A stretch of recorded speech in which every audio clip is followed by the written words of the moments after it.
In this unusual and harsh world, rank completely determines a person's position in the hierarchy. This is why people always strive to improve themselves. In order to rise in rank, humanity praises the highest ranks, while the lowest are forced to crawl in the mud. In this world, rank determines absolutely everything, not only strength or intelligence, but also social connections. Even a person's wealth and profession are determined by his rank. So important is he in this world, the era of humanity, where everything and every quality has its own rank. It is in this unusual world that the adventures of one boy, named Slow, begin. He lives in a small but very friendly village, and works hard for the benefit of its inhabitants. The boy does any job he can to help his fellow villagers. Slow finished splitting wood, and decided that his work was done for the day. One of the villagers saw that the boy was lounging around, so he asked him to plow a small field. An acquaintance of Slow stood up for him.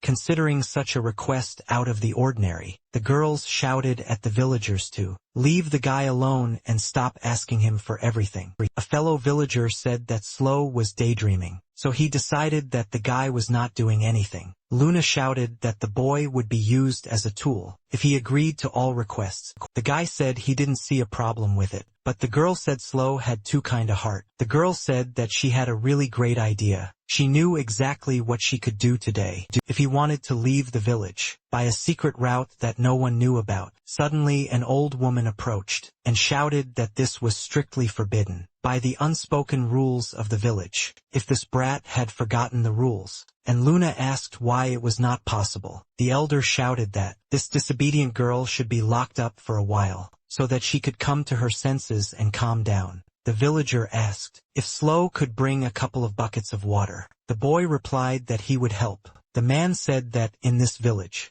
they were the only children of such a young age, but they were so different. The fellow villager said that if Slow needed rest, he could rest and return to work later. However, the guy said that he was not tired at all and was ready to help the man right now. The boy thought his parents had died when he was little, but the villagers took him in. Slow is sure that his fellow villagers raised him like their own son, showering him with care and love. The guy feels that he will not be alone here anymore, so he wants to repay the kindness. The boy said that he loved this village and all its inhabitants with all his heart. The man asked if Slow wanted to live in his house from that day on, and the boy said that was not the case. The boy thought that the inhabitants of this village, in the middle of nowhere, were very dear to him. The guy thought that the outside world wasn't that important to him when all his family was here. Luna couldn't believe that she had been put in a cage. For some, talk about a secret path out of a remote village. Grandma said the girl was too stubborn.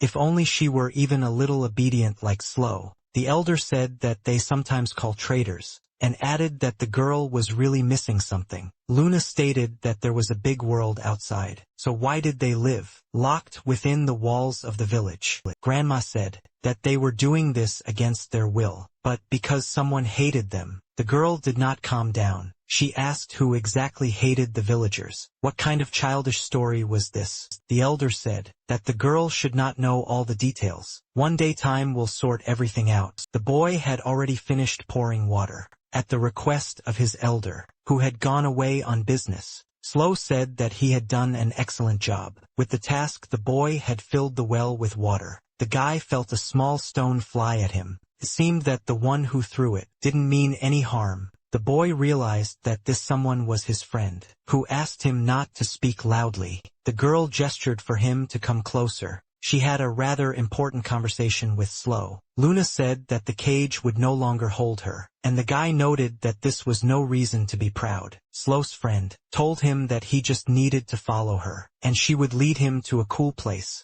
The boy said that if they went outside the village, his grandmother would scold him loudly again. Luna said that everything was perfectly fine. They would be back in a minute and no one would know. The girl said that there was a place outside the village that she wanted to show her best friend. The teenagers crawled under the fence and went out into the forest. Slow had no idea how huge the world was. Luna pointed to the approaching edge of the forest and said that they were almost there. The guy couldn't believe his eyes, because something incredibly amazing opened up before them. Luna told her friend to look carefully, because in front of them was that very outside world. The girl exclaimed loudly that the world outside the village was incredibly vast and beautiful. The boy was speechless, because he couldn't even imagine that he would see something like this. Slow exclaimed that the outside world was so amazing that only adults hid it. Luna saw that this fascinated her best friend, so she decided to ask. The girl asked if Slow knew the rules of the outside world. Without them, it would not be easy to survive in it. A friend said she read about them in a book she secretly took from traders who came to the village. Luna explained that, in the outside world, there is a special system that is called ranks. Here the girl said that in this world, there are different types of ranks, and the people who receive them are called rankers. Slow's friend explained that, in the outside world, there are adventurers, doctors, musicians, and many others. Luna said that people assign rank to everything, from food and weapons to personal power and wealth. The girl is sure that outside the village, everyone seriously competes with each other. The boy chuckled, because the outside world also had rules, just like their village. Unlike the village rules, the outside world was fun. The girl stated that one day she would become a ranker, an adventurer, and compete with strong opponents. The young man reminded her that, according to the village rules, she couldn't leave, and the girl shouted that she didn't care. Luna admitted that she had long ago decided to leave this remote village and go out into the outside world. The girl said that she wanted to go on this difficult journey with Slow. The guy's friend said that he too should go out into the outside world to meet adventures. Luna reminded the boy that when she was 5 years old, she was attacked by a bird of incredible size. The girl was incredibly scared at that moment. It seemed to her that she was about to die from its sharp claws. However, Slow stood up for her, demonstrating incredible strength, with which he scared off the feathered predator. Even then, Luna began to suspect that the adults were not telling them something important. The guy asked if anything like this had ever happened. He had no memory of being attacked by a bird. The girl said that then she understood only one thing. In front of her was a guy who was constantly in the clouds. However, the girl added that, in the right situation, he can become the strongest in this world if she goes outside and immerses herself in this beautiful world. The boy's friend invited him to go explore this vast outside world together, that they will have unforgettable adventures, that they will remember for the rest of their lives. Slow thanked his best friend for such a wonderful offer, but he refused to leave the village. The guy admitted that he would still stay here. He loved his native village too much. Luna shouted at him what a stubborn fool he was. Wasn't he ready to share her grandiose goals with her? The girl said that she didn't care. She would go first, and the guy couldn't stay behind the walls forever. The boy told his friend to be careful on the way back. You never know what kind of bird might attack her. Slow thought he couldn't even imagine that Luna would leave the village. So quickly the guy thought that the evening had arrived. Suspiciously quickly the skies had already turned red. The boy decided that it was time for him to return. He had been outside the village for long enough. Slow rose slowly, trying to prolong his admiration of the sunset. The outside world was indescribably beautiful. However, something was bothering the guy. He noticed an unusual object among the dense clouds. The boy froze, asking himself what it was, what exactly he was now observing in the sky. Slow kept his eyes on the floating island, which was frozen, just above the forest that hid the village. The boy noticed how the outlines of the floating island flashed with a bright, blinding light. The enormous crystal at the base of the island absorbed incredible power and released it down. Slow couldn't believe his eyes, because a stream of incredible, unknown power fell upon the forest. The boy didn't understand. He had never encountered such a strong wind. In these parts, the guy, trying to figure out what had happened, asked himself how long this would continue. Slow realized that the unknown, floating island had disappeared. As suddenly as it had appeared, the boy quickly realized that his native village was located on that side of the forest. The guy was afraid for his family, but tried to convince himself that everything was fine. Nothing bad had happened. Slow ran without looking back, thinking about Luna, his grandmother, and all the villagers, about everyone who was dear to him. The boy ran out of the forest thicket and couldn't believe his eyes. There was nothing in front of him. The guy froze in a daze. Where was his native village? It was here where all the people were. Slow realized that there was now a huge crater, where his home village had been, barely containing his rising feelings. The boy asked what it was that had happened here. The boy asked himself in despair, where his native village was, where all the houses were, where the inhabitants were and their familiar voices. Slow called out loudly to his grandmother, hoping to hear an answer, somewhere near this empty place. The boy roared asking if anyone was here, and froze begging the silence to answer his call. The guy remembered the words of his best friend, who said that she would always be there. Slow realized that he would never again see his family, who had taken him in and warmed him. The villagers promised that the boy would no longer be alone, because they were all his big family. The guy was beside himself, with the bitterness of loss and rage that instantly overwhelmed his consciousness. Slow couldn't understand why this had happened, why he hadn't been there when his village had disappeared. The boy heard an unfamiliar voice of some man, who said that he was late again. The stranger, breathing heavily, said that he could, again, only observe the outcome of what had happened. The man realized that this time, there was a survivor at the scene of the tragedy. The stranger didn't know what to say. The surviving boy seemed like just a child to him. Slow assumed that the man must know what happened here. The stranger decided to come closer, to make sure that the guy was the only survivor. The man, looking at the huge crater, quietly asked if the boy was a resident of the village of Toulouse. The stranger, sympathizing with Slow, said that it must be very painful for the boy to see all this. The man who came said that the guy shouldn't worry anymore, that Flying Island is no longer here. Slow asked in desperation if the man knew what kind of island it was, what it even was. The boy shouted that he wanted to know what had happened to the village, to its inhabitants. What had happened? The boy, sobbing, begged to be told what it was, and why it left a crater in the village. The stranger realized that it was too early for such a boy to know the whole truth about this cruel world of adults. The man is sure that the guy shouldn't ask about the village, but should go to the address where they will help. Slow shouted that he wanted to know the answer, and the stranger shouted that the guy should look back. The man shouted that this was not a world for children, like the boy, to get involved in. The stranger is sure that the only thing the guy can do now is to forget about what happened today. The man is confident that this will only make things better, and the boy can rest assured of his words. The stranger thought that he did not want the boy to be sacrificed because of his dangerous curiosity.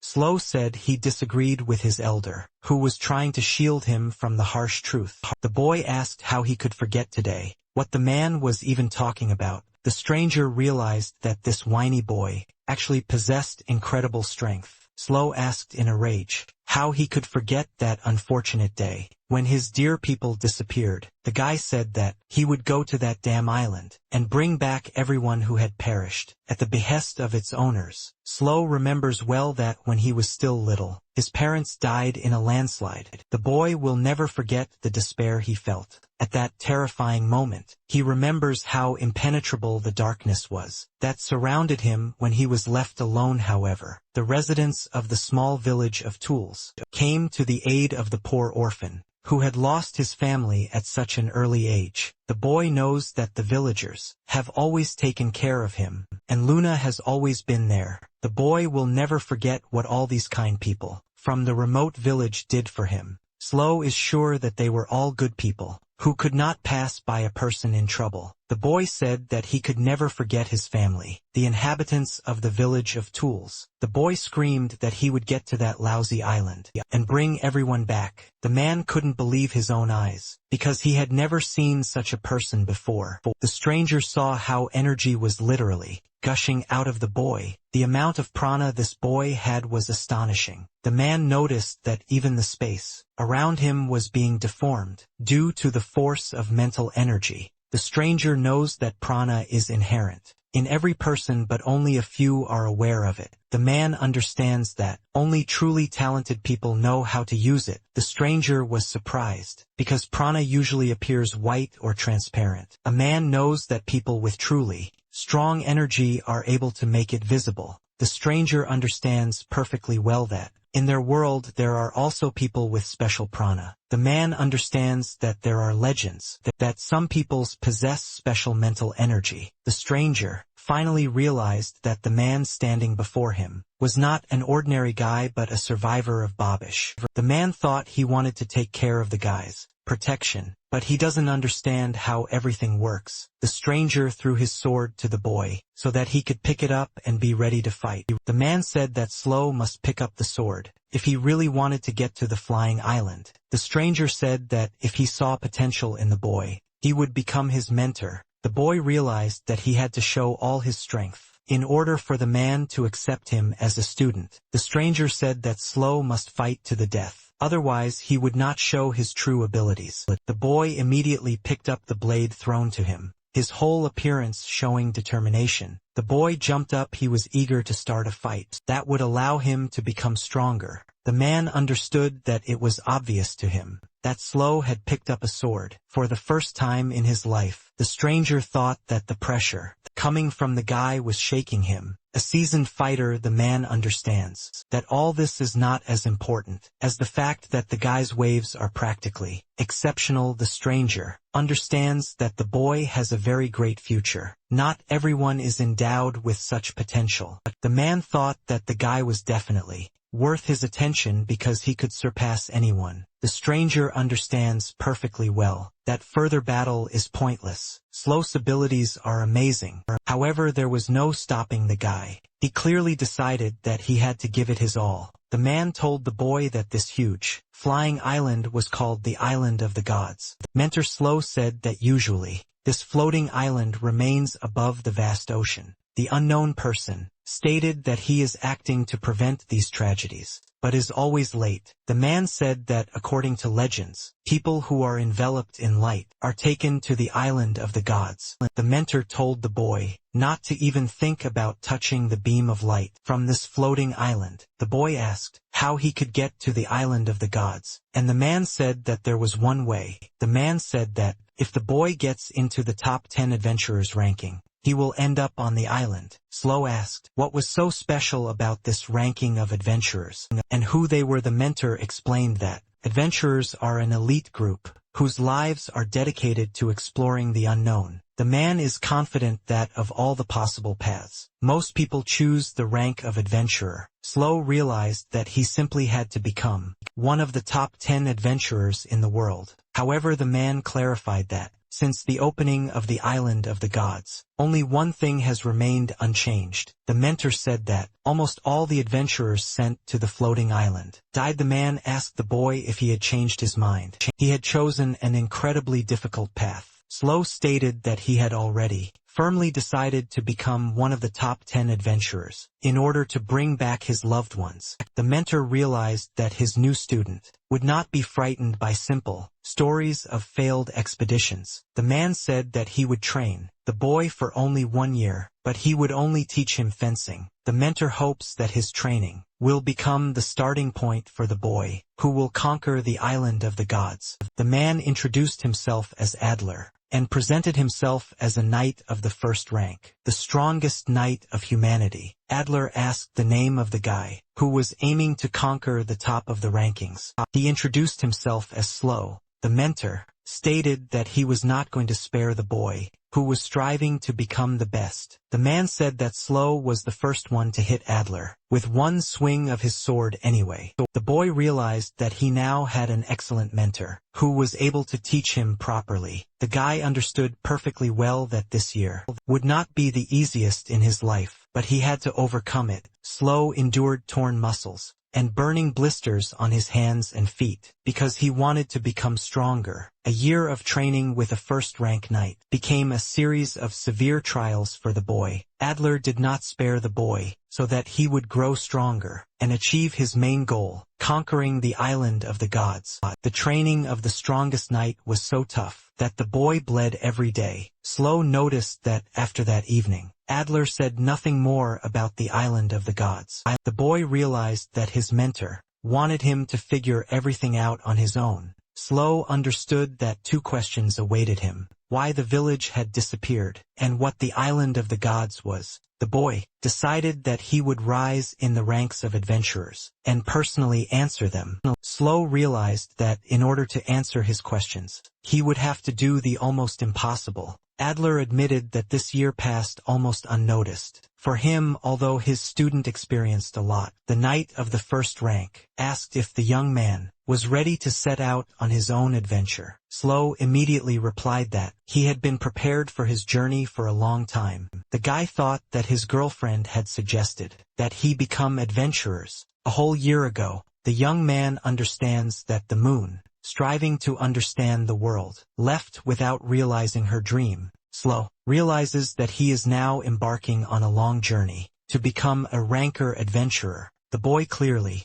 decided that he would make Luna's dreams come true, for her sake and for the sake of all the villagers. The strongest knight of humanity told his student that he must move. Adler said that the boy had grown very tall, and the boy said that now was his growing period. Slow understood that, as a first-rank knight's apprentice, he was finally beginning his journey to the island of the gods. After some time on his journey, the boy finds himself in the capital of the kingdom of Trackland. The guy knows that it is only possible to obtain the rank of adventurer in a bureau that specializes in recognition. Meanwhile, at the Ranker Assessment Center, someone was persistently calling out to a girl named Lucy. The voice warned that it was almost noon, which meant that time was almost running out. The girl immediately jumped up from her seat and screamed that everything was very bad. She accidentally fell asleep. A friend asked if Lucy had been looking through the ranks all night. Again,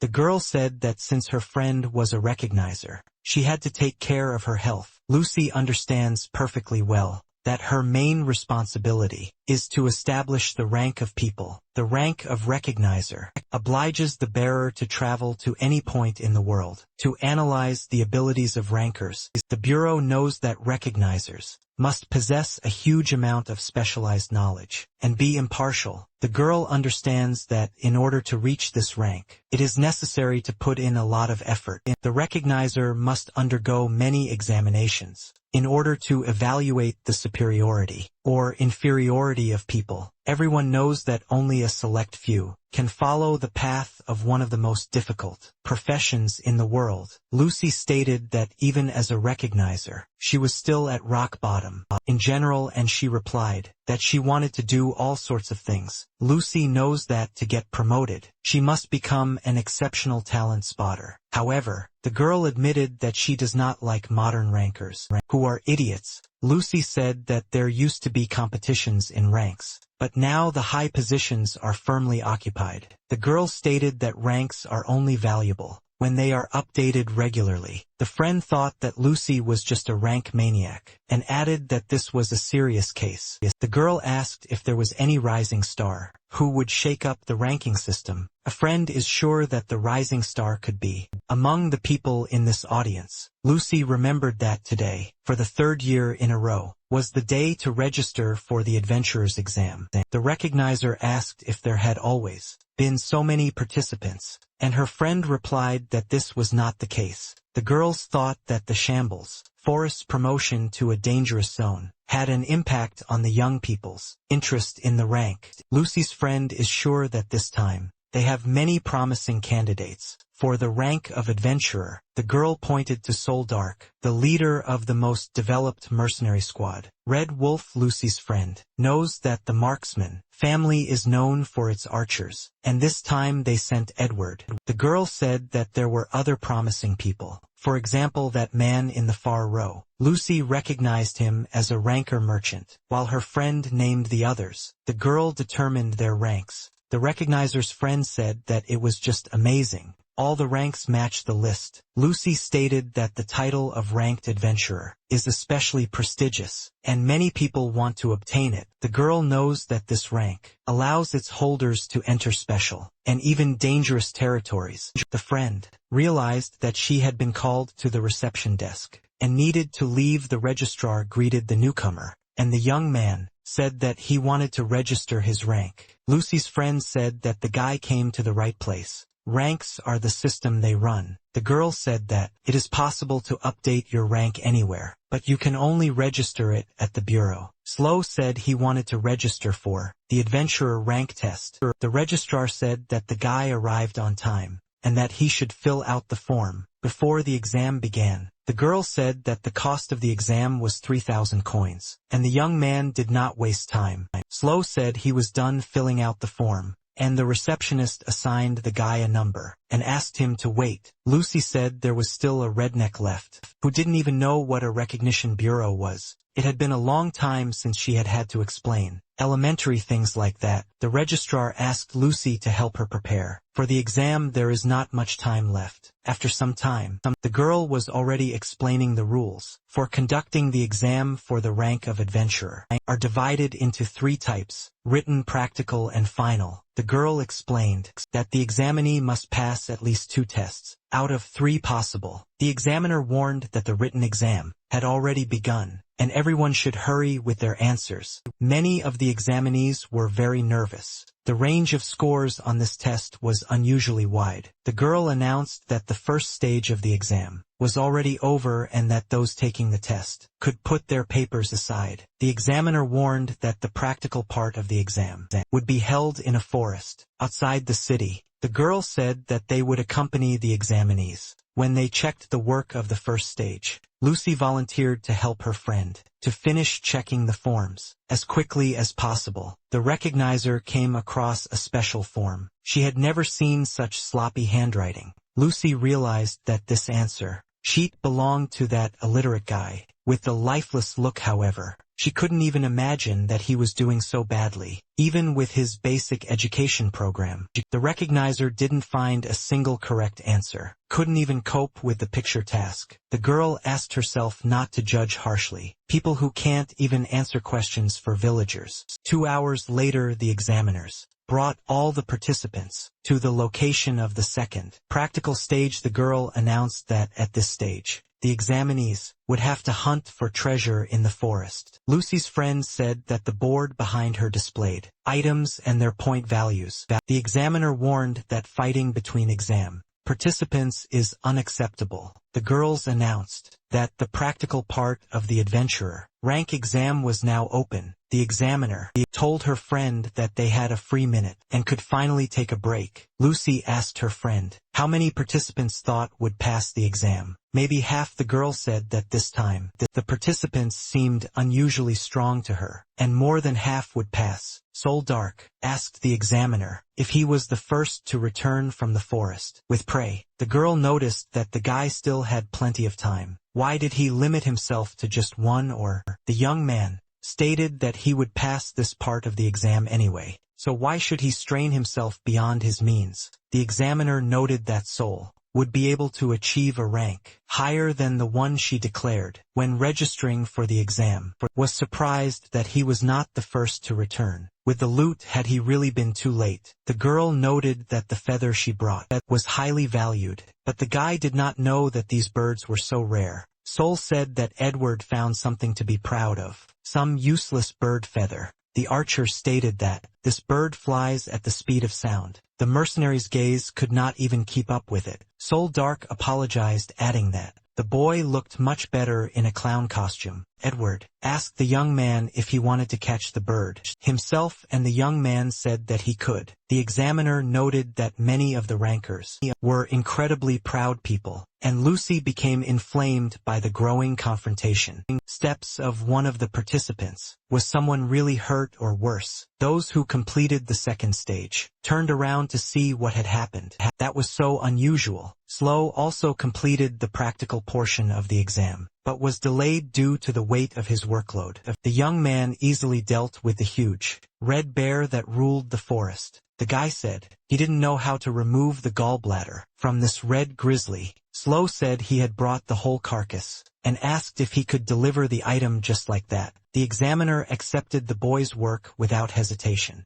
and gave it the highest score. The other examinees whispered among themselves, not understanding how this guy had taken down the bear single-handedly. Lucy noticed that SLO was well aware that this magical beast was a red grizzly. The guy said that he was well acquainted with it, because this type of monster lived near the village. One of the test takers asked if anyone had ever seen this guy defeat a bear. The man said it happened right before his eyes, but he couldn't describe what exactly happened. A witness to the duel, Slow, stated that everything happened so quickly that he did not understand anything. The man explained that he saw the young man simply swing his sword, and then the bear froze. The man said that before he could notice anything else, the bear collapsed dead. Lucy thought that either she was facing the rising star, or a vile deceiver. An hour later, all examinees were gathered at the underground training ground. The examiner stated that adventurers should be afraid of magical beasts, as well as people. The girl said that the task of adventurers is to pave the way to new,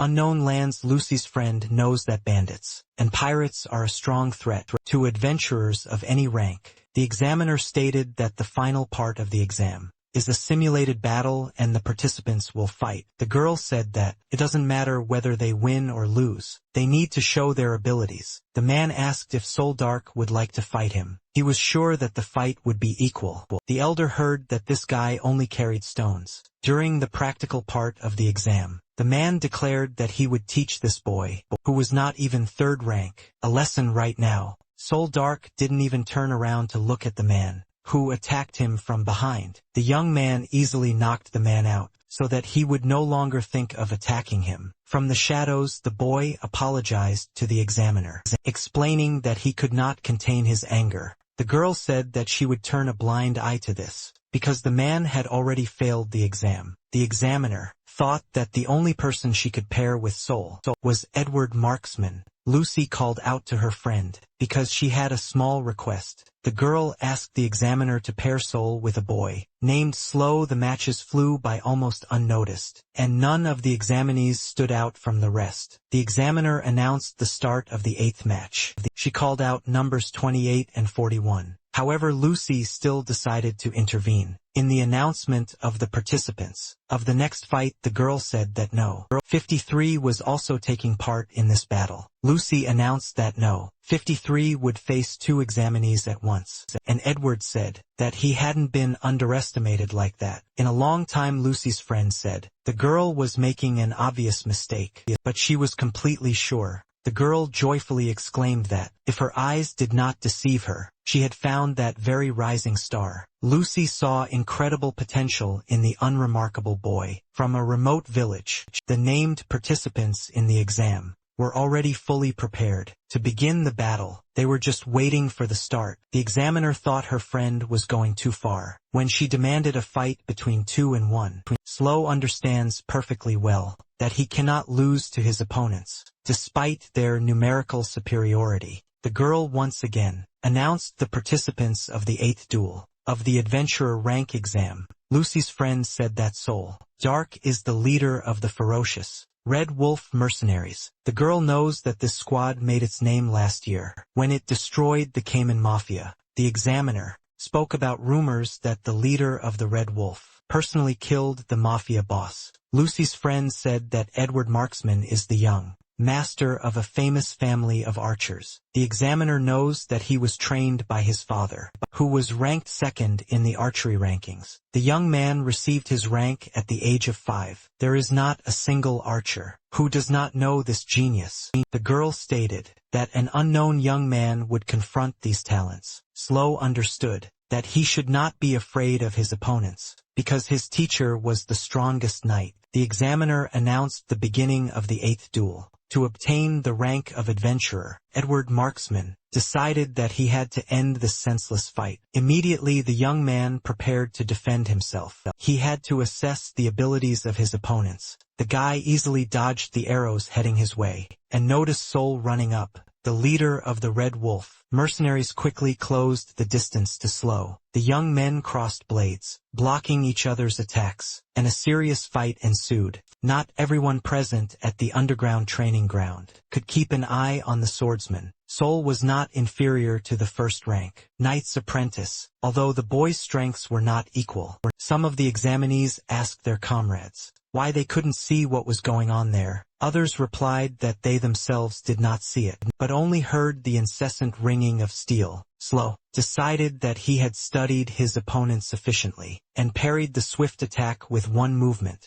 The leader of the Red Wolf mercenary squad realized that he had lost this battle. The guy who came out of nowhere turned out to be a cut above him, the strongest in his squad. Slow didn't forget about his second opponent, who was moving around the court and attacking from a distance. The boy chose his positions very well, and released his arrows designed to kill the enemy. The student of the strongest knight understood that a whole year of back-breaking training had not been in vain. The young man wielded his sword with incredible precision, demonstrating a skill beyond the capabilities of many adventurers. Not a single arrow fired by Edward Marksman reached its target. Slow deflected each one, despite the spectators standing behind the target, watching the duel. Some of the examinees thought that they should not have applied for the exam. With these monsters, Soldark turned to his opponent and called him a swordsman, but corrected himself, calling him the strongest knight. The archer confirmed that he shared this opinion. He had never met such strong people. Slow asked those assigned to be his opponents what ranks they had already earned.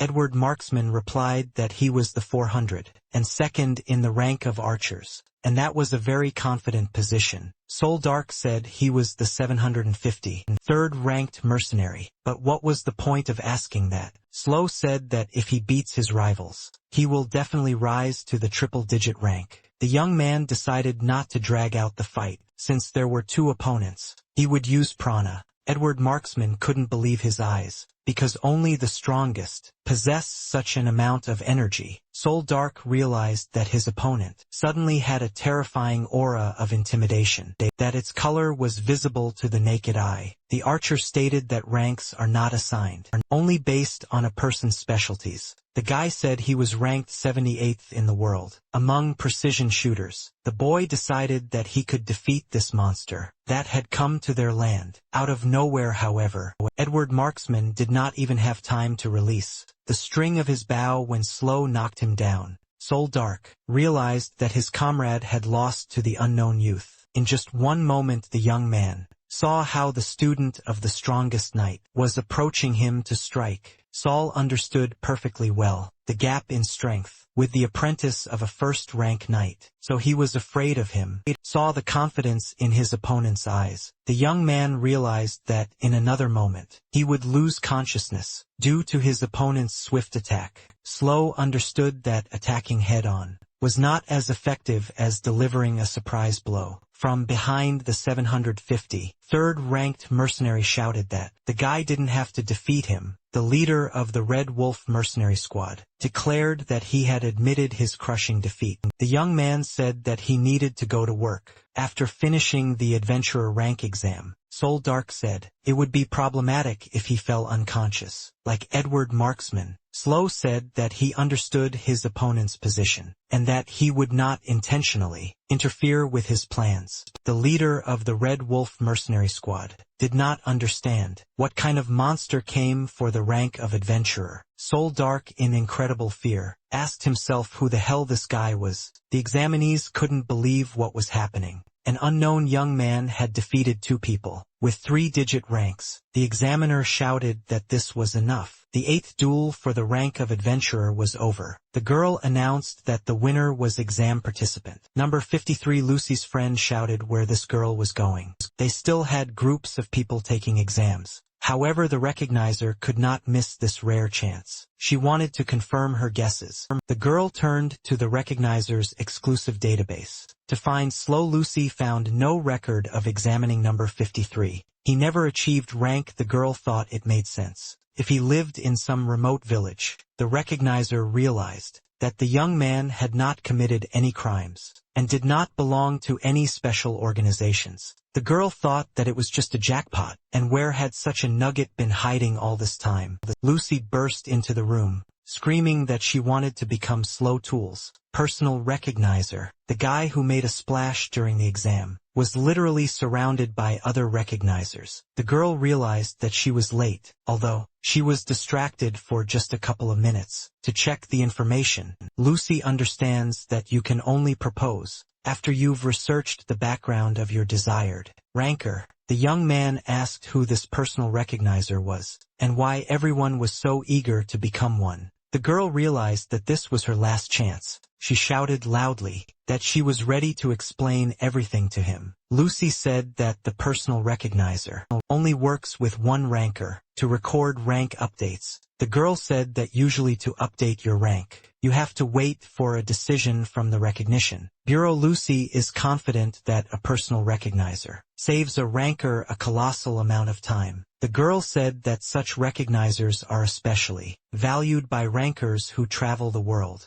Lucy stated that this was not all, because each recognizer had an exclusive terminal. The girl said that the boy would be able to receive the latest information on this device at any time. Lucy said that if Slow wanted to effectively rise through the ranks, he had to hire a recognizer. The guy asked again whether the recognizers would really help him climb the rank ladder more effectively. The young man stated that he had only one condition for his future personal recognizer. Slow Tools asked if anyone had the strength to help him get into the top 10 adventurers. The guy wants to know if there is a person among the recognizers gathered here who will help him. People realized that the young man was aiming very high, where only incredible monsters were located. The judges acknowledged that Slow's fencing was impeccable, but even with him, he would not be able to break into the top 10. The young man realized that no one believed in him, which meant that no one would agree to become his exclusive recognizer. Lucy couldn't believe her ears, because Slow Tool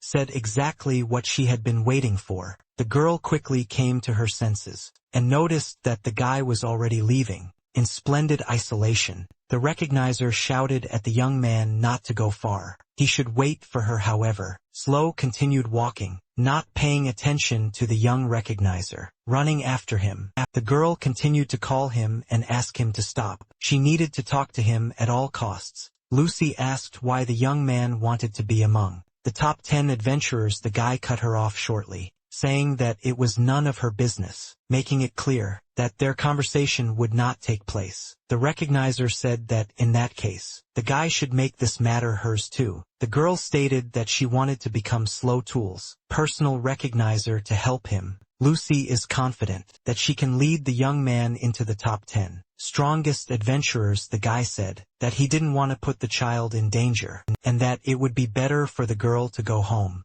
The girl shouted that Soul was still a child, and that she was primarily a recognizer. The young man stated that, even if Lucy were not so young, he would not have hired her as his personal recognizer. Slow Tools said he simply doesn't want to involve other people in this mess. The girl wondered if there could really be something so serious there. What the guy wanted. Lucy shouted after him as he left that she too had work to complete. The girl shouted that she had a mission that must be fulfilled even at the cost of her life. The recognizer said that in order to achieve her goal, she wants to join forces with Slow. The young man thought that this girl reminded him very much of himself when he promised to become an adventurer. The boy noticed the unwavering determination in the eyes of the girl, who wanted to become his recognizer. Slow Tools admitted that he too has a goal that he must achieve at any cost. Lucy realized that the guy recognized her as his exclusive recognizer. The recognizer introduced herself as Lucy Emerald, and said that she would guide the young man to the summit. Slow extended his hand in response, and introduced himself, thinking that this alliance would be beneficial to both of them. That evening, the newly formed group of Ranker and Recognizer checked into a small hotel. The girl said that this room was entirely theirs. For a few days Lucy Emerald asked the young man if he found the room incredibly luxurious. The Recognizer stated that they would use this room as their personal base. Slow Tools thanked Lucy for her concern, and noted that the girl had extraordinary talents. The Recognizer screamed indignantly at how the guy dared to assign her a probationary period. The young man apologized and explained that he simply wanted to be on the safe side, just in case. Lucy shouted that everything was okay, because this week she would show him her true abilities. The girl already imagined how the guy would beg her to become his personal recognizer. Slow Tool said it would be a nice thing, But Lucy was indignant as if he wasn't the one begging. The recognizer noticed that the guy was simply amazing in battle, but now he was in the clouds. The young man calmly noted that he often heard similar words addressed to him. Lucy said that the results of the adventurer rank exam have finally arrived. Now they will find out everything. The girl congratulated the guy, who immediately jumped to the 2000th rank, an exceptional result Slow had expected to achieve a 3-digit rank, so he was surprised by such a modest result. The guy explained that both of his opponents were 3-digit ranks, so that's why he thought so. The girl said that there are many more people in the adventurer ranking, so the competition is fierce. Lucy said that in terms of sword speed, the guy ranked 58th, and this is an undeniable indicator of talent. The young man realized that his recent opponents from the exam also had different ratings. The boy's recognizer said that it would be a good idea to register the boy in other ratings as well. Slow stated that he had no intention of getting the job, and Lucy said that she completely understood the guy. The girl said that in simple words, the young man wants to take a shortcut to get into the top 10. She is absolutely sure that Slow wants to go to the most dangerous zone, the island of the gods. The young man asked how Lucy knew about his intentions, and the girl replied that it was perfectly clear. The recognizer said that this is the only privilege that the top 10 adventurers receive. The girls set a condition that they would tell their reasons when Slow achieved a place in the top. The young man is confident that this is a fair condition, with which he cannot but agree. The girl said that honesty is very important, but her circumstances are difficult to explain to a new ranker. The guy asked what she was talking about, and Lucy changed the subject and asked where he got such power. The recognizer is sure that the guy hardly achieved such a level of fencing in just one night. Slow said that a year earlier, he had become the apprentice of a knight named Adler, but his training had already ended. Lucy screamed, could this really be that same Adler, the first in the rank of knights, the strongest in the world? The boy remembered that his mentor had said something similar, but his training had only lasted a year. The girl screamed that even a year of training was enough, since Adler is known for not teaching fencing. Lucy knows there are rumors that the strongest in the world is keeping his secrets for his only successor. The recognizer was amazed that a man like Slo had inherited the legacy of a first-rank knight. The young man asked if Adler was really so incredible, since he himself had managed to wound him with a sword. Lucy screamed that it was simply impossible. The strongest in the world could not miss the boy's blow. The girl was sure that the guy was just dreaming. How could he even grow up like that? The recognizer was surprised to learn that the name Tools was registered in the database. For the first time, Lucy asked directly why the guy was hiding behind this pseudonym, what his real last name was. The young man recalled a conversation with his mentor, when the mentor suggested that the boy lived in a different culture. Adler said that if the guy wanted to get to the island of the gods, he should call himself Tulls. The mentor warned Slow that the risk was high, but if everything worked out, clues might appear. The guy accepted the offer, and firmly stated that from now on, he would be called Slow Tools. The young man told his personal recognizer that it was not a pseudonym at all as she thought. Slow admitted that Tools is the name of his family, whom he once loved very much. The guy's personal recognizer said that she now understood, and thanked him for the story. The girl suggested taking a rest, because all her work as a recognizer here was finished. Lucy Emerald said she could use some time to take off her cap and give her hair a rest. The guy stared at his partner's long hair and was surprised. All this time he had mistaken her for a boy. The disciple of the strongest knight of humanity asked, in shock, if his recognizer was really a girl. The girl did not understand the question asked of her, but the understanding gradually came closer. Lucy Emerald exclaimed indignantly, was it really? Only now that the guy noticed that she was not a boy. The guy briefly apologized for thinking she was a guy. It was very awkward. The newbie ranker's recognizer was indignant. Did he really think that one apology would be enough? The night passed unnoticed. Outside the window of Slow and Lucy's luxurious room, it was quite lively despite the early morning. Lucy Emerald was already awake, reading a newspaper by the large window. The girl noticed her partner, who was already coming down from his bedroom, and wished him good morning. The disciple of the strongest knight of humanity said that he had already drawn water. What should he do next? Lucy Emerald did not understand why her half-asleep comrade uttered such words. The young man replied that he was just thinking, and wished his partner a good day. The girl suggested going to a small cafe to get a good snack. Before work, the recognizer is sure that they have a long journey ahead of them, but today is their first day together. Lucy Emerald offered to conduct strategic planning for a top 10 aspiring company. The girl said that successful adventures are necessary to increase rank. The recognizer believes that exploration and development of new territories is the basis of an adventurer's work. Lucy said the guy can do it on his own, but she recommends taking on assignments. The girl said that the tasks pay well, making them ideal for beginners. The recognizer said that tasks can be obtained from the bureau some guilds, and through her device Lucy knows that the tasks issued by the recognition bureau show an impact on the ranker statistics. The guy said that he was taking on the most difficult task presented in the device. The girl stated that it was simply impossible. The young man did not have enough strength for this. Now, Slow said that he wants to try to complete this task. After all, the island of the gods is more dangerous. The guy said that he cannot refuse such places in order to climb the ranking ladder. Lucy realized that the young man was much more stubborn than she thought, and decided that she needed to convince him.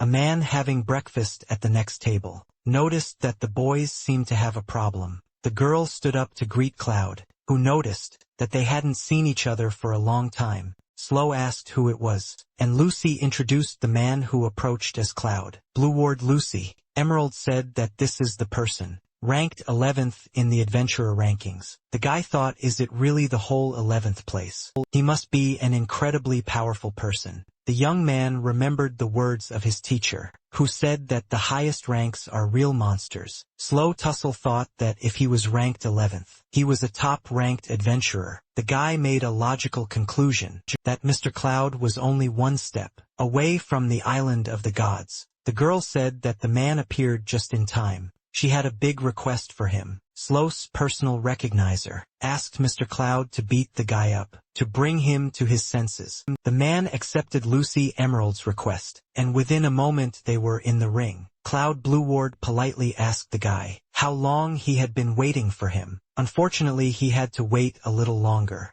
The man admitted that he never thought he would receive a request for a duel, and he had to borrow a weapon. Cloud Blue Ward said that the spear felt very light to him, and Slow Tools formally introduced himself. The man asked Slow to put off formalities. It would be better to be more simple. With other adventurers, Cloud Blue Ward said that Lucy Emerald updated his rank once. She is an amazing recognizer. The man is confident that the girl has enormous knowledge and conviction to form an accurate rank. Cloud said that if Lucy asks him for something, he wishes to fulfill that request to the fullest. The man stated that he would show the stubborn newcomer his place and noted that the girl cared about Slow. Meanwhile, the young man realized that even with the naked eye, it was clear that Cloud was incredibly strong. The boy realized that he was practically powerless against a man who could easily pierce him with a spear. The young ranker adventurer's recognizer shouted that this was a great opportunity for him. The girl shouted that the boy should see, at least once, how vast this world is. The young man thought that his partner was completely right. Far more formidable opponents awaited him ahead. The immensity of this huge world. Then he has already encountered it. Slow Tools declared that, if this was the immensity of this world, then he was fully prepared to face it. Lucy Emerald announced the participants of the upcoming duel. Slow Tools and Cloud Blue Ward, the recognizer, made sure that each of the duel participants was ready. To ensure that the fight was fair, the girl announced the start of a duel, which was intended to teach the young ranker a hard life. Slow tools immediately took off and closed the distance to the high-ranking adventurer. The guy decided not to hold back his strength. In front of him stood an opponent, who was head and shoulders above the young man. The Cloud Blue Ward realized that this guy already knew how to put prana into the blade of the sword and release it with a swing. The man thought that the young man was wrapping prana around his legs and arms to increase his own agility. The 11th rank adventurer realized that the boy's swordsmanship seemed incredibly familiar to him. Cloud knows that this is a secret sword technique, known only to one person. Slow Tools asked if his opponent had been too distracted during the intense battle. The man easily blocked the young opponent's punch, which was aimed at his blind spot. Cloud Blue Ward said that he had plenty of time. The young ranker did not have to worry about it. The young man realized that the difference between him and the 11th in the adventurer rankings was simply colossal. The man assessed the abilities of the boy, who had seriously interested him in his swordsmanship. Looking at SLO's prana, Cloud was amazed. It seemed to him that the young man had even more of it than he did. The 11th adventurer in the ranking noted that the boy's prana fluctuations were not random. The man decided to break distance with his young rival in order to change his approach. The young man did not understand why. Cloud Blue Ward decided to suddenly move away from him and interrupt the fight. The 11th ranked adventurer asked what the rascal's real last name was. The man told the boy not to play the fool. His prana vibrations were not learned, but innate. Cloud Blue Ward said that, since the boy didn't want to tell him the truth, he would extract the answers from him himself. The high-ranking adventurer said that, since he couldn't hear it, he would see it with his own eyes. The man confidently stated that the young man already possessed special techniques. Didn't he, however, in reality Slow did not even realize that there was such a devastating force in this world. Cloud Blue Ward calmly began to recite the poem that served as a preparation for his family's special technique. Slow Tools didn't understand why his opponent's prana had suddenly acquired such terrifying power. The high-ranking adventurer materialized his prana, turning it into the images of hundreds of copies. The man announced that it was a special technique of the Blue Ward family, called Spear Type Transmission. Lucy Emerald realized that this was an incredibly dangerous technique that would definitely scare Slow. The man told the boy not to waste time and to use a special technique, otherwise he risked dying. The young man saw the power wielded by the 11th ranked adventurer. The guy couldn't believe his eyes, because he couldn't even imagine such use of prana. Cloud Blue Ward wondered why Slow Tools was so slow in using his true power. Meanwhile, the guy was thinking about only one thing: how exactly he could use his technique. The high-ranking adventurer decided that the guy needed a little scare to make him hurry up. The man pointed all the spears materialized from pure prana at the youth. Slow Tools tried to parry every blade aimed at him to avoid serious injury. However, his attempt was futile. It was simply impossible to block such a number of copies. The man good naturally warned the novice ranker that an ordinary sword would not stand up to the technique. The 11th ranked adventurer once again pointed the tips of his spears at the young man. Slow Tools tried to dodge every spear thrown at him, but it was simply impossible. The disciple of humanity's strongest knight wondered what he could do to counter such a force. The teacher told his student that he was handling his prana too roughly. However, Adler is completely confident that sooner or later, the guy will get used to her. The man said that when this happens, the young man will be able to use special prana technique. The first rank knight's apprentice asked what these prana techniques were and how he could use them. Adler asked Slow to watch carefully. As he was about to demonstrate one of the techniques, the man decided to start with the simplest technique, which is very easy to master and repeat. The young man remembered every movement of his mentor, with whom he studied for a year. Slow Tools managed to replicate one of the most basic mana technique instant slash. The 11th ranked adventurer couldn't believe his eyes. The guy's speed was astounding. wondered if this strike was different from the previous ones, if there was more power put into it. However, the man understood perfectly well that the gap between them was still too great. The 11th ranked adventurer realized that Slow had wasted no time in blocking his attack. The high-ranking adventurer realized that the boy's potential truly exceeded all expectations. The man decided to protect himself with a wall of spears so that the guy could not break through them. Cloud stepped back a little further. He understood that the instant cut of the guy was invisible to the naked. However, the 11th ranked adventurer knew that this was the simplest prana technique. A high-ranking adventurer decided to show that he wasn't the only one who could put prana into a weapon. Slow Tools managed to put his blade forward at the very last moment to block his opponent's spear. The young man could not believe that the spear throw would be so powerful and overwhelming. The young ranker could not withstand the onslaught of the weapon, charged with powerful prana, and lost his balance. The guy realized that now he had practically no chance to get up. He had lost this battle. Cloud Blood said the young man had done well, but the gap between them was enormous. Now he knew a lot about the young man named Slow Tools. Lucy Emerald realized that the 11th ranked adventurer was not going to spare the newcomer. The young man realized that this was the end, and he had not even come close to his goal. The island of the gods Cloud Blue Ward warned the new ranker that he was underestimating the adventurer's rank. The boy thought that if he had mana techniques too, he could compete with Cloud. The high-ranking adventurer unleashed all his spears, materialized from pure prana on the youth. The novice ranker could no longer continue the battle. His strength was completely exhausted. Now Slow Tools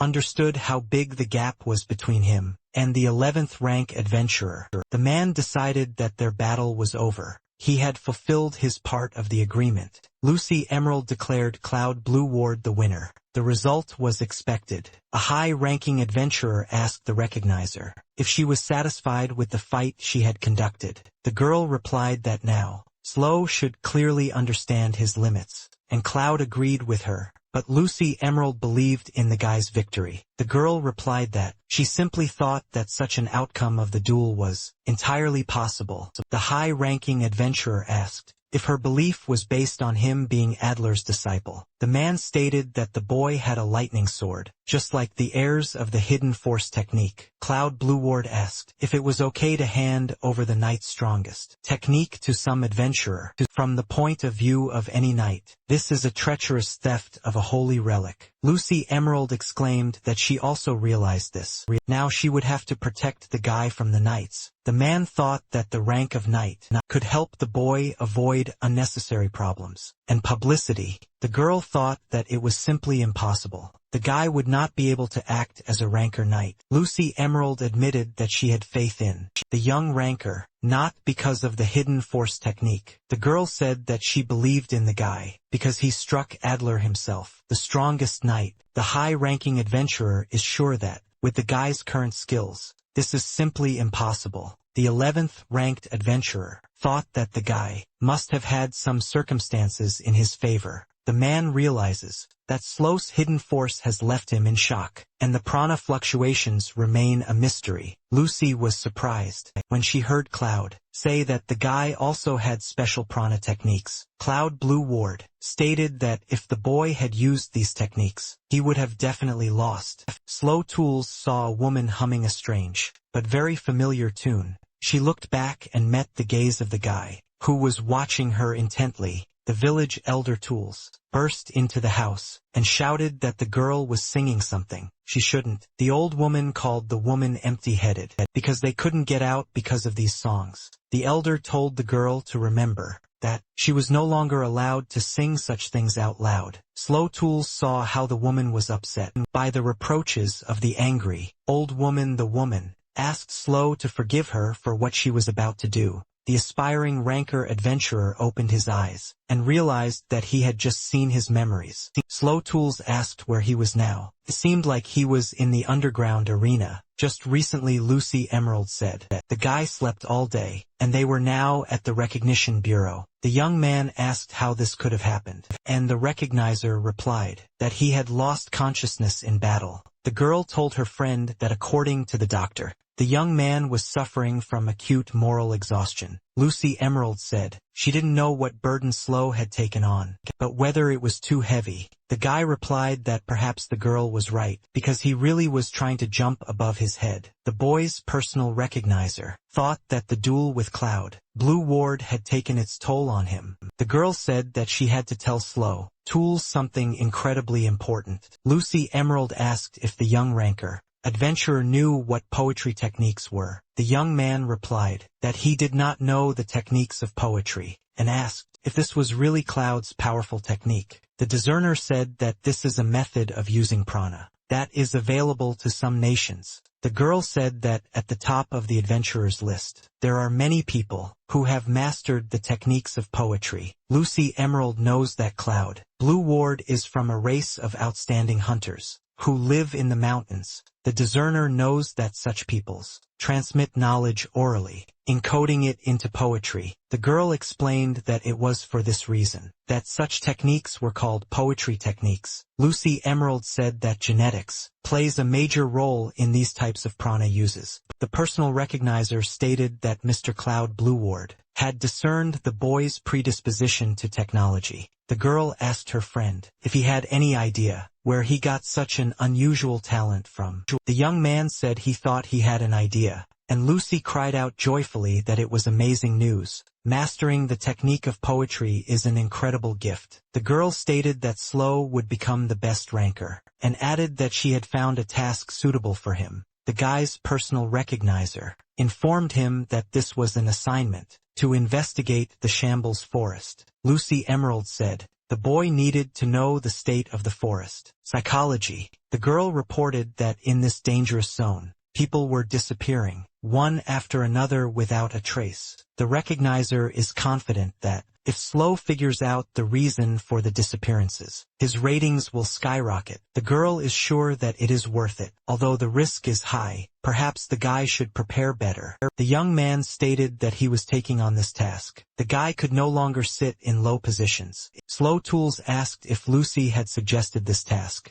only because she believed in its success. The girl exclaimed that of course that was true. She would not send a ranker to certain death. Lucy Emerald said she would immediately mark the device as accepting this assignment. The recognizer warned that there were restricted areas in the Shambles Forest where entry was strictly prohibited. The girl knows that protected species live there, but she is confident that under her supervision, everything will be fine. The young man asked what would happen if he couldn't complete the task. Would his rating really drop? Lucy Emerald explained that the rating reflects the trust of others, and it will fall if there are failures. The girl warned that she was confirming this task because she was confident that the guy could handle it. The boy's personal recognizer said that this would be his first step towards raising his adventurer rank. The girl said that they must try their best to get through this difficult path. Slow Tools said he would give his all to live up to the expectations of those around him. Meanwhile, somewhere in the Shambles Forest, the 58th most dangerous zone in the ranking,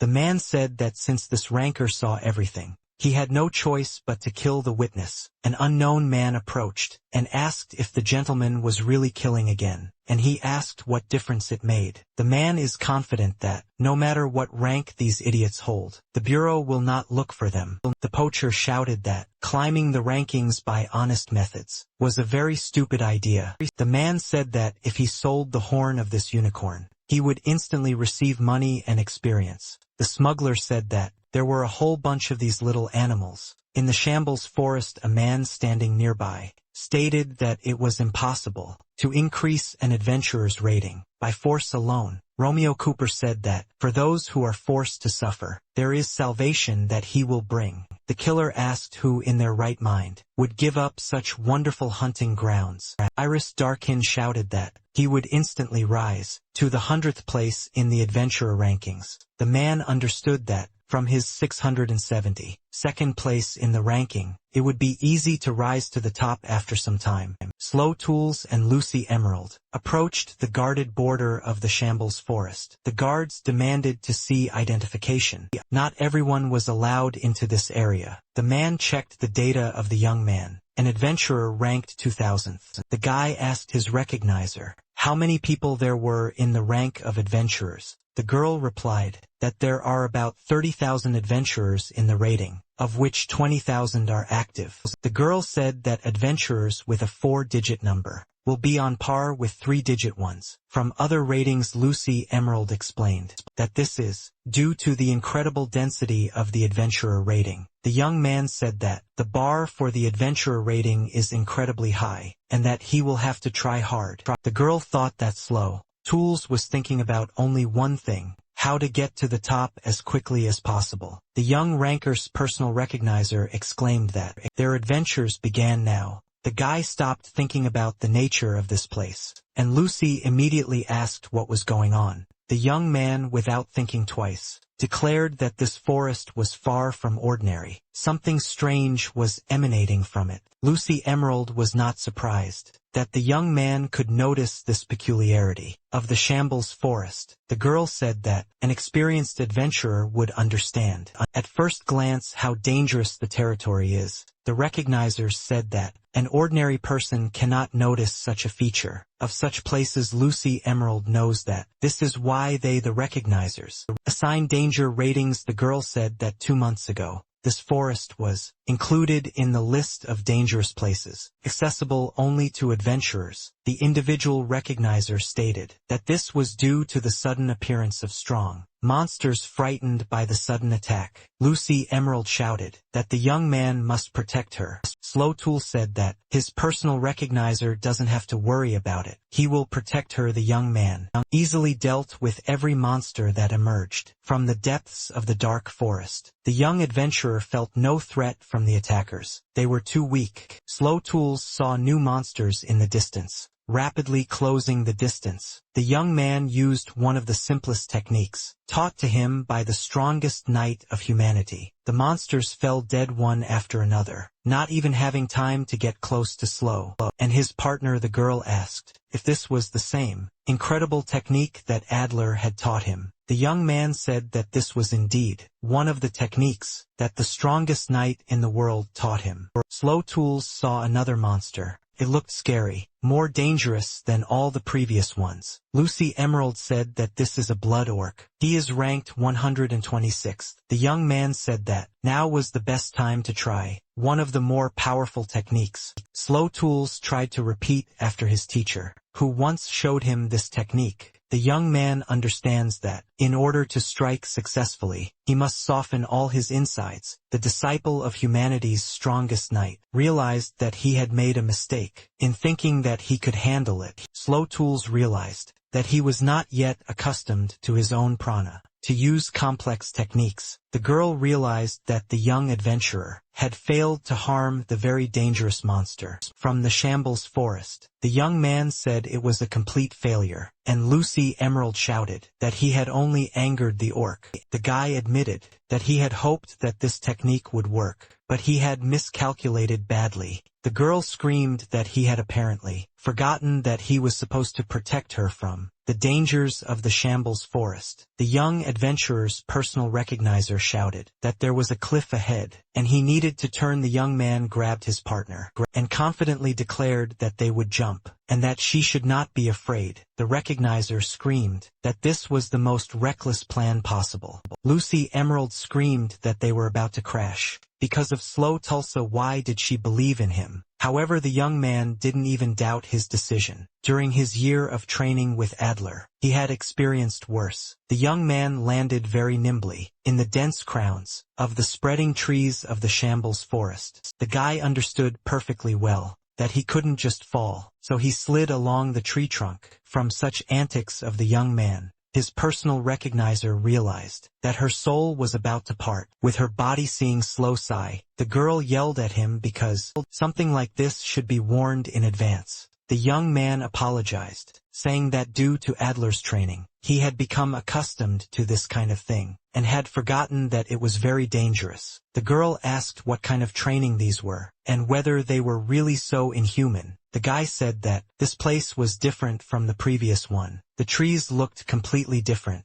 The girls said that they were very lucky, because they had found themselves in just the right area of the forest. The recognizer said that after the Shambles forest was included in the ranking. It had to be re-examined. Lucy, Emerald explained that the environmental assessment for the area is 80 complete. The girl added that the remaining 20 of the territory is located in this very place. The young ranker adventurer's personal recognizer said that the monsters came from here. She is sure that rare species of animals also live in these places, and one must be careful in battles. The girl asked why her partner was daydreaming again. He should be listening to her carefully. The young man said that this was the first time he had seen such unusual plants and animals. It was very beautiful here. The young ranker adventurer thought that this was exactly the kind of place an adventure Luna was talking about. Slow Tools succumbed to memories in which his girlfriend called him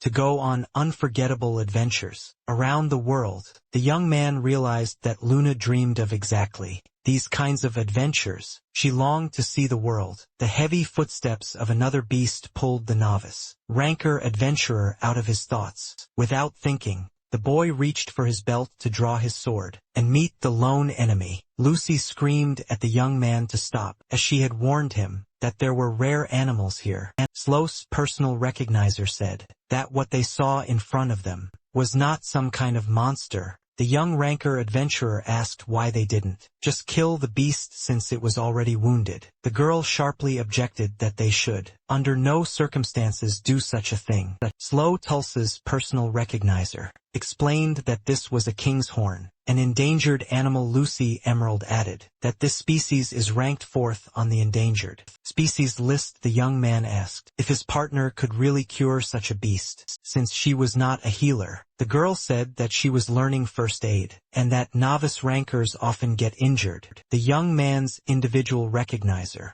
asked to set up camp here. They cannot leave the beast. Lucy Emerald shouted that protecting endangered species is also an assessment of the environmental situation. The companions spent the previous day exploring the ecology of the unexplored area of the Shambles Forest. Tired from the day, the young ranker adventurer's personal recognizer fell fast asleep. The young man decided not to waste time. He did not understand why his sword technique was so weak. Slow Tools decided to try out one of the simplest techniques of humanity's strongest knight. Once again, the young ranker adventurer once again repeated the movements of his great mentor, Adler. However, the prana released by the boy could not damage even the bark of an ordinary tree. From the Shambles Forest, the young man came to the conclusion that this could not be left like this. He had to get used to prana as soon as possible. Slow Tools fell and thought that his recent fight with Cloud Blue Ward showed him what he should strive for. The young ranker adventurer realizes that he was dumbfounded by the strength of being ranked 11th in the adventurer rankings.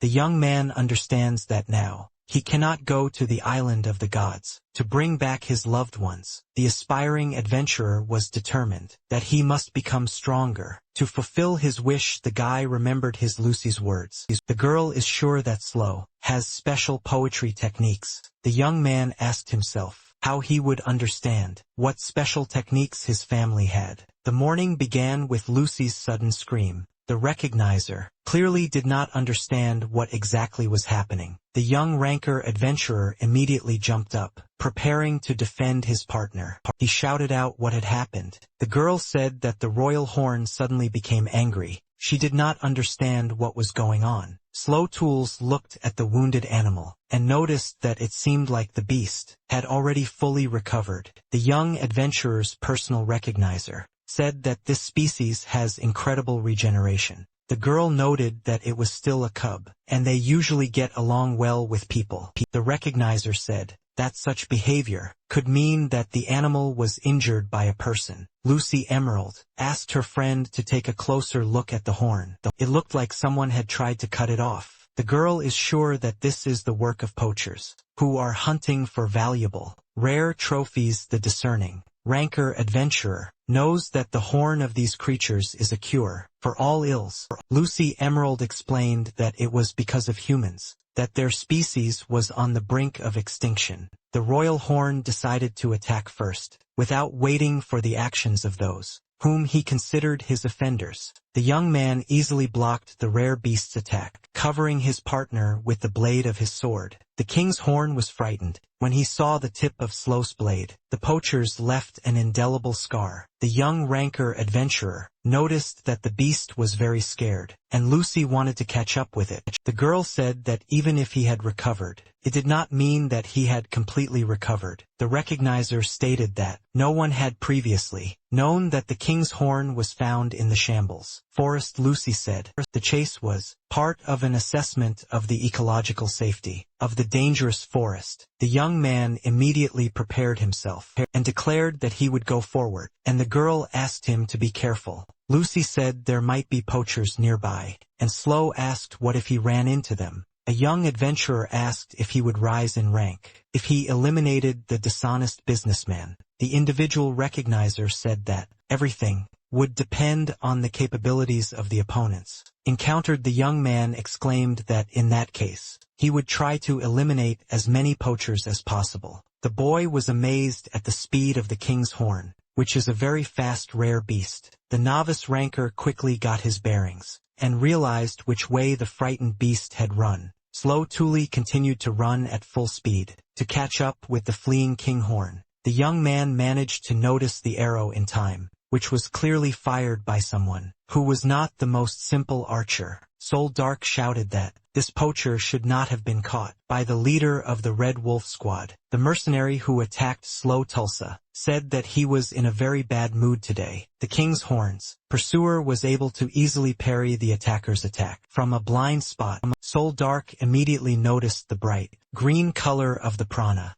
of the one he mistook for a poacher, the leader of the promising mercenary squad. Red Wolf asked Slow Tulsa to stop immediately. The young man thought that the stranger's voice seemed incredibly familiar, but he could not remember it. Slow Tools thought he might have heard the mercenary in the recognition bureau or on the city streets. However, the young man still could not understand why they had attacked first and were now asking him to stop. The young ranker adventurer demanded to know who these people were and by what right they were attacking. The boys shouted out their names. They were Slow Tulsa's opponents in the adventurer rank exam. The day after the adventurer rank exam, the following happened at the recognition bureau. All those who had passed the exam gathered in the main hall, each hoping to receive a good assignment to start with. Soul Dark said he came for work, and the receptionist asked what rank to select the task for. The leader of the Red Wolf mercenary squad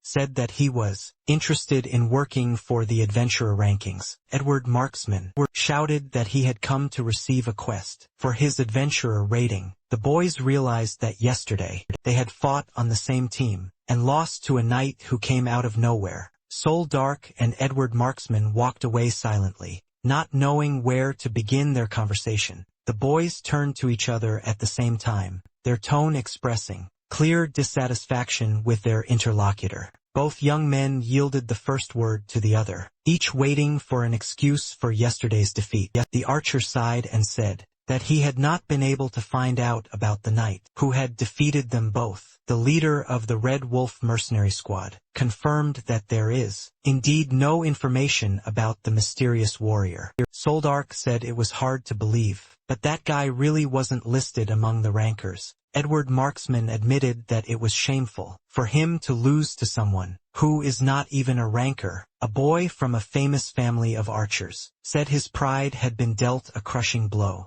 Soldark remembered his return to the mercenary squad after the exam and how his comrades greeted him. The leader informed everyone, in response to the question, that he had successfully obtained the rank of adventurer. The Red Wolf mercenaries joyfully exclaimed that they would now be able to expand their sphere of influence. The girl confidently said that their captain had probably made the other participants suffer through the exam. Souls, mercenaries are completely confident that their leader, with a triple-digit rating, could not lose to the newcomers. The confidence of his subordinates only fueled the rage within. The young man, who was forced to surrender to the unknown, The Red Wolf mercenaries began to whisper among themselves, not understanding what had come over their captain. Sol thought that the guy who defeated him didn't even look at him after such an easy victory. The leader of the promising mercenary squad thought he was a nobody to that guy. But Sol Dark announced that starting tomorrow, all members of the Red Wolf will train 3 times harder. The girl quickly found an explanation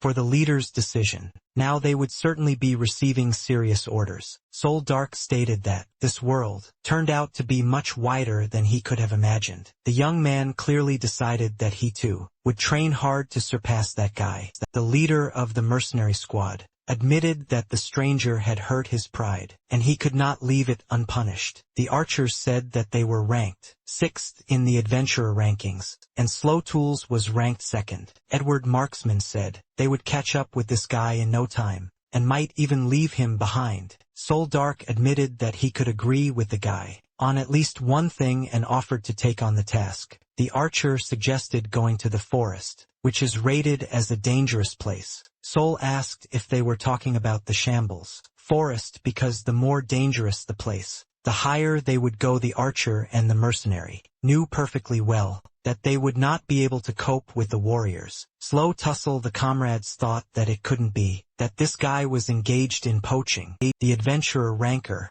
realized that he had been attacked due to a stupid mistake, so he suggested that they talk later. Slow Tools decided that he couldn't stand still. He needed to quickly catch up with the frightened rare beast. Edward Marksman asked if the young man really wanted to protect the wounded king's horn. Slow confirmed the archer's guess, and added that the animal had been wounded by poachers, who were still somewhere nearby. Edward Marksman said that, when moving through the forest, you need to take advantage of the unevenness of the landscape. The guy Slow's former opponent in the exam demonstrated in practice how to move correctly through the forest thicket. The young man couldn't believe his eyes when the archer pulled ahead and began to rapidly increase his lead. It only took one look for Slowtals to understand how he should move over the uneven forest. Edward Marksman shouted that he saw the king's horn, but there was a small problem. The guy pointed out that the animal, which belonged to an endangered species, was attacked by a terrible monster. The archer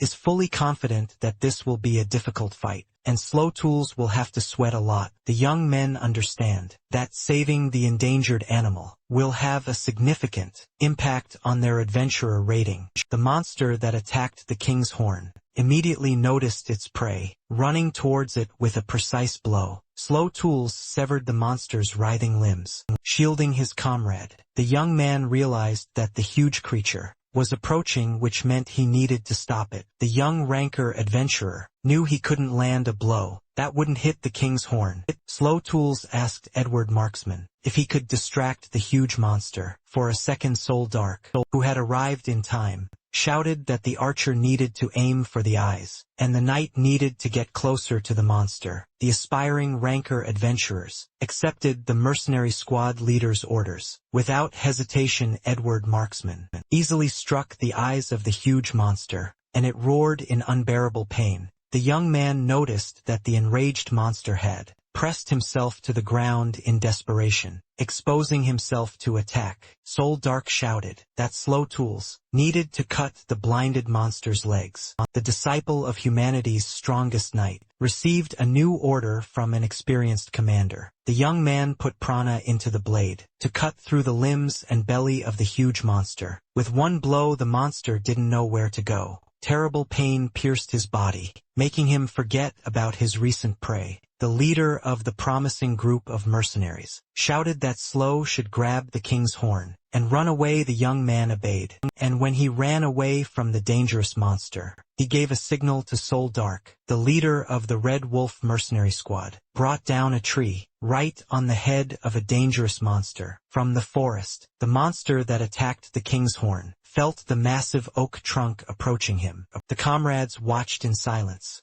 as the dangerous creature from the shambles forest expired under the weight of a centuries-old tree. Edward Marksman admitted that it was a very good decision. The mercenary follows the battle well, Sol said that he was used to working with subordinates, and the boy shouted that he was not a mercenary. Subordinate, the disciple of the world's strongest knight, thought that he couldn't handle it alone. The monster was strong. Slow Tools remembered the words of the recognizers. He wouldn't reach the top 10 in the rankings, with fencing alone. The young man was clearly convinced that swordsmanship alone was not enough for the island of the gods. The disciple of humanity's strongest knight realized that he had much to learn. Now the young man understands perfectly well that he must learn many things in order to rise in rank. The young ranker's personal recognizer apologized for not being able to get here sooner. The girl did not understand what had happened in this clearing and why there was such a mess there. Slow Tools told his individual recognizer about what happened in this clearing. Lucy Emerald noted that, although everything was resolved quickly enough, it was not good to attack from behind. The girl warned that this could negatively impact the ratings of aspiring adventurer rankers. Slow Tulsa's personal recognizer said that this time, she would be able to close her eyes. The leader of the mercenary squad, Red Wolf, asked if the young man was really dragging an individual recognizer along with him. Soul Dark is confident that this makes it much easier to climb the rankings, but he is also under constant surveillance. The mercenary was sure that there was no harder job in this world than that of the recognizers, but it was worth it. Edward Marksman stated that the girl would twist Slow Tools as she pleased. The archer is sure that the young man simply doesn't know how recognizers climb the career ladder. Edward Marksman explained that recognizers rise in their rankings by updating rankers. The young man said that Slow Tools should be careful not to turn into a naive fool. The archer is sure that the guy is nothing more than another step on the career ladder. For this girl, Slow Tools remembered Lucy saying she had important things she had to do. The young man thought about it. You couldn't tell from the girl that her most important concerns were career advancement. Lucy Emerald said that since the Royal Horn was safe, they could stop worrying. The disciple of humanity's strongest knight assumed that this beast wanted to befriend only the girl. The recognizer corrected her comrade. The Royal Horn does not feel safe near armed people. The leader of the Red Wolf mercenaries noticed that this rare beast turned out to be unusually ungrateful. Slow Tools said he had done nothing wrong, but Lucy said the guy had an unpleasant aura about him. Lucy Emerald stated that the defeated, dangerous monster reminded her of the Frost Catcher, said that he had never encountered such monsters before. Did they live in these parts? The girl explained that these creatures used to be found exclusively in snowy regions. Lucy Emerald is certain that the snow catchers have never appeared in the Shambles Forest. Slow Tulsa's personal recognizer suggested that the young man register the presence of this monster. The girl said that they came to this forest on assignment from the Recognition Bureau to assess the environmental situation. The leader of the Red Wolf mercenaries said that they also came here on behalf of the Recognition Bureau. The girl thought that the Bureau had not issued orders to transport reinforcements to the Shambles Forest. Lucy Emerald realized the true reason for the two's arrival in such dangerous territory. The personal recognizer is sure that they have fallen under the influence of her novice adventurer ranker. The girl thought that Slow Tools should pull himself together because he had some competition. Lucy Emerald reported that she had great news for the boy who fought Cloud. The personal recognizer announced that the young man had risen 26 places in the swordsman rankings. The girl is sure that her ranker adventurer is simply a combo master. He should be happy about this news. Lucy Emerald noticed that the guy's technique was quite difficult to see with the naked eye.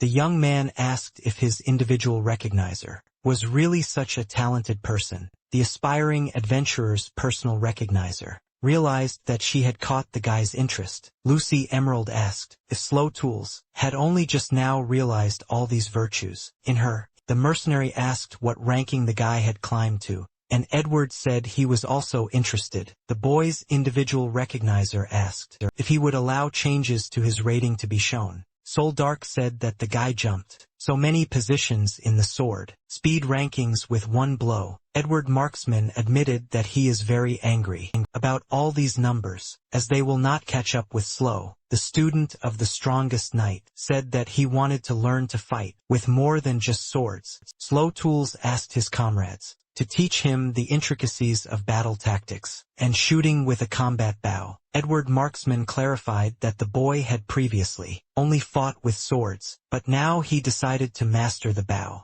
The young man said he already understood how to best exploit the unevenness of the landscape. Slow Tools noted that Sol, as the leader of a mercenary group, was forced to develop a good strategy. The Red Wolf leader noted that formation and the number of warriors are important. For fighting as a team, the young men asked Slow Tools if he was really interested in things so far removed from fencing. Sol and Edward are confident that the student of the strongest knight does not need advice from the likes of them. Slow Tools said that it was just the opposite, and that advice from the archer and the mercenary leader would be of great help to him. Edward Marksman gave the boy a hint. He must use all 5 senses available to him. The girl understands that even Slow Tools is trying to change, and this is a lot of progress. The recognizer thought how good it was that she had arranged a little duel with Cloud Blue Ward. Lucy Emerald thought that poachers and many demonic beasts had appeared in the Shambles forest. SLO's personal discerner understands that this research could come as a major shock to the Bureau. Iris Darkin had been watching the fry all this time, as they entered the territory of the Shambles forest. Romeo Cooper asked what his friend was seeing now, and he replied that they had come across some babies. The smuggler claimed that these children had fresh organs, and that they would be able to sell them for a higher price. Iris Darkin muttered that the king's horn was no longer as valuable, but now they would have to catch them all. The man stated that these are the laws of nature, and anyone who sets foot on his territory will pay for it. Edward Marksman said that using all 5 available senses at once is not so easy. The archer explained that it is important to rely not only on sight and hearing, but also on smell and touch. Edward Marksman stated that this forest is simply ideal for training. There are very strong smells here. The archer said that it would be difficult for the mercenary to distinguish the scents of the forest because he was accustomed to blood. Edward Marksman asked the young man to use prana, which would help speed up the learning process. The guy is confident that if Slow Tussle focuses his prana on the skill he wants to learn, everything will work out. Edward Marksman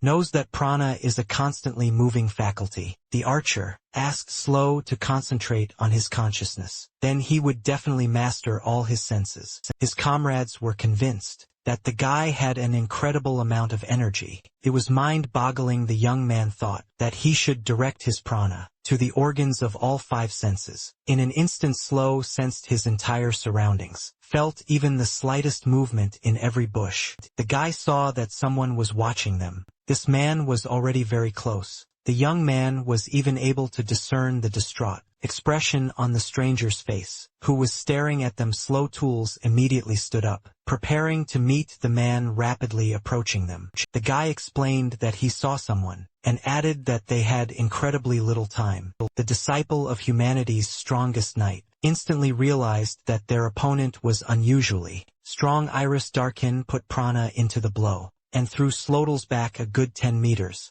Lucy Emerald froze in horror, because it was almost impossible to survive such a blow. The budding adventurers stood dumbfounded as they watched the colossal destruction caused by the man's blow. Looking at the motionless body of Slow Tulsa, his comrades realized with horror that life had almost left the boy. The man screamed that the pronaleak was making him feel dirty. From head to toe, Slow's comrades raised their weapons and prepared to fight Iris Darkin. The young man's personal recognizer instantly realized who had just attacked her. Ranker adventurer. Lucy Emerald screamed that Soul Dark and Edward Marksman were no match for this man. The girl blurted out that this man, Iris Darkin, was a rank 600 adventurer. The young men realized that the man who attacked them was one of the top 1,000 adventurers. Iris Darkin didn't expect that this girl would recognize him, and Lucy said that it was her job. The rookie adventurer's detective said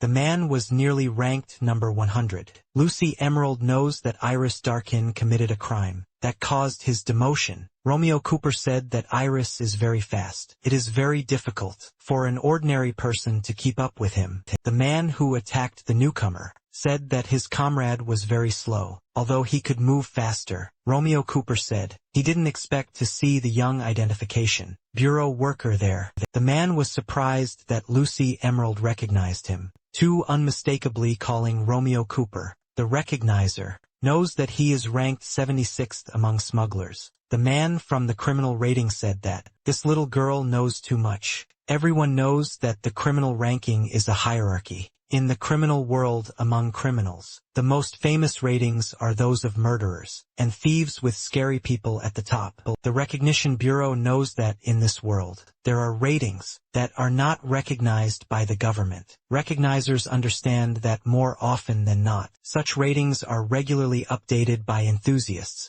Although he almost immediately discovered the beast on his own, the man shouted that he had been chasing this creature for long enough. Why did it even try to hide? The girl covered the endangered animal with herself, so that the adventurer would not have any hope of getting it. Lucy Emerald asked Iris Darkin what he was doing in this forest with Romeo Cooper. The 600th ranked adventurer chuckled. Of course he came to the Shambles Forest for big profit. The individual recognizer screamed that the man could have made money honestly. Iris Darkin grinned, saying that the girl had misunderstood him. Money was far from the only goal. The man explained that he collaborates with Romeo Cooper for several reasons. Iris Darkin said that he was selling him goods so that he could buy something valuable from him. In the future, the man asked if the recognizer didn't know that you could buy a rating in this world. Lucy Emerald asked how Iris Darkin dared to insult the rating in front of the recognizer. The Red Wolf leader could not hesitate any longer. The man who had attacked them had to pay for what he had done.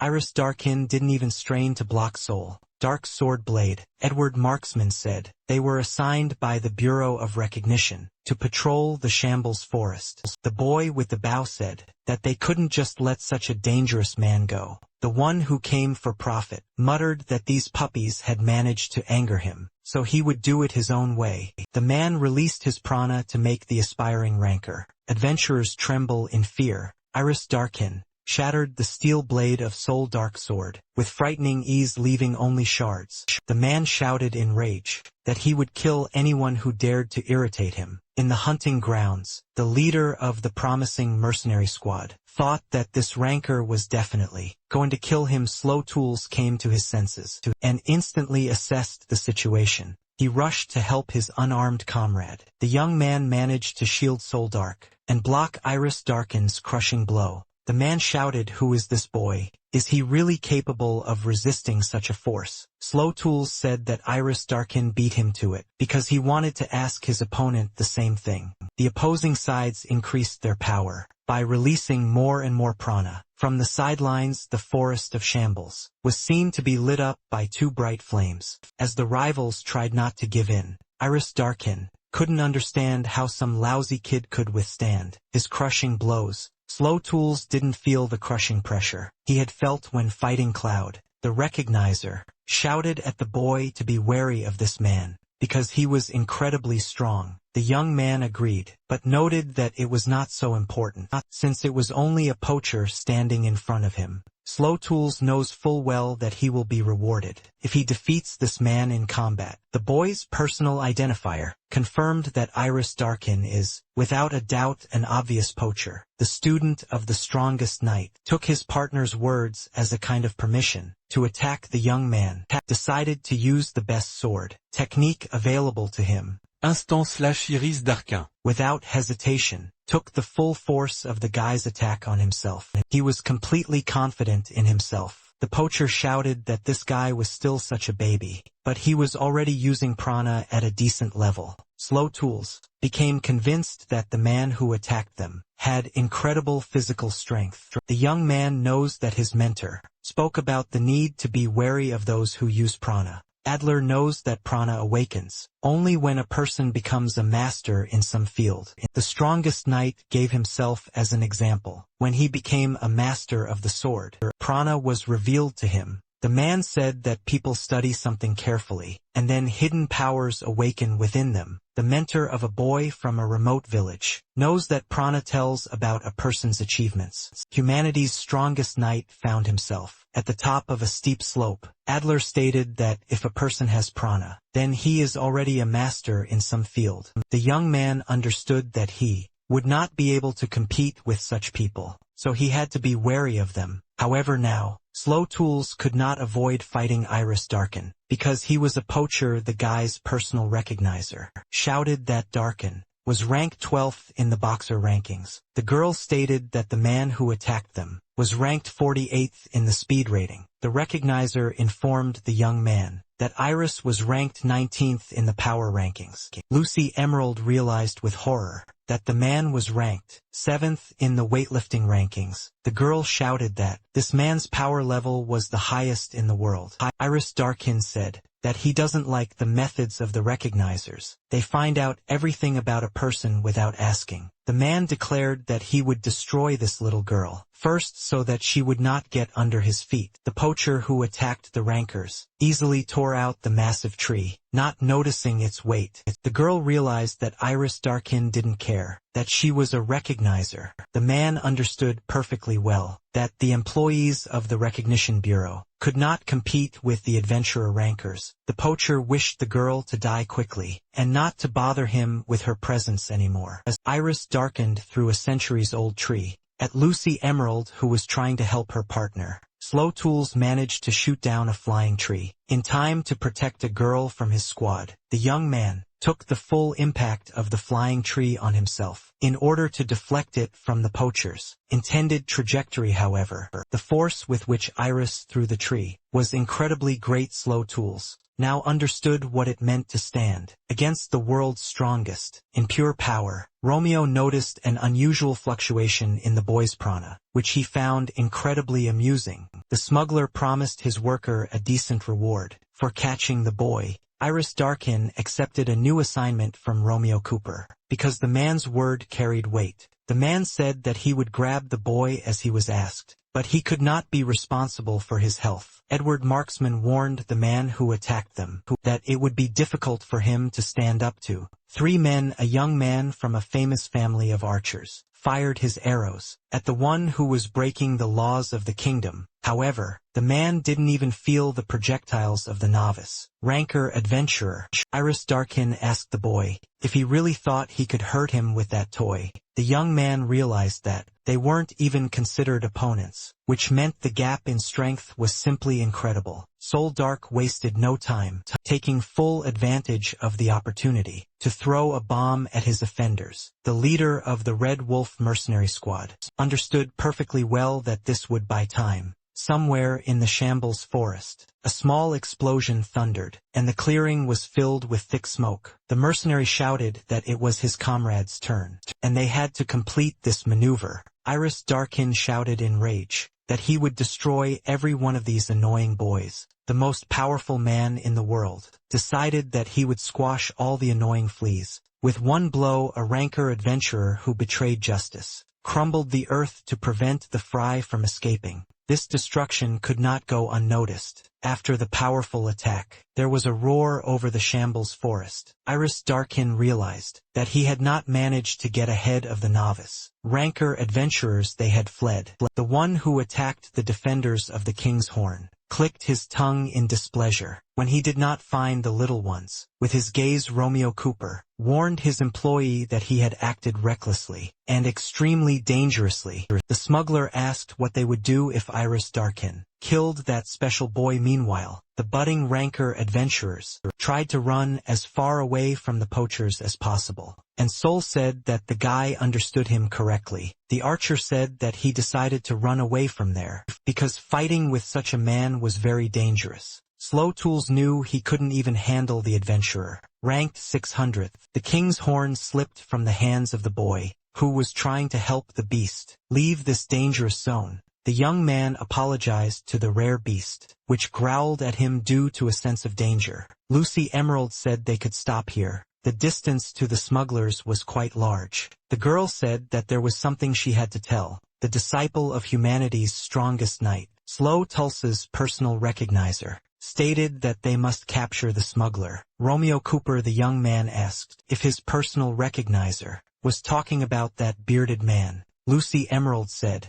that the guy understood everything correctly. She was talking specifically about the man with the beard, the disciple of the strongest knight of humanity. Asked why the girl needed to catch Romeo, the individual recognizer said that it was all for her personal goals, which she spoke about the young man, as it was he had to help his partner. The leader of the Red Wolf mercenary squad said that first they had to decide what to do. The young man's personal recognizer apologized to the guy because she was rushing things too much. Soul Dark said that their team has taken a mission to this dangerous area, so they will continue to monitor. The detective stated that the young men were unable to cope with the men who attacked them. The mercenary said that after they uncovered the poacher's plan, they would report it to the Identification Bureau. The young man asked how much their rating would change once they implemented their plan. The girl asked if she couldn't influence these guys. Reckless decision, the recognizer said. They would rise in the adventurer rankings by at least 1,000. The leader of the Red Wolf mercenary squad convinced the girl that they would not run into trouble. Soul Dark asked what exactly Slow and Lucy were going to do. They probably already had a plan. The young man replied that they would carry the king's horn to a safe place. It was part of their task. Edward Marksman is confident that the presence of such a rare beast significantly complicates the fight. However, Slow Tool said that he had a reason for not wanting to involve this kid in their squabbles. The guy's personal identifier said that the royal horn had already suffered because of poachers, the leader of the mercenary squad. Red Wolf said that in that case, they would have to split up. The young man said that he and Edward Marksman would wait for their comrades under that tall tree. Soul Dark explained that he and an archer from a famous family would take turns keeping watch underneath him. The leader of the mercenary squad explained that they should unite to be on the safe side. Edward Marksman told the boy that he would now teach him to move through the forest much more efficiently. The boy with the bow said that his comrade could already move on. He would definitely catch up with him. Edward Marksman asked if the mercenary was in a hurry, and he said that he also had something to tell. The young man showed the student of humanities, strongest knight, how to navigate tall trees. The leader of the mercenary squad explained what the young man should pay attention to. First Adler's student thanked his comrades for the valuable experience they shared that day. Soul Dark asked if the young man could lend him his dagger because the mercenary sword was broken. The mercenary leader is confident that it will be beneficial for the boy to conduct image training before bed. The boy's individual recognizer said that it was now time for them to take the king's horn to a safe place. The girl said that she was worried about Iris Darken, but they had to complete the task they had taken on. Lucy Emerald asked her partner if he understood exactly what she had just asked. The young man replied that he understood everything completely. They were assessing the ecology of the forest and hiding the animal. Slow Tools is confident that Soul and Edward are not bad guys, so they can rely on them. The girl asked, how about doing an ecological study and finding the habitat of the king's horn? The boy's personal identifier said that she was very curious about where this baby could have come from. Lucy Emerald is confident they can find the rest of this endangered species. The girl is confident that this baby will be able to take them to his home, where they will meet the rest of the individuals. The recognizer thought that the rare beast heard her words, and therefore had already run to its home. The girl said that they should trust the instincts of this royal horn. He is quite smart. The guy's personal recognizer is sure that this animal is scared, so he will run to his house. The disciple of humanity's strongest knight said that he completely agreed with his partner. Lucy Emerald exclaimed that the royal horn had led them to another unidentified magical beast. The girl screamed that Slow Tools must immediately draw this incomprehensible magical creature. The young man hastily tried to carry out the task given to him, but admitted that it did not work out very well. Lucy Emerald screamed that she saw another beast. They had to hurry or it would run away. The rest of the difficult day was spent completing the task from the Recognition Bureau. the King's Horn never led slow, Tulsa, and Lucy Emerald to their home in the Shambles Forest. The young man decided to try to follow the advice of his comrade. The leader of the Red Wolves, the disciple of humanity's strongest knight, understood that prana could attract Iris Darkin. However, he had to learn to control it better. In order to use stronger techniques, the guy's individual recognizer called out to him. The girl wanted to talk to Slow. Lucy Emerald asked if she was distracting the guy, to which he replied that everything was fine. The young man said that he was simply conducting the training that Soul Dark told him about. The girl said that she checked the guy's report, and his drawings made her very happy. The recognizer hoped that, in the future, they would sort out the boy's lack of artistic talent. The girl said that the recording should be shorter, but Objective Slow almost failed. The young man recalled that his personal recognizer said that she wanted to catch Romeo Slow Tools, asked if this was the same goal she had told him about when they first met. The girl said that the student of the strongest knight of humanity understood her correctly. Everything is so. The young man said that he was ready to cooperate with the girl because he could not pass by. Slow explained that he went to bed so late because he couldn't sit still without doing anything. The guy said that he was very familiar with this feeling, so he wanted to help the girl. Lucy Emerald screamed, "How could Slow talk about this so easily? He couldn't understand her." The girl thought that she had gone too far, because she didn't know what this guy had been through. The guy's personal recognizer asked if this was really why he trained every day until midnight. Lucy Emerald realized that the disciple of humanity's strongest knight was somewhat similar to her. The girl thanked the guy for agreeing to help, but he doesn't know her goal. The young man stated that they would be able to cooperate without any problems, even without knowing everything about each other. Individual recognizer SLO stated that she was ready to tell him about her goal. The girl explained that the rating is a list of outstanding people, arranged from top to bottom. Lucy Emerald is absolutely convinced that being included in the ranking proves a person's worth. However, the girl knows that in this world, there is a different rating, which is written from the bottom up. The guy's personal identifier stated that she is hunting for people from this dark rating. The girl told Slow Tools that 5 years ago, she had a very close friend. Lucy Emerald said that this girl's name was Morella. She was blind from birth and did not know the world. The boy's personal recognizer said her friend never laughed at her dreams. The girl continued to say that she dreamed of taking first place in the recognition rankings. Lucy Emerald believes that it is the most honorable job to record the great people who make history. The future recognizer said that her friend is the only one who doesn't laugh at her dreams. Morella believes that the school is too small for Lucy Emerald, and that the girl should move on. The girl said her family was invited on a cruise. I think its name starts with Bond. Lucy Emerald shouted that Bond Solution was the most luxurious cruise there was. Morella said she wouldn't be interested in this cruise, so she would give the seat to Lucy. The girl is sure that she won't be able to enjoy this cruise anyway, because she can't see anything. The future recognizer screamed that she could not accept a ticket from her only friend. Lucy Emerald said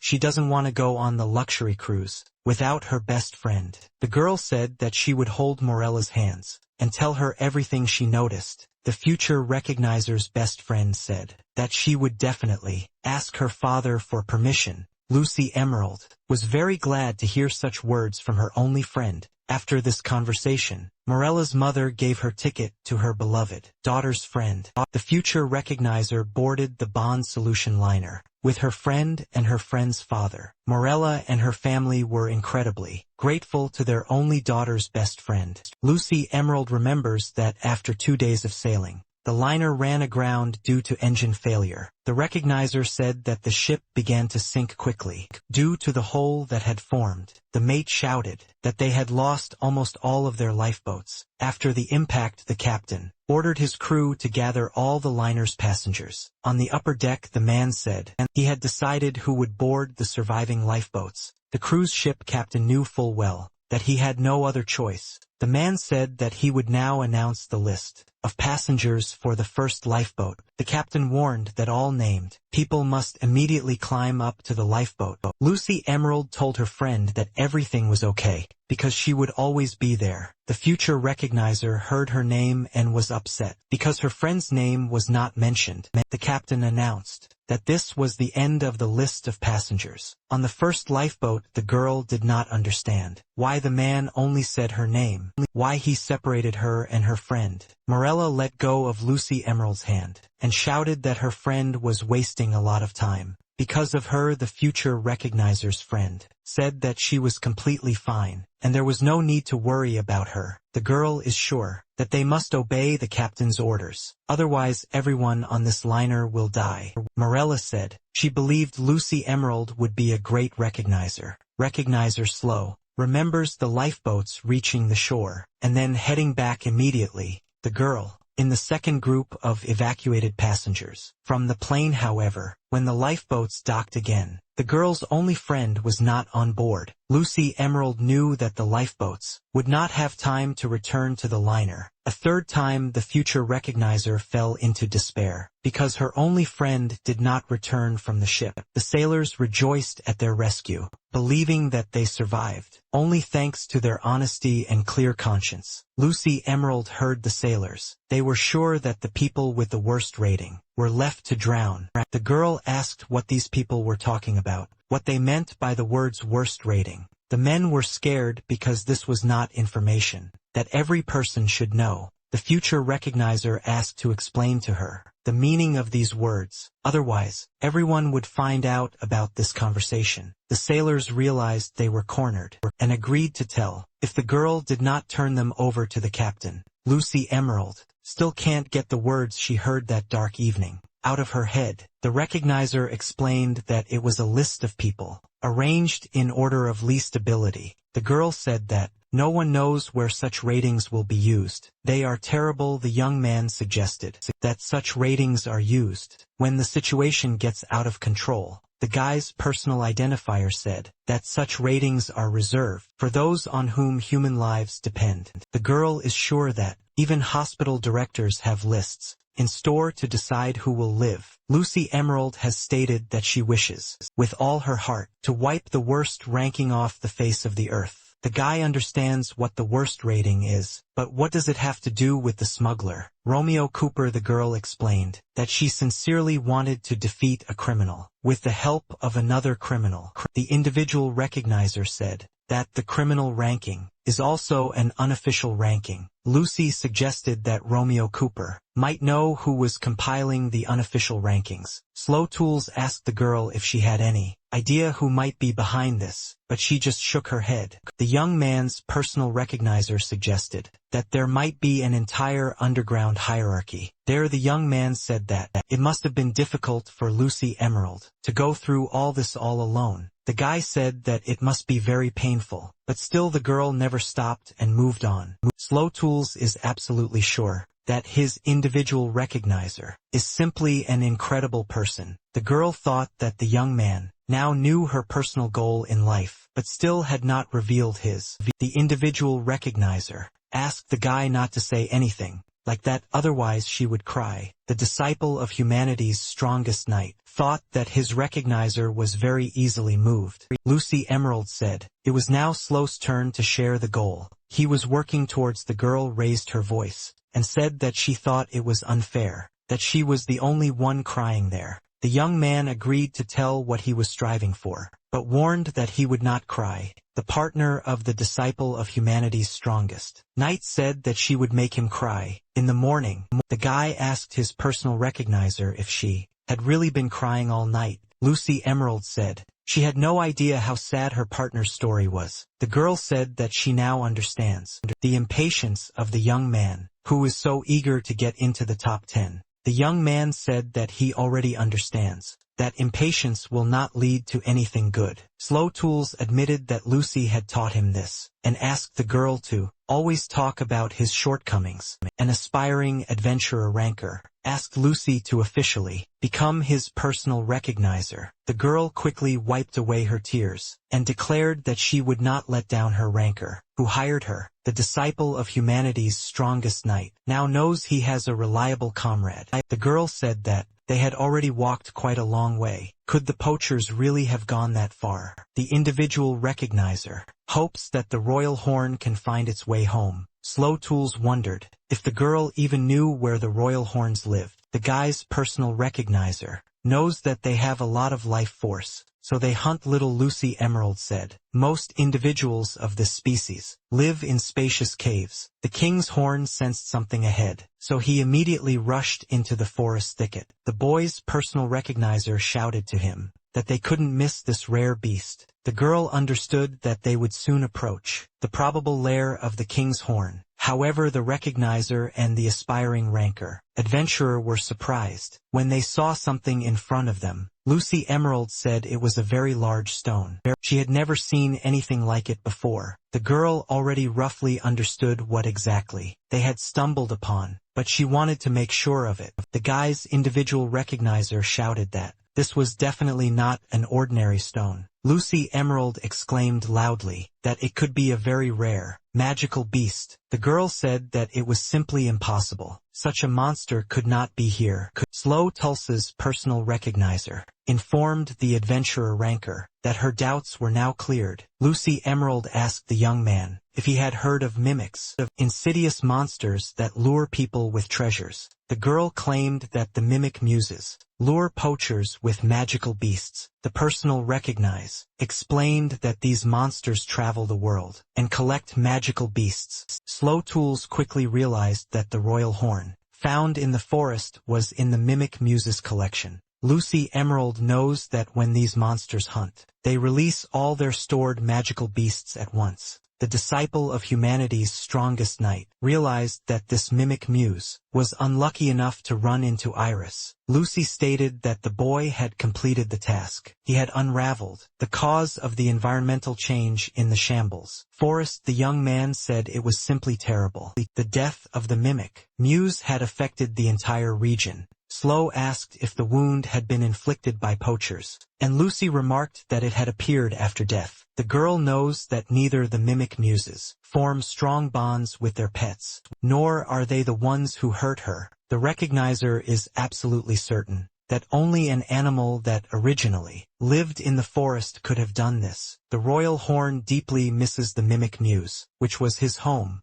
The disciple of humanity's strongest knight stated that he too had lost his home. The young man said that he was very familiar with this bitter feeling that was impossible to escape. Slow Tool said, felt like his heart was about to break into pieces. The boy's individual recognizer said that she was going to cry if Slow didn't stop suddenly. A terrifying roar of an incredibly dangerous, magical creature was heard from behind those standing. The comrades turned around and realized that a giant blood orc stood before them. The guy's personal recognizer noticed that they were already familiar with this monster from the shambles forest. The bloody orc also remembered his prey, which he managed to miss not so long ago. The ferocious giant immediately pounced on Slow and his comrades, but the boy was faster. The young man dragged his group members away from the magical monster that was attacking them. The disciple of humanity's strongest knight realized that the blood orc was in no hurry to attack them.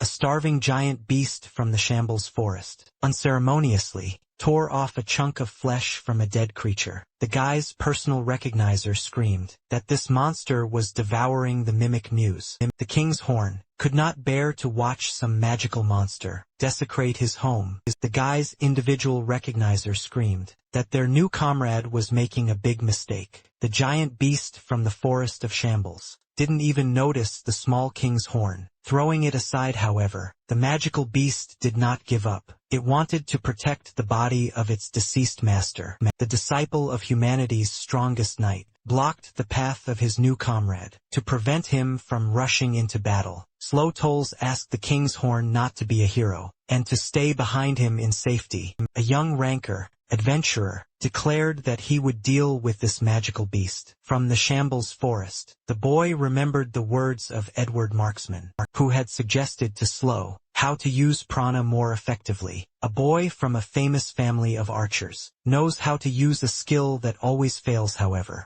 The guy knows little about sword fighting. He asked because they also use prana. Slow Tools admitted that he couldn't control his prana, and Edward said that it wasn't a problem. The guy said that his family practices a special method of prana control, and the young man will quickly master it. The disciple of the strongest knight understands that. Now he simply must succeed in softening the guts. The young man asked what other method of prana control his friend Edward Marksman was talking about. The archer said that to do this, Slow Tools must learn to control all 5 senses. The young man from a famous family of archers said that his comrade should then look within himself. The guy said it would feel like he was looking down on himself from somewhere above. Edward Marksman suggested his friend give it a try to see how much he was missing out on. Slow understands that this technique is most effective for those who have a huge supply of prana. The disciple of humanity's strongest knight decided that he would look at himself using his heightened senses. The young man could not believe his eyes because he actually saw himself and his prana.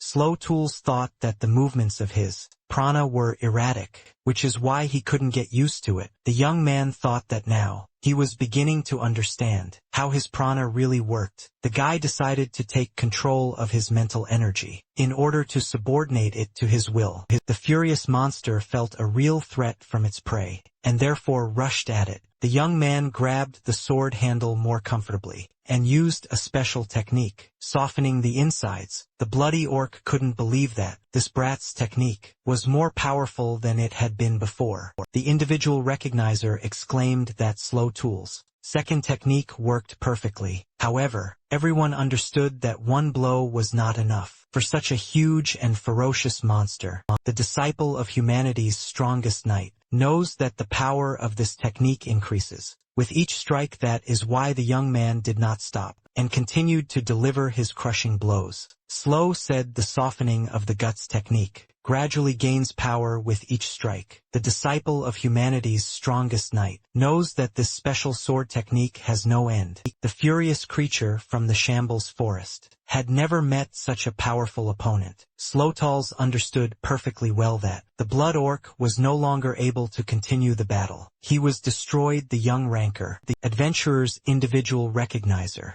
was amazed by the boy's incredible strength. The disciple of humanity's strongest knight decided that he had to speak with the royal horn. The young man asked the rare beast not to be afraid of him, because he did not intend to cause harm. Slow Tools stated that he is not an enemy. For the king's horn, the guy wants to protect him. The young man's personal recognizer thought that there was now a new member on their team. The girl thought that King Horn should stay with them until he found his pack. Lucy Emerald wondered how things were going with the second group, Soul Dark and Edward Marksman. Meanwhile, somewhere in the Shambles Forest, in a temporary camp of ruthless smugglers, Iris Darkin shouted at the stupid creature, asking why it couldn't stand still in front of him. The man told his boss that he couldn't make a proper cut. All the horns were broken off. Romeo Cooper said, the broken horns raise suspicions that they are fake and are worthless. The young men agreed that just looking at the poachers made them feel sick. Edward sighed because they couldn't defeat these Inhumans, and Saul said he understood that. Romeo Cooper is confident that they have already collected most of the goods, which means there is very little left. Iris Darkin said that all that remained was to deal with the kids. Spying on them, the adventurer ranker, from the 600th position in the rating, instantly found himself under the newcomer's tree. The most powerful man in the world easily smashed a massive tree trunk into pieces. Knocking it down, Edward Marksman chuckled nervously and called out when the man noticed their presence. Iris Darkin shouted that he knew about them from the very beginning.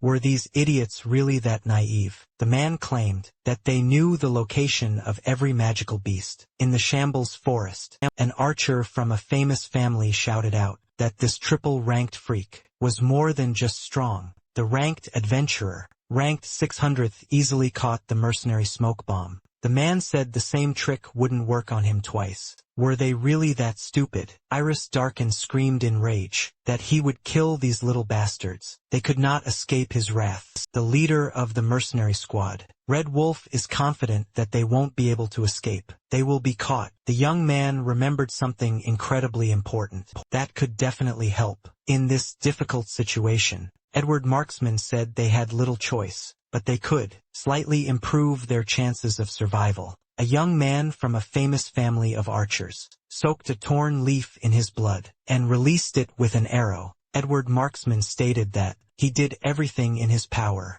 The rest is not up to him. The adventurer, ranker from the 600th position in the ranking, asked why these kids didn't run away from him. Iris Darkin asked if they had realized their helplessness and resigned themselves to their imminent death. The young men told the poacher that it was a mistake for him to stand in their way, because they had something to surprise him with. Edward Marksman said that an archer's true skill comes when he has cover. Soul Dark was surprised by the coincidence, because his skills are demonstrated when he has subordinates. A boy from a famous family of archers declared that he would not carry out the mercenaries' unacceptable orders. The leader of the promising squad agreed with his partner and said that giving ridiculous orders was not his style. Soul Dark suggested to Edward Marksman that they begin right now. There was no point in dragging out the battle. Meanwhile, in another part of the Shambles forest, Slow Tools felt a surge of energy coming from the side. The young man wondered what it could be. The feeling he had just experienced was too strange.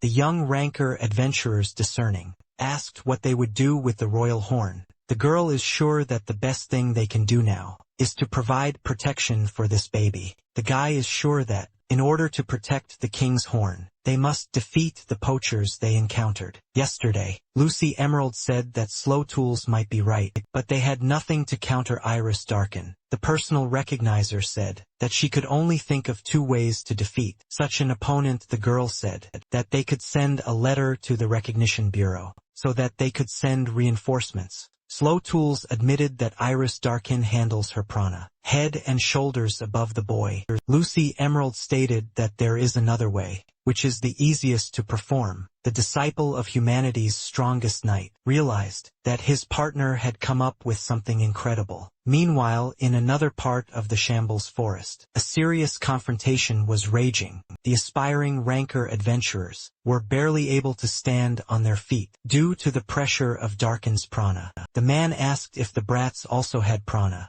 Iris didn't understand what kind of strange kids these were. The young ranker adventurers were well aware that this ability had not existed. Until recently, the young men acknowledged that they only now had the opportunity to take advantage of their new powers. Adler said that people who receive prana cannot use it without a special trigger. Soul Dark realizes that he honed his sense of teamwork while serving as the leader of a mercenary squad. Edward Marksman, in turn, was a brilliant archer with an incredibly strong pedigree and were exclusively on the winners list. Luckily, however, these guys were brought together by an incompetent prana user named Slow Tools. Each of the comrades of the strongest knight's disciple understood that this was enough for awakening. Therefore, the young ranker adventurers decided to accept the fight with Iris Darkin on new terms. The leader of the Red Wolf mercenary squad rushed into battle. While the enemy did not consider them a real threat, the adventurer ranked 600 thought the young man had decided to commit suicide. Iris Darkin is well aware that even the appearance of prana and the boys cannot affect their fight. However, Soul Dark easily parries the attack of the most powerful ranker adventurer in the world.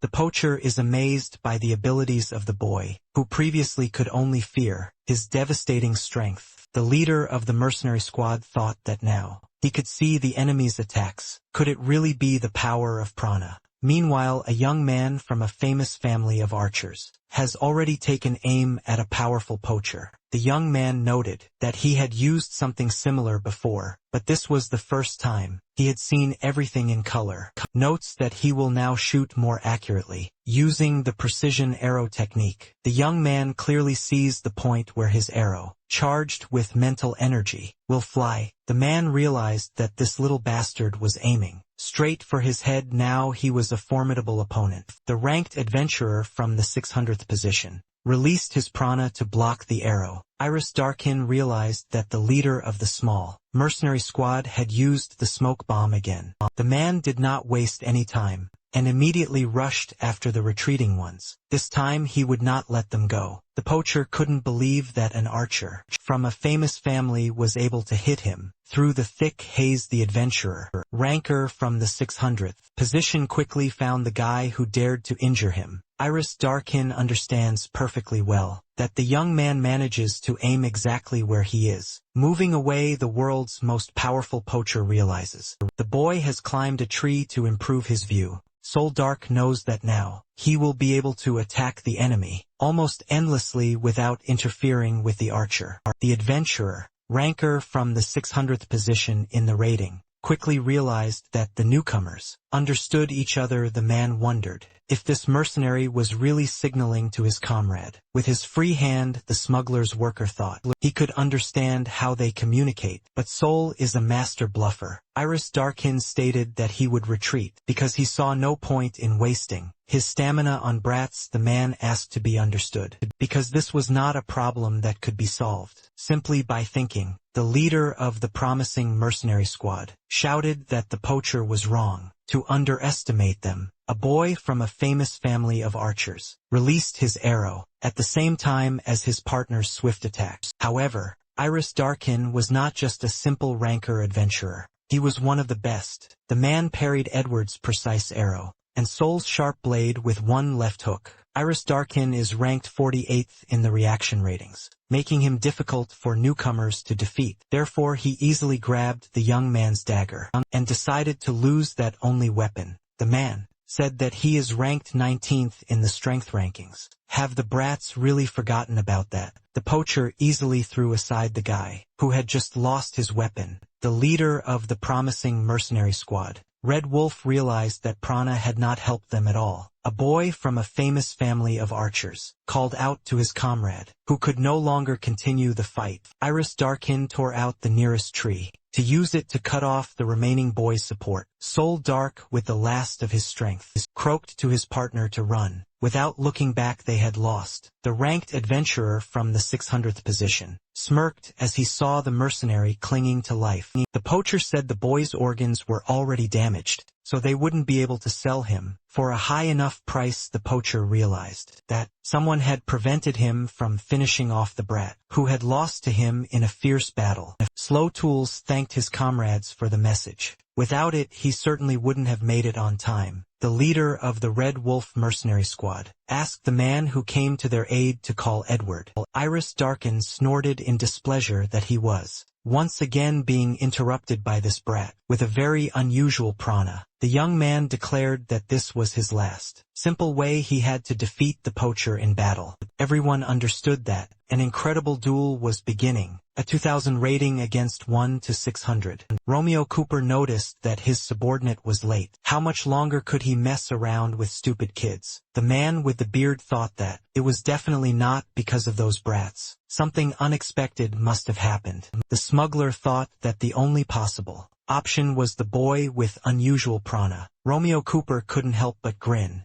because he was not mistaken in the abilities of the young ranker adventurer. Meanwhile, the situation between the duelists became increasingly tense, each trying to assess the opponent. The disciple of humanity's strongest knight understood that this duel would be very difficult. The adventurer, ranker from the 600th position in the rating, decided not to delay his quick victory. The man made a swift lunge, intending to instantly crush the rookie ranker. However, Slow Tools blocked the powerful fists of the poacher, who was an excellent boxer. The young man wrapped his legs in prana to bypass the furious opponent. In the blink of an eye, the disciple of humanity's strongest knight decided to attack an incredibly dangerous opponent. From the blind spot, however, Iris Darkin easily blocked the instant slash, with the praka tightly wrapped around his hands. A novice ranker adventurer recklessly charged at an opponent who was stronger than him.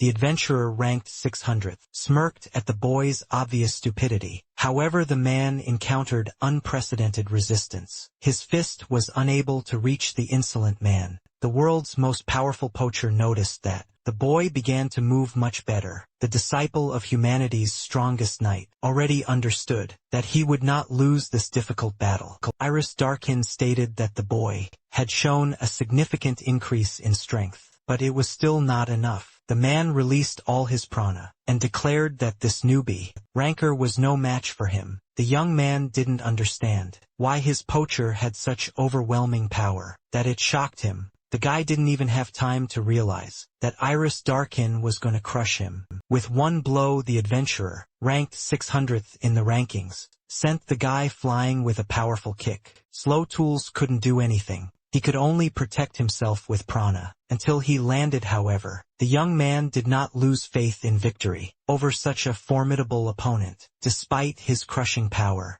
the world's most powerful poacher did not let go of his prey. Quickly catching up with the young ranker adventurer, the young man understood perfectly well that there was one area in which Iris Darkin had failed to excel. An adventurer, ranked 600th, asked the guy what was wrong and why he was running away. The poacher threw another tree at the young man and shouted that the boy could not win by avoiding the blows. The disciple of the strongest knight realized that he had to dodge the rapidly approaching object. The young man thought that he had to win at least a moment to counterattack. The poacher, Iris Darkin, shouted that the boy must accept his death. The outcome of the battle was already predetermined. The student of the strongest knight ordered himself to come to his senses immediately. Now was not the time for doubts. The young man thought he was fighting a man who was only ranked 600th. Slow Tools knows that he has already dueled Cloud Blue Ward, the 11th ranked adventurer. Adler's apprentice realizes he has nothing to fear from some poacher. In the Shambles Forest, the young man decided that now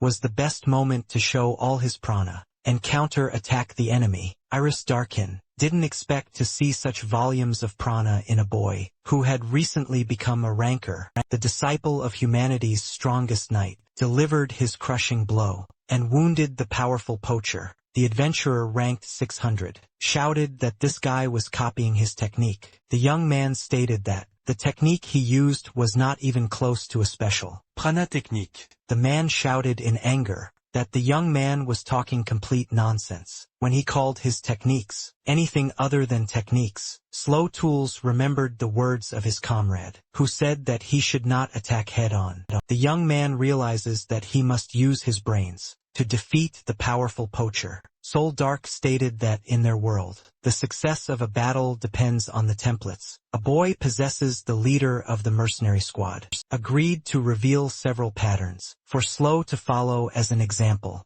The young man said that the very essence of the word tactics means the ability to create the necessary conditions for victory. The disciple of the strongest knight remembers the first condition, which is determined by a sudden attack. Slow Tools also remembers the second condition. He must lure the enemy into his territory. However, the guy understands that the third condition implies an ally who is ready to support. The leader of the mercenary squad realized that his partner had done a good job and completed everything that was necessary. Romeo Cooper's subordinate screamed, "Could this brat still move?" Soul Dark was well aware that they had embarked on a very dangerous adventure, which had almost succeeded. The young man thought that his partner was twisting his arms around him, but their plans were going incredibly smoothly. The adventurer, ranked 600th, realized he had been captured. The leader of the mercenary squad, Red Wolf, shouted that Slow must not hesitate. This was a crucial moment. Iris Darkin was furious at the realization that he had been dancing to the boy's tune. All this time, the poacher released an incredible amount of prana to repel the aspiring rankers. The killer said that these newcomers were very unlucky because they pissed him off.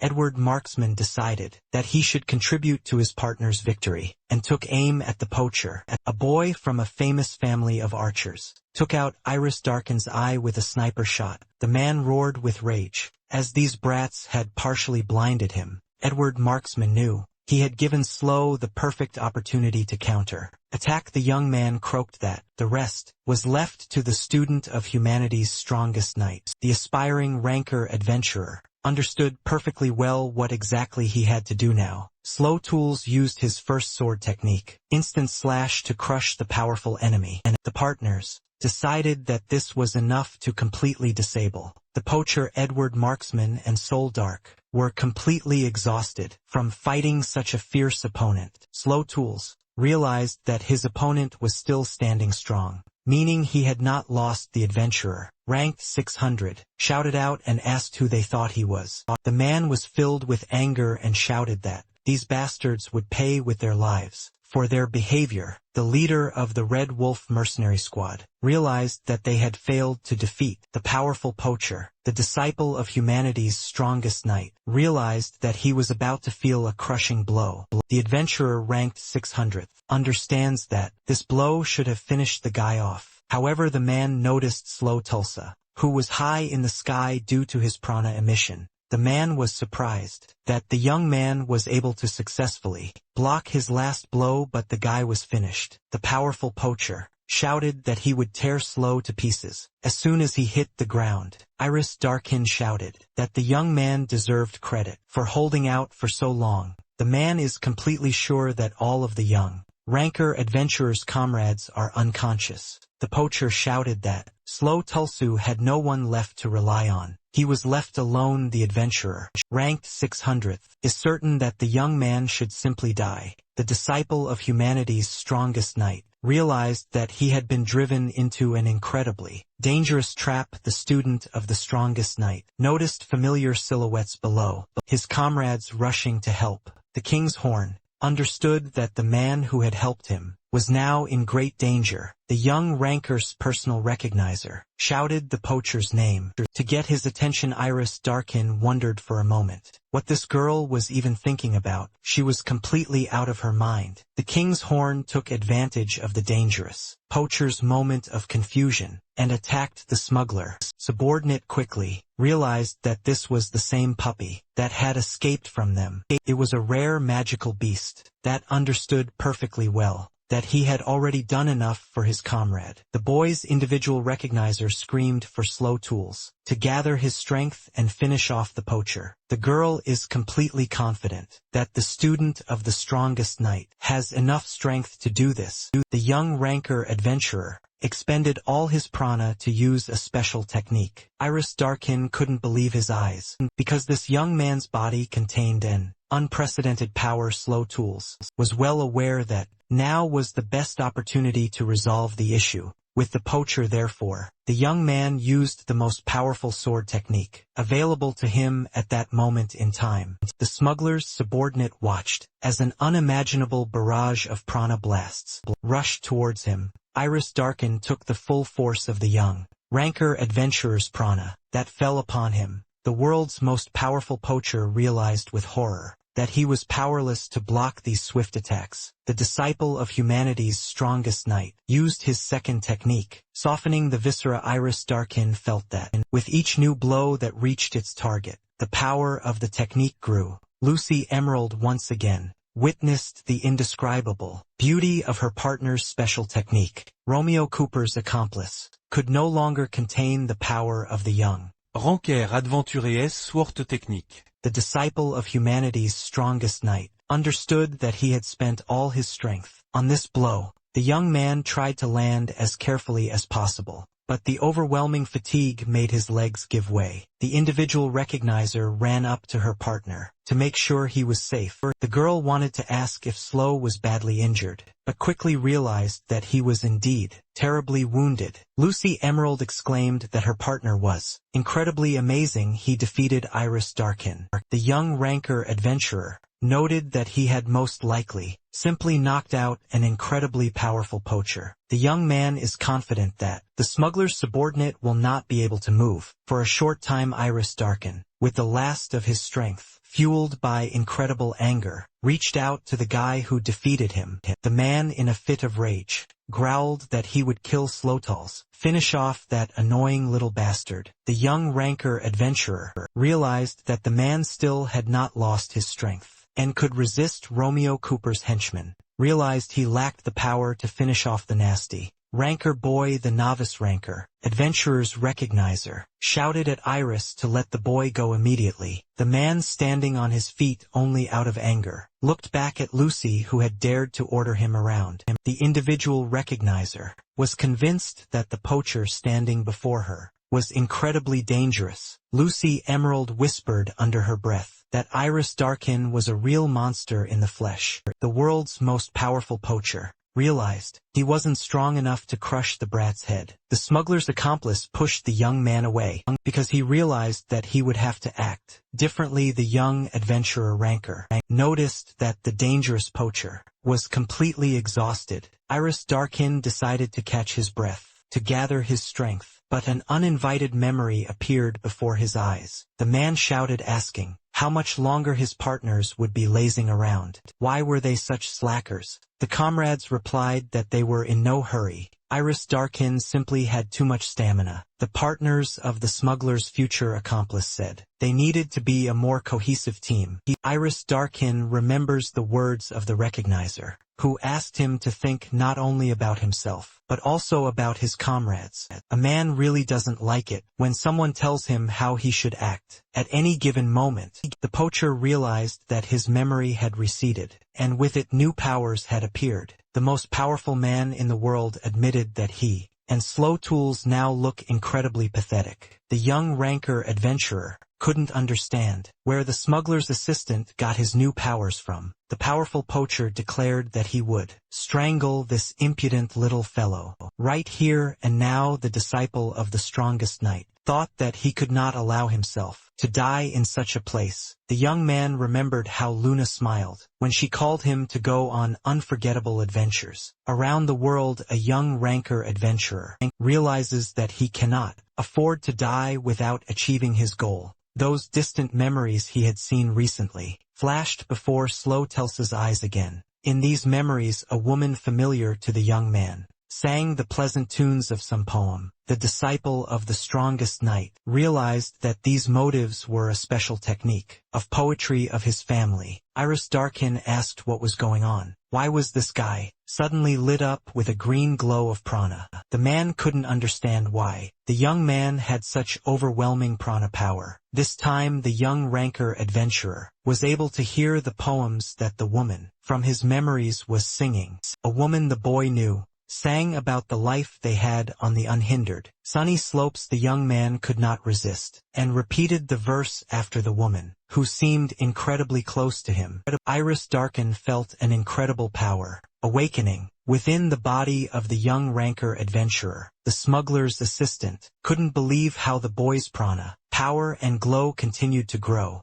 The man in despair asked the void again what it could be. Did the guy really have a trump card? The world's most powerful poacher screamed in incredible pain when he realized he had lost half his forearm. Iris Darkin roared that this bastard had just taken his arm. How dare he do that? Slow Tools understood perfectly well that the most powerful poacher in the world would no longer be able to defeat him. The individual recognizer thought that the disciple of the strongest knight used the poetry technique. Lucy Emerald doubted what she saw. She always thought that the techniques of poetry look different. The girl is completely confident that this technique of poetry is different from all other special techniques. The world's most powerful ranker adventurer screamed that the person standing in front of him was just a damn bastard. The man decided to crush the young man with a powerful blow of his fist, but he encountered an insurmountable obstacle. Iris realized in horror that his other arm had vanished without a trace.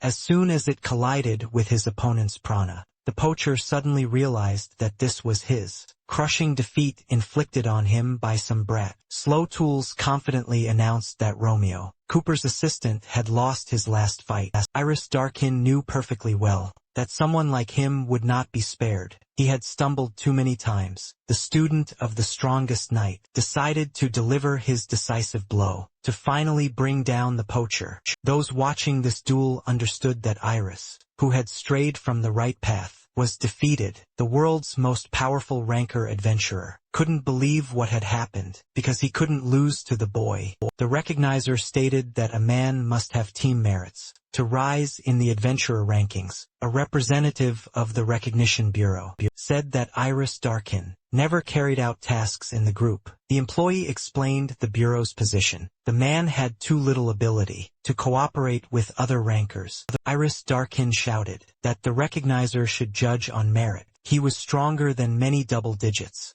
A representative of the Recognition Bureau stated that they cannot change the criteria for evaluating adventurers. The man shouted that the second-ranking adventurer also specialized in solo missions. The recognizer explained that certain exceptions may apply to some rankers. The representative of the Recognition Bureau noted that Iris, unfortunately, does not have such privileges. The future poacher thought that from the outside, it was simply not obvious how hard he was trying. The man is completely confident that for a ranker, his rank is the embodiment of all his aspirations. Iris Darkin decided to cooperate with some rankers, just to rise in the adventurer rankings. Race remarked that collaborating with a 3-digit ranker was, no matter how you look at it, cool, and Melos confirmed it. The future poacher is completely sure that he is not inclined to cooperate. Because he is too good, the man is firmly convinced that his partners will always be nothing but an incredibly annoying burden for him. Reyes apologized to Iris Darkin because he didn't think there were griffins in such a place. A 3-digit ranked adventurer dispatched the beast. With one blow, the future poachers said that they needed to quickly complete the task. Such monsters were no obstacle. The man thought about how, when he joined the team of these rankers, he began to encounter powerful monsters. Iris Darkin doesn't see this as a big problem, because dealing with them isn't that difficult. However, something is bothering the future poacher, as if his new partners are leading him by the nose. Iris Darkin noticed that his new comrades left the camp every night after the battles. The man became curious about what race and mellows were up to, so he followed them. Iris Darkin realized the bitter truth, that he had indeed been led by the nose all this time. The guy exclaimed that the slain monster was entirely composed of incredibly valuable materials. Rice said that everything turned out just as they planned, and that this idiot did everything for them himself. Melos asked if Iris really didn't understand anything, but he was as dumb as a brick. A close friend of the girl said that among rankers,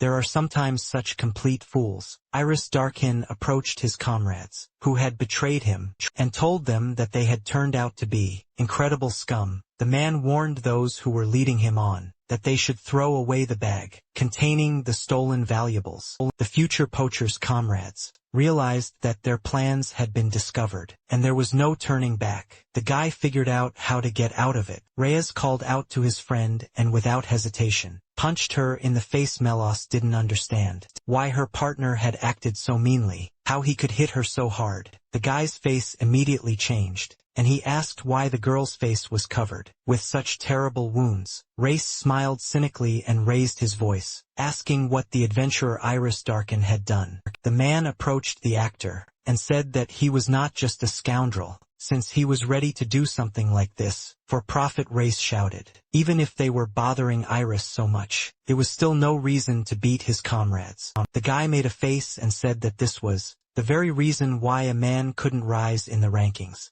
Rice raised his girlfriend and stated that he would immediately report this incident to the Recognition Bureau. However, the guy said that they were magnanimous. If Iris Darkin apologized, they would hush up the matter. Reyes told his friend that she would not report the man's misconduct. If he apologized, the future poacher asked himself whether he was really willing to listen to the barking in order not to lose his rating. Iris Darkin warned that he was not going to bend to the will of such worthless people as his comrades. The powerful man, without hesitation, decided to rid the world of such scum as Rice and Melos. The poacher admits that he still hasn't regretted this act, although it affected his rating. Romeo Cooper's subordinate realizes that the Bureau has investigated and solved his serious crime. The recognizers did not imprison Iris Darkin, given his incredible past achievements. However, the Bureau revoked his rating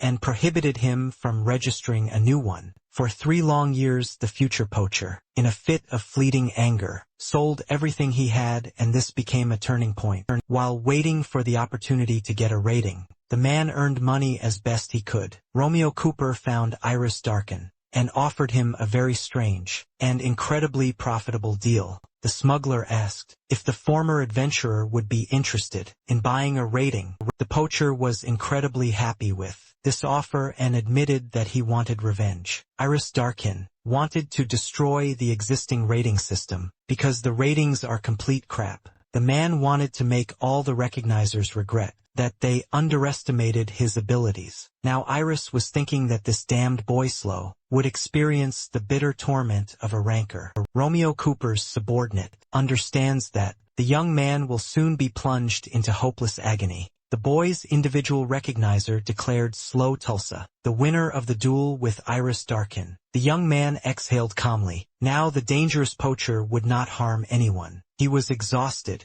Lucy Emerald asked where the guy was going. He was too exhausted after the battle with Iris. The disciple of humanity's strongest knight declared that this is not the end. Romeo Cooper is free. Slow Tools said he had to catch the smuggler while he was somewhere in the Shambles forest. The guy's personal recognizer realized that he was trying to make her dream come true as soon as possible. The girl remembers that it was she who spoke about her goal to cleanse the world of the illegal. Worst rating. The recognizer shouted that Slow Tools should stop, because now was not the time to be a hero. Lucy Emerald stated that even she could defeat the guy. Now they should wait for the next chance. The young man tried to object, because the next chance might not come for a long time. The girl said that even meeting a rancor adventurer like Slow Tools is enough for her. Now the disciple of humanity's strongest knight turned around to confirm the sincerity of the girl's words. The young man apologized for causing the personal recognizer so much worry.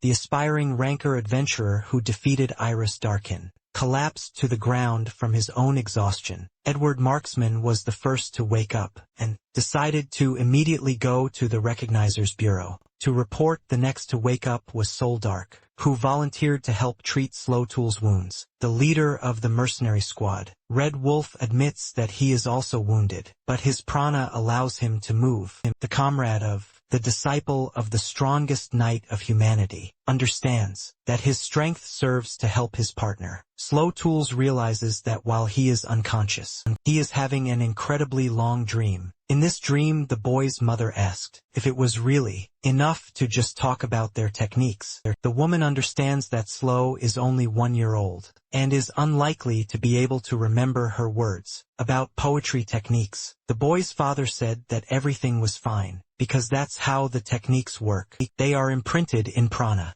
The man is confident that his son will gradually remember all this when he tames his prana. His father said that Slow might even remember this dialogue, and mother said that they shouldn't talk about strange things. The man turned to his son and said that their ancestors possessed a special and incredible power. The father said that because of this powerful force, an incredibly terrible wrath fell upon them. The man said they began to live in hiding in this remote village called Tulsa. The father explained that, thanks to the decision of their ancestors, they were able to live days far from the fierce battles. Slow Tools turned to his father and said that he completely shared his feelings and agreed with them. The young man wondered if his parents longed for peace. Then why did they teach him the technique of poetry? The young man guessed that both his parents and all the villagers had guessed about the approaching inevitable catastrophe. Adler's student realized that they all knew that the day would come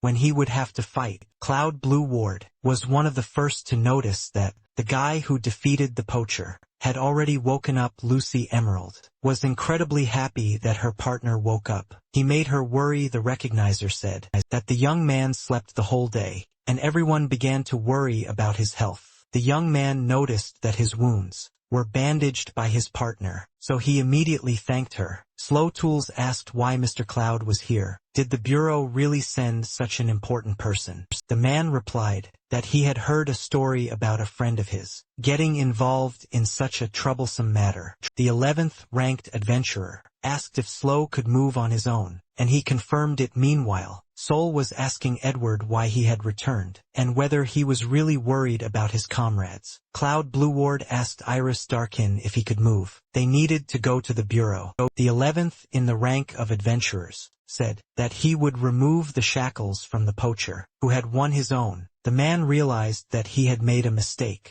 in getting involved with Romeo Cooper, but the desire to redo the ranks was stronger. Cloud Blueward noticed that the once powerful poacher's arms were worn down to the elbows. The high-ranking adventurer wondered what this man could have done to end up in this situation. The 11th ranked adventurer noticed that the poacher's hands had not been cut off. They had literally disappeared. Cloud Blueward realizes that this is the first time he's seen something like this. Is Slow Tools really that strong? The high-ranking adventurer realized that the boy had something in him that could kill him with one blow. Lucy Emerald said that once her ranker's wounds heal, she will register him in other rankings. The individual recognizer is confident that rating is a path to self-knowledge. For any ranker, Slow Tools asked if his girlfriend was telling him that he should figure out his strengths through rankings. The girl stated that the recognition bureau has equipment for measuring all sorts of different ratings. Meanwhile, Romeo Cooper walked through the shambles forest in proud solitude. He knew that his subordinate had lost. The smuggler thought that the last burst of unusual prana marked Iris's defeat. The man thought that, for someone who had been in hiding for many years, this guy appeared quite self-confident. Romeo came to the conclusion that the young man was behaving provocatively in order to capture the attention of the island of the gods. The smuggler from the 76th line of the dark rating approached the huge gate in the forest. The massive doors opened before Romeo Cooper, who stepped forward with confidence. The smuggler who entered was greeted by the voice of a subordinate, who said that he was waiting for the leader. Romeo Cooper turned to his fellows and announced that they had finally discovered the descendant of babies. The man exclaimed that this allowed them to make significant progress in their incredibly large-scale plan. The smuggler is convinced that the time has come to save the world, which should not dance to the tune of ratings. Romeo Cooper ordered his brothers not to hold back their strength in the upcoming fierce struggle. The smuggler's comrades declared that they all, under the name of Ouroboros, would save this world. Romeo Cooper turned out to be the pseudonym of an incredibly legendary criminal named Adam. He ranks among the top smugglers, murderers, drug dealers, and prana scientists. Meanwhile, his criminal organization, Ouroboros, is the world's #1 dark organization. After some time on the road, Slow Toils and his comrades reached the capital of the Kingdom of Trackland. The young ranker adventurer's individual recognizer notified everyone that they had arrived. Lucy Emerald asked Sol and Edward to go to the treatment room. They needed to rest. The boy said that his recognizer gives orders very clearly, and the girl admitted that she had already gotten used to this. Lucy Emerald asked her partners to clear their schedules. In 10 days, the girl stated that the Recognition Bureau would update the ratings of the rankers who caught Iris. The archer and the mercenary were incredibly happy about this news because they were hoping for a good promotion. The recognizer added that she had something to say to Slow Tools about the King's Horn. Lucy knows that when the Identification Bureau takes rare animals into its care, someone has to become a guardian. The girl asked her ranker to take the royal horn to her. She knows that he is a responsible guy. The recognizer assured that she, herself, would like to become the guardian of this animal, but her work does not allow it. The disciple of humanity's strongest knight agreed to become the master of the royal horn. The girl stated that, since the young man became the full guardian, he must give a name to the rare animal. Slow Tools thought about it, because this was a very important step in building a relationship with a smart pet. The young man said that he would name his rare, magical beast with the worthy name of Ralph. The boy said that when he was still very little, the village was attacked by a red grizzly. Slow Tools added that one brave man had fought him to protect the village. The boy explained that he took the name of the village's protector because he thought they looked alike. The disciple of the strongest knight thanked Ralph for helping him in the battle with Iris. Darkin, the young man, declared that he would continue to count on King's Horn. His new comrade, the partners, handed the animal over to the protection of the Identification Bureau. The young man can visit him at any time. Edward and Saul were lying in the treatment room, arguing over who would rise higher in the rankings. Disciple of humanity's strongest knight, wondered how many places his ranking would change. The man who defeated the most powerful smuggler admitted to himself that he was a little nervous. The staff doctor at the Recognition Bureau shouted that the young people were being too loud. Clara Save shouted that if the sick were in her hands, their wounds would be cured in just 10 days. The woman screamed that Slow Tool's insides were in complete disarray, but he was acting as if nothing had happened. The doctor is absolutely sure that young rankers are fools, because they do not spare themselves. The archer and the mercenary declared that they would quickly catch up with the knight's apprentice, and Clara was outraged by the boy's disobedience. Slow Tools noticed that the Bureau of Recognition staff doctor was using prana to control the bandages. The young man wondered if this was also the power of prana, and admitted that Clara's save skills were undoubtedly amazing. The personal recognizer visited her partner several times, and the guy noted that she looked busy. Slow Tools is sure that the girl is simply swamped with her work as a recognizer. The young man understands that the work of a recognizer is the most rigorous and impartial in the whole world. Lucy, Emerald's friend, noted that the girl has been having a very difficult time in the last few days. The girl said that this recognition review would take a long time, and Lucy agreed. The recognizer asked Layla to contact a pranic scientist of at least rank 50. The girl realizes that no matter how much she searches, there is no information about the people called tools. What kind of poetry technique this could be, it seemed incredibly special. 10 days later, the comrades were discharged from the treatment ward and sent to a special meeting room. The recognizer explained that when updating complex ratings, this space has to be rented. The leader of the mercenary squad noted that there was an incredible amount of materials in this room.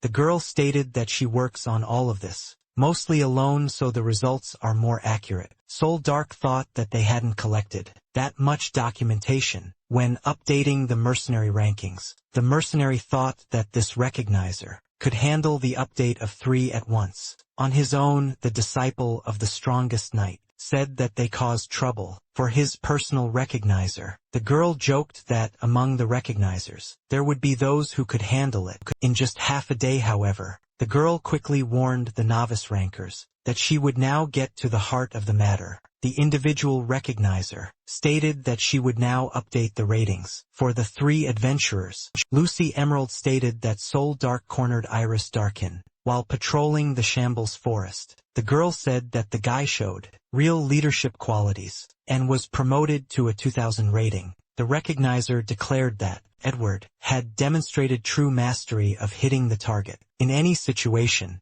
Lucy is confident that he has mastered prana enough to reach the 1800th position in the rankings. The girl stated that Slow Tools had discovered new species of animals and had found out the reason for the appearance of monsters. The recognizer thought about it because she still hadn't managed to find out what kind of technique the guy was using. Lucy said the boy had outstanding swordsmanship and the potential to master techniques. The personal recognizer announced that Slow Tools has reached the 3-digit adventurer ranking. The young man said that he had practically reached the triple-digit ranks in one leap, and Lucy nodded. Lucy Emerald explained to those who had increased their rank that a ranker does not attract attention at the moment of registration. The girl is confident that the rate of rating growth directly reflects the speed of the ranker's development. The recognizer said that all 3 adventurers were impressive, but that further rank UPS were more difficult. Lucy Emerald is confident that the entire global community has noticed the sharp rise of Slow Tools. Other adventurer rankers and discerners would definitely not miss a person like this young man.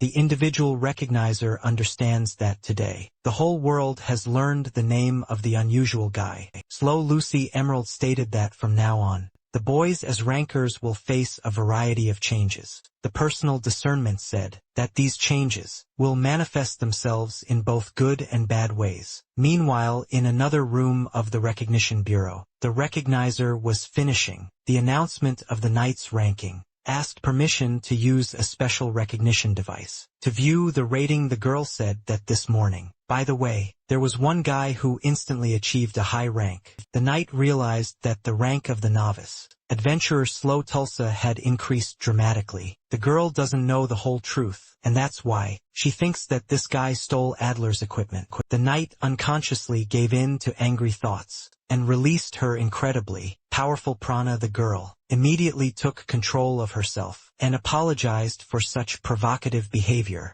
She admitted that she had unconsciously put in a little more effort than the situation required. After the announcement of the rating increase, Lucy Emerald decided to take the guy to the testing room. The young man said that he had never thought that there was such a place in the Recognition Bureau. The guy's individual recognizer stated that this huge complex is the pride of the Bureau. Lucy Emerald explained that this place contains various devices for measuring rank. The girl said that the Recognition Bureau here can register many different ranks. The guy's personal recognizer said that they can even determine mental abilities. Lucy Emerald asked the young man if he remembered what she had said not long ago in the Shambles Forest. The girl convinced the guy that he should register in various rankings for his promotion. The individual recognizer said that only simple ratings can be updated in this location. Slow Tools asked, so the Bureau has ratings that are easy to update, and those that are difficult. The young man noticed that they updated the sword speed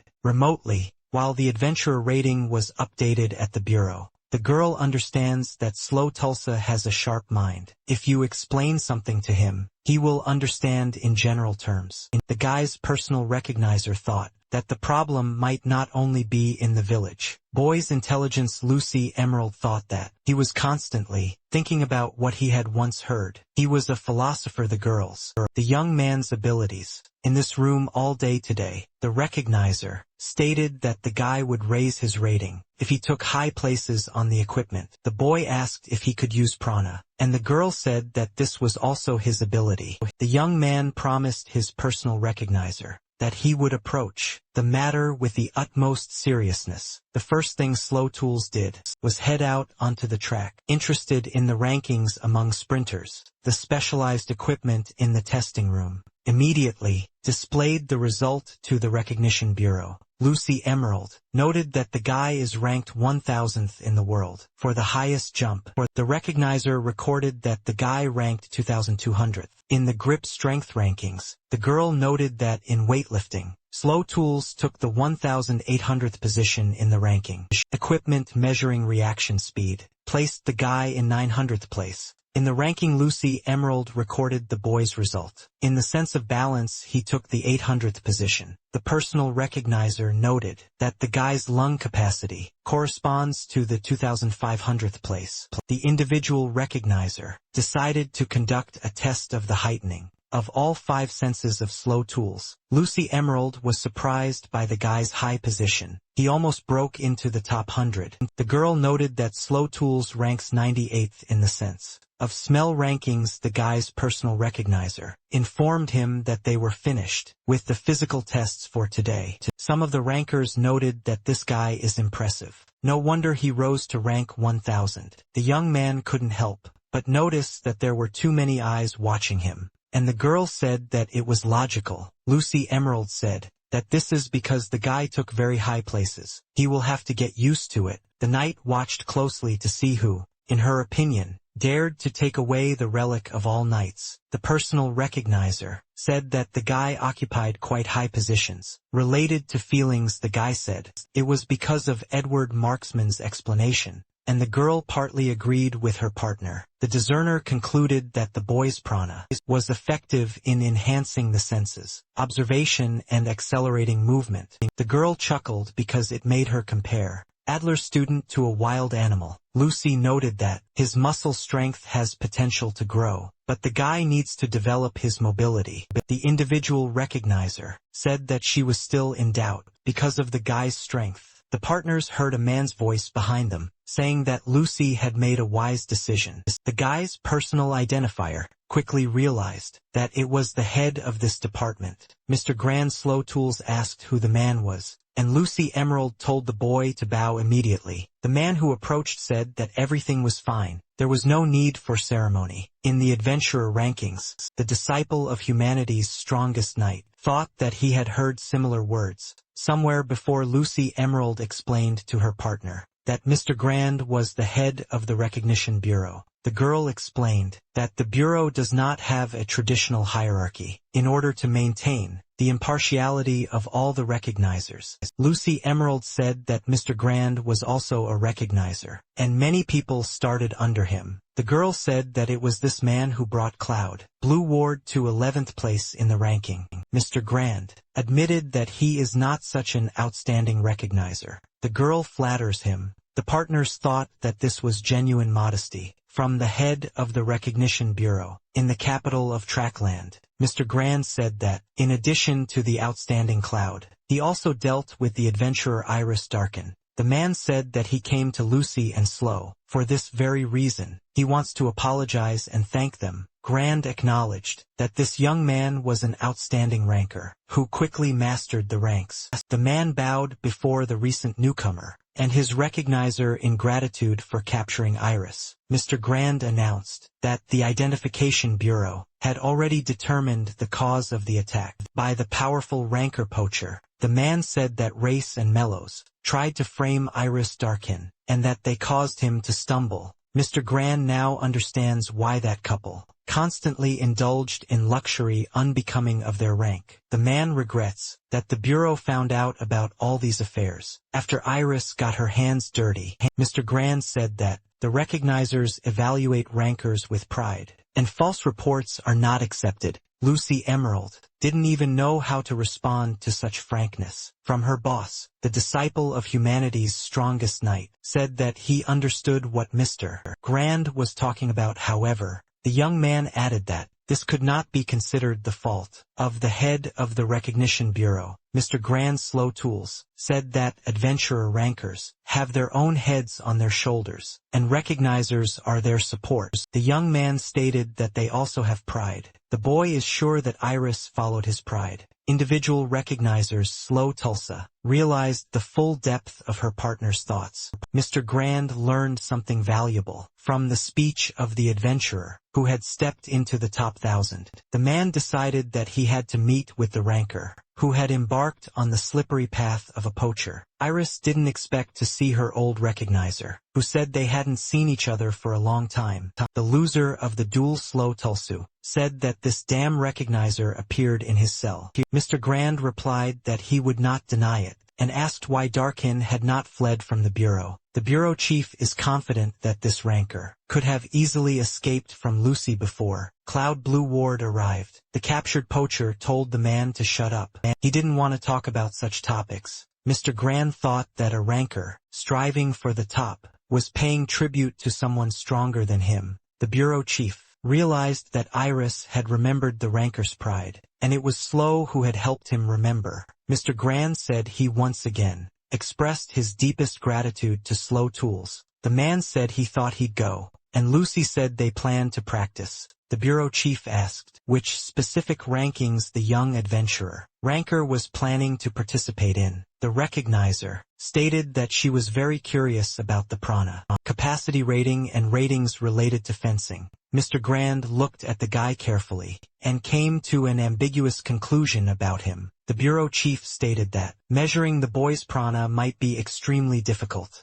The man is completely sure that the equipment that is here is unlikely to be able to measure the guy's prana. The young employee of the Recognition Bureau asked what exactly her boss meant by this. Mr. Grand said the girl had better get ready if she was going to continue being a slow recognizer. The Bureau chief left the young man and Lucy Emerald and walked calmly down the corridor. The disciple of humanity's strongest knight asked what exactly Mr. Grand wanted to tell them. The discerner said that she wanted to try to change the prana, but since her boss thought otherwise, the girl said that they have a lot of sword related ratings, so they'll have to start with them. Lucy Emerald knows that the sword is a popular weapon, which is why there are many ratings with it. The personal recognizer said that she had a request. The guy should not use the Adler technique. The girl explained that the hidden force sword technique is an art passed down in a direct line. Lucy Emerald explained that this technique was only used by the top-ranked knights. The girl is sure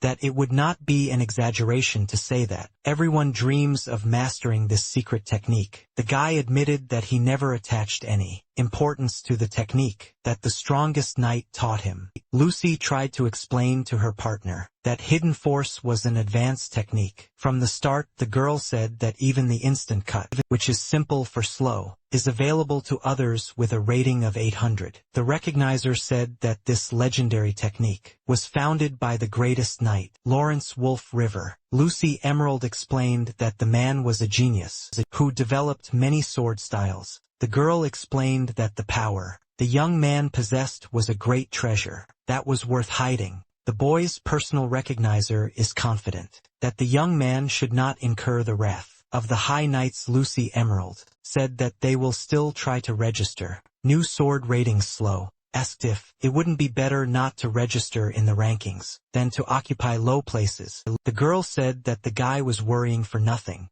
In their time without registration in the ratings, there is no trust. Lucy Emerald stated that they will start with the serial strike rating, which Slow is good at. The girl explained that a special magic stone would record the number of blows the boy struck. Slow Tools couldn't understand why the guy being tested was so happy with his slow punches. The young man saw that the same stone was used for all certification participants. It regenerated. Slow knew that with his second technique, softening the guts, the results would be better. The student of the strongest knight, nevertheless, decided to listen to the words of his recognizer and did not use hidden force. Slow Tools was surprised when he saw the result, recorded by the stone 149th place. The guy's individual recognition immediately directed the young man to the cutting accuracy rating. The examiner must pass the sword between two gradually tapering plates without touching them. The student taking this rating exclaimed that his teacher had achieved a magnificent 3-digit rating. The man replied that there are many people who wield a sword, but only a few are true masters. The mentor added that every self-respecting fencer should be at least in the triple digits. A special device showed that Slow Tools was ranked 87th in cutting accuracy. Adler's student thought that he needed to begin mastering the third technique given to him by his mentor. Lucy Emerald realized that, even without using hidden force, the boy was superior to most swordsmen. The guy's individual recognizer thought that it couldn't be otherwise. She saw talent. Lucy Emerald asked her partner if he had brought his personal ranker card with him. It needed to be replaced. The girl explained to her friend that up to 10 of the ranker's best ratings could be entered into it. The guy's personal identifier stated that she is already submitting an application to change the ratings on the map. Lucy Emerald and Slow Tools heard a female voice, the owner of whom asked high places. The one addressing the young man and the recognizer asked if he had not yet reached a high level. Suspecting Slow of stealing the knight's sacred relic, Tulsa decided to show the real result. The girl, with unprecedented ease, riddled the special skill test stone. In the blink of an eye, Adler's student realized that this female knight was in the top 30 in the strike speed ranking. The girl asked why the young man was surprised by her modest result, since he could do it much faster. The stranger said that if the guy tried, he himself was capable of achieving a similar result. Wasn't he? The female knight said that she had no doubt that this guy was using the hidden force technique. The disciple of the strongest knight realized that his recognizer's plan had failed. But from what moment? Lucy Emerald was scared, because now slow survival was a pressing issue. The female knight demanded that the disciple of humanity's strongest knight fight her. However, an unknown girl from the night ranking stated that she would have one condition for the guy. The night girl demanded that Slow tells not touch the sword after his loss. The ranker, who had risen to the triple-digit rankings, wondered if she was really asking him to give up fencing, realized that they were attracting too much attention. The night girl demanded to move to another place. The young man should follow her. Lucy Emerald and Slow Tools realized that this was their last chance to leave things as they were. The girl stated that the dissemination of the hidden force technique was the greatest humiliation for her. The ranker knight admitted that she would not want the young man to demonstrate his skills to others, and said that she occupied the 300th place in the rank of knights. The ranker knight made it clear that she wanted to show at least a minimal amount of respect to the greatest technique. The boy's recognizer asked the girl how she knew that he possessed this legendary technique. Fidelia Goldsmith asked if they thought no one would notice these perfect movements. The girl said that even during the adventurer rank exam, her senior noticed Slow's unusual movements. The guy said that he didn't steal the equipment, and the girl asked how he got it. Then Fidelia understands that Master Adler is a most noble man. He would not teach the young man. The girl knight is sure that the mentor wanted to pass on the greatest technique of hidden force to her. Fidelia Goldsmith explained this situation to herself. Slow Tools recreated the legendary technique from the recordings. The teaching of humanity's strongest knight stated that it was Adler who taught him this technique. The knight accused the young man of covering up and distributing counterfeit goods, which is unacceptable. Fidelia Goldsmith could not come to terms with such impudence. From a boy from some remote village become Adler's student, but he had been one for only 1 year of his life. The girl from the night ranking realizes that she can no longer contain her rising anger. Fidelia Goldsmith said that sometimes people, even knowing it is a lie, cannot contain their anger. The night girl declared that the young man had just signed his own death warrant with his own words. The night declared that Slow Tulls had defiled her soul and violated her ideal, and that he must fall by her blade. The guy's individual recognizer had to declare a duel between Fidelia Goldsmith and Slow. The girl immediately jumped up to deal a crushing blow to the impudent guy. A boy from the remote village of Tools managed to block a powerful attack from Fidelia Goldsmith. Slow Tools understands that the girl's fighting aura speaks for her. If the guy doesn't attack, he will lose. The boy decided to use the first technique that the strongest knight in the world taught him. Fidelia Goldsmith noticed the boy's movements and quickly realized that he was using instant slash. The girl knight decided that she would also use the first technique from Master Adler's set. Both rankers simultaneously released a dense wave of prana at their opponent, hoping for victory. The boy's personal recognizer noticed that the knight's instant slash was different from the boy's technique. Lucy Emerald realized that Fidelia Goldsmith's technique was somewhat faster than that of her ranker adventurer. However, both instant slashes cancelled each other out when they collided somewhere between equal duelists. Slow Tools realized that Fidelia's mastery of the first technique from Adler's collection was significantly better. The ranker adventurer decided to use the second technique, the current maximum of his powers. The young man took the necessary stance to use soften the guts. The girl realized that the guy's movements were aimed at applying Master Adler's second technique. The female knight said that in that case, she would demonstrate the real second technique. Lucy Emerald noticed how the first strikes of the softening of the guts technique were identical. However, everyone present understood that this technique gradually increases the force of the blows. The girl knight involuntarily thought about her mistake. Looking at the guy's flawless movements, the guy's individual recognizer noted that she was watching an incredibly stunning spectacle. The girl wondered if Slow had studied with Adler. How could Fidelia Goldsmith master this technique? The young man from the remote village of Tools understands that in the second technique, he is also inferior to the girl knight. The guy sees that Fidelia's softening of the insides is different from the technique. He knows the young ranker adventurer understands that the girl's technique is crude, but her skill is overwhelming. Fidelia Goldsmith's final blow reached the boy, but he managed to block it with his sword. The young man understands that, at this rate, he will lose the duel with the knight, and will have to give up his dreams. Fidelia Goldsmith sees that the guy's technique is, at least as good as her movements, and perhaps even superior. The girl from the knight ranking, momentarily, allowed the possibility of Adler training this boy. However, the girl immediately dismissed such a thought, because she believed Adler's word. Fidelia Goldsmith stated that she won the first and second Adler techniques. The knight suggested continuing, and using the third technique, from Master Adler's collection. Fidelia asked why the guy was hesitating.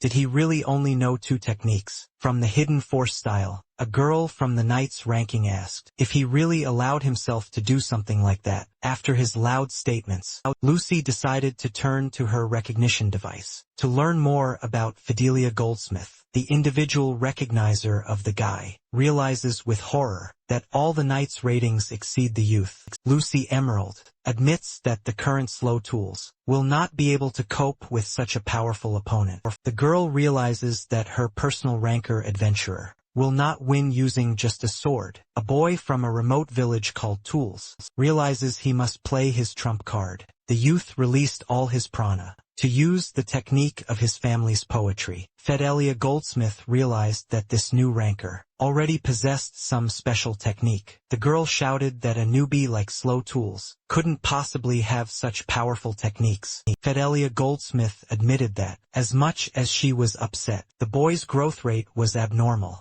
The girl knight thought that she would crush the guy with one blow. Any technique was meaningless. In front of her, Fidelia Goldsmith promised herself and Master Adler that she would restore pride to all knights. The girl from the knight ranking still didn't believe that the young man was capable of using the technique of poetry. She knew it was a special power that could only be accessed by a select few. With advanced prana control, Fidelia Goldsmith poured a massive amount of prana into her next strike. To crush Slow, the female knight used the first technique, Instant Slash from the legendary Hidden Force style. The individual recognizer notices with horror that the sent wave of prana literally exploded. However, Fidelia Goldsmith sees that her devastating attack has not had the desired effect. Slow Tools managed to use a special technique of his kind. May this be achieved by the will of heaven. The 300th ranked knight shouted out how the guy could be safe and sound. After that, the girl thought that he was using a defensive technique. His prana literally became powerful armor. Fidelia Goldsmith admitted that she is currently experiencing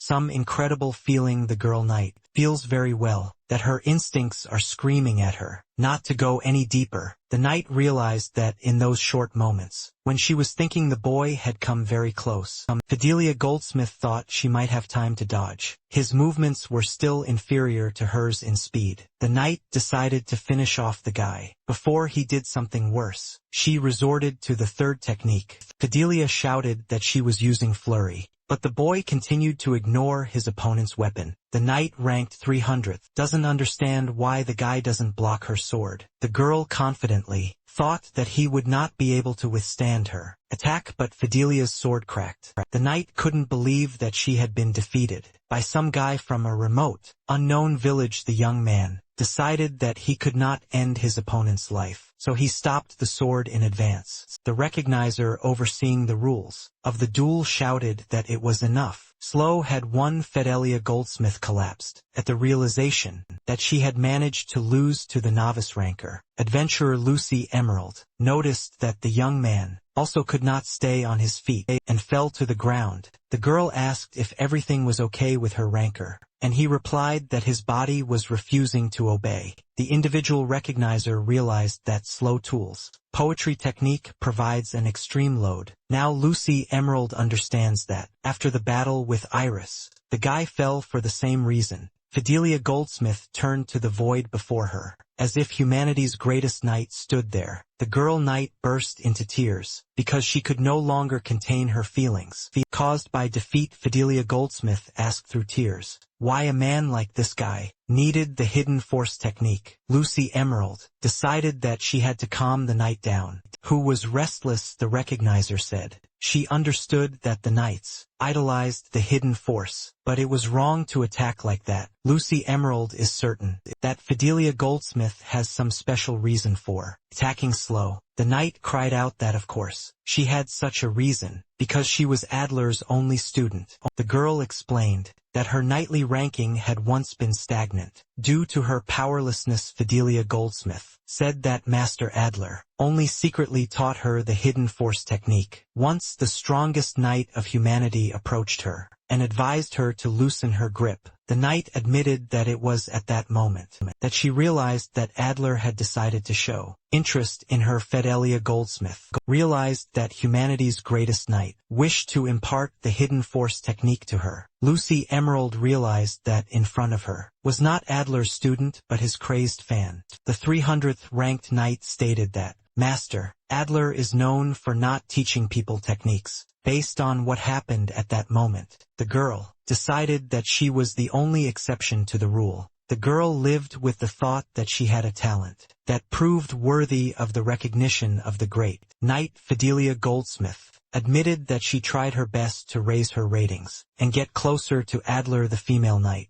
thought that Adler would reveal the secret of hidden force to her once she reached the top of the rankings. Fidelia Goldsmith wondered what she could have done wrong. In considering herself the sole heir, the 300th ranked knight asked the void in front of her once again why she was not Adler's chosen disciple. The individual recognizer realized that Fidelia Goldsmith was an example of an obsessive fan. The disciple of the world's strongest knight stated that he was not lying when he said that he was Adler's disciple. Lucy Emerald was surprised that her partner had already gotten to his feet, but he admitted that he was still struggling. Slow Tools stated that he learned all the hidden force techniques from Adler, emphasizing that he is not a thief. Fidelia Goldsmith found the strength to acknowledge the boy's words. She said that she recognized Adler's movements. The 300th ranked knight admitted that Slow's hidden force technique was genuine. The girl knight admitted that she watched the master from afar and tried to imitate his movements. The young man realized that he had not been mistaken when he had considered her hidden force technique to be somewhat crude. Slow Tools thought that this girl was able to recreate Adler's movements in visible form. The disciple of humanity's strongest knight found Fidelia's ability to be incredibly impressive. The knight girl admitted that it was she who challenged the guy to a duel, so he had the right to use her demand. Lucy Emerald cried out in surprise that there was no need to go to such extremes. Fidelia Goldsmith stated that the guy has every right to demand anything he wants. The girl stated that whoever defeated her in a fair duel has the right to do what he considers necessary. The young man thought for a moment. He didn't want to make an unreasonable demand that would put an end to her career. The girl knight froze in anticipation of what demand the one she accused of slander would make. The student of the strongest knight understands that he must demand something equivalent and reasonable. The knight girl is completely ready to accept any demand of the guy who won the duel. The young man's individual discernment understands that Slow Tools will not go to extremes. The disciple of humanity's strongest knight declared that he was ready to make his demand. The girl asked to wait a minute. She stated that the guy should not make strange demands. Slow Tools asked why he should ask for something like that. Wasn't it going too far? A boy from the remote village of Tools said that he would make too small demands of the loser. Slow Tools stated that firstly, the girl should help him rise in the ranking of adventurers. The young man said that secondly, Fidelia Goldsmith should teach him her hidden force. Performance. The night girl stated that the guy knew Adler's technique much better than her, which was a strange request. The knight flinched when she heard Slow Tools call her level of hidden force impressive. Fidelia Goldsmith stated that even when imitating Adler's technique, she cannot show obvious imperfections. The knight asked the special recognition device to find orders that would suit both of them. The young man asked the recognizer if he could really fulfill the knight's orders. Since he was an adventurer, Lucy said that if the guy accompanies the client, then such a strategy is not prohibited by the agency. The recognizer stated that, in order to move up to high positions, it is necessary to fulfill orders from other ratings. The girl is confident that experience in completing such tasks will be an additional advantage. In case of promotion, the young man said that he was ready to try himself in nightly missions, and Lucy said that it was wonderful. The individual recognizer is confident that the nightly rating values reputation and demands nobility. Slow Tools wondered how the Adler he knew had managed to reach the top of the noble rankings. The young man feels that his mentor and the person everyone is talking about are different people. Adler's students stated that his teacher was very sloppy and did all his work in a slipshod manner. Lucy Emmert declared that Adler was a man of impeccable conduct. A Knight of Knights, the recognizer said that she would cite his 5th place in the commander ranking as proof of this. The girl knows that the strongest knight commands great respect and is followed by everyone. Lucy knows that the great Adler considers it the duty of knights to protect people. It is the pride and weight of their sword. Fidelia Goldsmith gave the exact date of this newspaper issue and added that this quote from Adler is incredible. The disciple of the strongest knight of humanity asked if his teacher could really say such a thing. The young man realized that if he thought about it, he knew nothing at all about Adler, who did not talk about himself. Slow Tools realizes that they broke up when the boy left the village. So what is the teacher doing now? Meanwhile, somewhere on the border of the kingdom of Trackland, ferocious monsters raged, destroying the settlement. A girl who lost her parents somewhere in the city begged for someone to answer her. A giant and incredibly dangerous monster noticed a lonely and defenseless child. The girl was incredibly scared because the magical monster hissed furiously and rushed to attack. Luckily for the defenseless little girl, a knight was nearby and managed to shield her with his body. The man dealt with the dangerous monster and said that everything was fine now. She shouldn't worry. Monsters were crawling out onto the ruined streets, and the knights were ordered to hold out until the commander arrived. The comrades of the Order of Clementius shouted that they would save as many lives of the city's inhabitants as possible. However, soon the knights felt an incredible roar, comparable to an earthquake. A monster ranked 11th in danger appeared behind the destroyed walls. The knights of the Order of Clementius realized that they could not hold out against Tyrannos. The man said that this simply couldn't be. What was such a monster doing here? The inhabitant of this ruined city admitted defeat. He declared that it was all over. Everyone was doomed. The 11th most dangerous monster growled at its prey, which had already admitted defeat. One of the simple knights of the Order of Clemency shouted that everyone must retreat immediately. However, his comrade noted that there was no need for such a maneuver. The commander had already arrived to help. The leader of the knights from the Order of Clementius Usait la simple technique instant/. The massive monster instantly split into 2 independent halves. The knight's technique was flawless. Recently, a panicked city dweller could not believe that this incredible knight had come to their aid. The old man asked if this was really the first of the knights ranking. The commander of the Order of Clementius himself. The residents of this city had waited a long time, but now he was here. There would be no more victims. The inhabitants of the ruined city immediately realized that they were under the best possible protection. The rescued city residents began to rejoice and shout, "Long live Master Adler!" The world's strongest knight smiled, inspired by the happy faces of ordinary citizens. When Mentor Slow Tulsa returned to the headquarters of the Order of Clemencia, the following was happening in the premises. Master Adler leaned back on his sofa and said how lazy he was to do such things. The girl who came in said that the commander had done a great job, and the man added, especially in flattery. The girl said that their commander often disappears, so a lot of paperwork accumulates in the order. Adler noted that he had repeatedly warned that he would disappear from time to time. The girl said that Adler never once answered her, where he was constantly going. She said that last time, the leader disappeared for a year,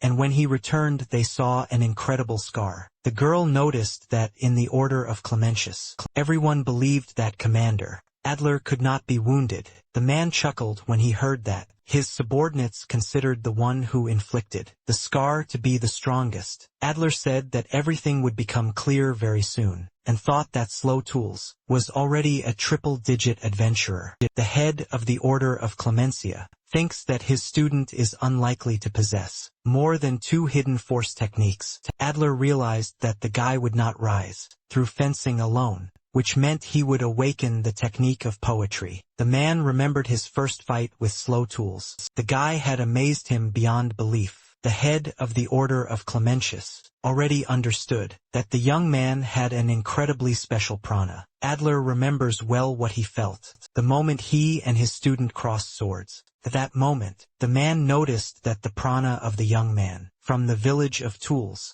was literally evaporating. His prana, the head of the Order of Clementius, realized at that moment that if he did not throw all his forces into defense, he would die. Adler understands that this guy will become an incredible ranker. He's the only one who managed to injure him. The head of the Order of Clemencia understands that 3-digit ranks are too small to reveal potential. The strongest knight of humanity mentally asked the guy to become stronger. He cannot hesitate in this position. Fidelia Goldsmith said she had chosen a near-perfect assignment for herself, and her teammates, the female knights, offered to take on the task of escorting an important person on a transcontinental express. The knight explained that they were to escort Thomas Waite King, the 30th ranked merchant. Fidelia Goldsmith warned that a rival guild may have hired assassins. Meanwhile, at the secret base of Ouroboros, the following dialogue took place between members of the Dark Organization. The man asked his partner to keep it a secret from the leader that he was going to take the initiative. Adam's brother said that it was too early, but he had to find out what Baby's heir was capable of. The man stated that he might have to tell the boy the true nature of the island of the gods. Adam's brother stated that, oddly enough, they could well become close, because they had similar goals. Everyone knows that dream. Jaffer is a railway connecting Trackland and the neighboring republic. Lucy, Emerald said their journey would total over 6,000 kilometers. A boy from a remote village was surprised by the huge locomotive, how such a colossus could move. Fidelia Goldsmith said they were supposed to meet the customer on this platform by the locomotive. The night girl asked her companions not to lose face. They must trust their employer. The guy's personal recognizer told him to show his personal card to confirm his level, without even approaching the hired rankers. Thomas Waitcong shouted out what kind of country bumpkin would be accompanying him. The young man held out the ranker's card, and the merchant immediately knocked it aside, not even needing to look at it. The man shouted that he would never trust his life to a simpleton like this ranker. Adventurer Thomas Waitcong said he saw good ratings for those he hired, but he couldn't imagine them being jerks. The female knight suggested talking about something other than dry numbers. She stated that she was a candidate for swordmaster. A top 30 merchant realized that his life would be safe even with such brats. Thomas Waite King asked if this girl was really such a powerful person. The man knows that the title of swordmaster candidate is not an official title that emphasizes power. Fidelia Goldsmith explained that Slow Tools is only simple-minded in appearance, but is actually stronger than her. A merchant from the top 30 in the rating accepted the guy's card and stated that his rating was not bad. Thomas Waite King asked who this girl was. Lucy introduced herself as an employee of the Recognition Bureau. The man said that so many terrible events had happened recently, and the presence of the recognizer was calming. The merchant's current bodyguards asked him to take care of their master until he arrived in the Republic. A merchant from the top 30 of the rating said that now you can't even trust your family. That's the problem. Fidelia Goldsmith suggested not to remain on the open platform and go to the customer's gold compartment. The 300th ranked knight asked if her comrade would continue to play the bumpkin. The girl agreed. She would tell him about the structure of the carriages, so that Slow Tools could more effectively protect his employer. The sword master candidate explained that the train had 8 bronze-class carriages, the most accessible. Fidelia Goldsmith said that there are 2 public dining cars located next to it. The night girl told her partner that there were 2 department store cars, right behind the restaurant. The sword master candidate explained that there was 1 carriage. Next to it that was a library. Fidelia Goldsmith said there were 6 silver-class carriages, located just behind the library. The girl knight continued to talk about the next carriages, which turned out to be 2 carriages with baths. The sword master candidate noted that there was a hospital car, located right behind the bathhouse. Fidelia Goldsmith said that the top-class restaurant was located immediately in front of the gold-class carriages. The night girl said that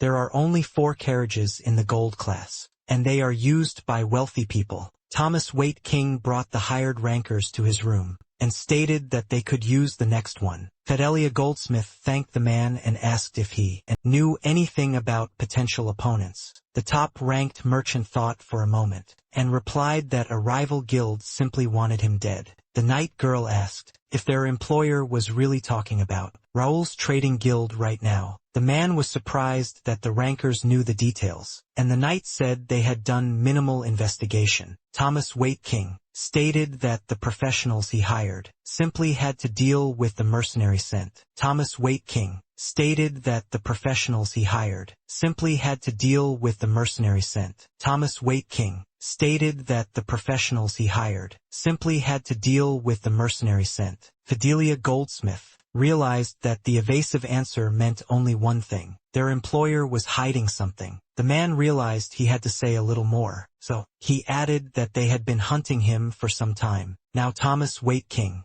warned that he was going to negotiations that were being disrupted, and he would not say more. Fidelia Goldsmith said Slow Tools should check the outer perimeter, and she would study the layout. The female knight called out to her partner, and noticed that the guy's rating was growing at an unprecedented rate. The adventurer's partner said that this was the guy's main weakness. He had too little experience. The 300th ranked knight noted that Slow Tools would be fighting assassins. For the first time, Fidelia Goldsmith warned the boy that he should be careful, even with ordinary mercenaries. The disciple of humanity's strongest knight admitted that his head was spinning. From so many unknowns, the boy's personal recognizer said that there was nothing to be done about it. It was all new. Lucy Emerald said that in this world, many things move due to electricity, a special prana. The girl recalled that the Recognition Bureau also had similar technologies. In the equipment room, Slow Tools thought that if his childhood friend, Luna, were here too, she would be incredibly happy. The guy's personal recognizer said that she wanted to tell her partner something. The girl stated that Adler's student would be able to learn something about the island of the gods in the neighboring republic. Lucy Emerald admitted that she tried to study the guy's abilities, but nothing worked. The personal recognizer is confident that this is an extremely rare occurrence for the Bureau's vast databases. The girl stated that apart from the young man's talents, the Recognition Bureau knew nothing about the island of the gods. Lucy Emerald stated that 2 unknown quantities intersected and the guy remained in the center. The recognizer explained that this was not a simple coincidence. The young man had not accidentally encountered the island of the gods. The girl recalled that the head of the Grand Bureau noted the impossibility of measuring Slow's prana. Lucy hopes that the Republic's more advanced technology will be sufficient to analyze his prana. The disciple of the strongest knight of humanity instantly changed his expression.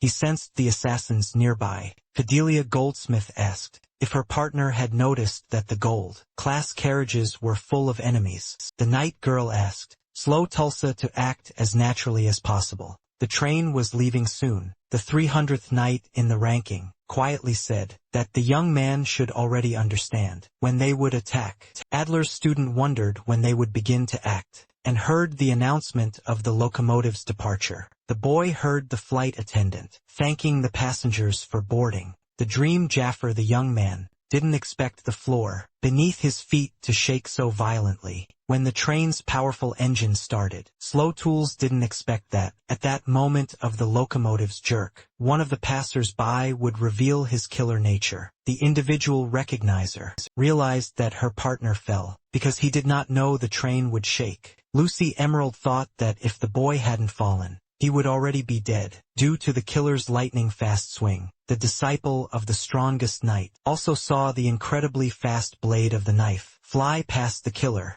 Sarcastically remarked that this small ranker was very lucky to have escaped death. This time the attacker on the rankers, hired by the Recognition Bureau, remarked that next time he wouldn't miss. The thug of Raoul's trade guild burst out laughing. As his opponent was knocked off his feet, the man stated that the boy would not be able to do anything. In such a position, the killer would mercifully kill the ranker. The young man understands that, despite his rather low rating, he studied under the strongest knight of humanity. And Slow Tools threw his hunting dagger at his opponent's face. To buy him time to rise, the killer warned that with such a reckless throw, the guy wouldn't even buy himself any time. The man realized too late that the young ranker had thrown his sword. After the dagger Slow, Tulsa's attacker rushed to shoot down the rapidly approaching object, but missed the guy. The disciple of the world's strongest knight punched the unfriendly thug in the chest. With all his might, the young ranker adventurer,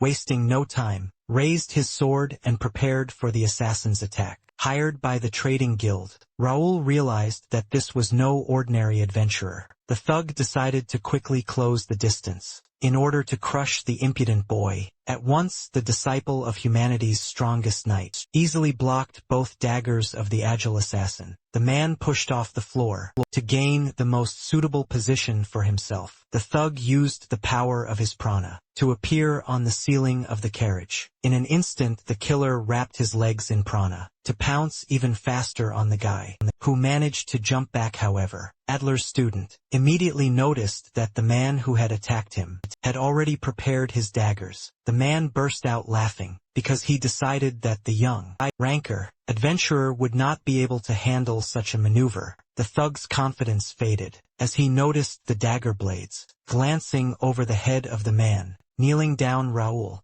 hired by the merchant guild, realized that the boy had not yet tried to point the blades at him. Slow Tools hit the man in the chest again, and he lost consciousness. The fight was over in the ranker's favor. The young man immediately rushed towards the employer's room. He felt that this was not the end. The guy warned his recognizer that he sensed two more. They were somewhere nearby. The apprentice of the mightiest knight realized, with horror, that the assassins had entered Thomas Whitekang's room. The candidate for swordmaster informed the guy that he was too late. She had already dealt with the mercenaries. The Fidelia Goldsmith said they were attacked just after the locomotive pulled away. The female knight said that their opponents were acting more aggressively than they expected. The swordmaster candidate suggested canceling the trip, but the employer said that was unacceptable. Fidelia said they would try to eliminate the attackers quietly, so as not to interrupt the train's movement. The night girl said that these mercenaries entered through the window, which means they will return through it. Slow Tools saw his partner unceremoniously begin to throw away the unconscious bodies of the killers.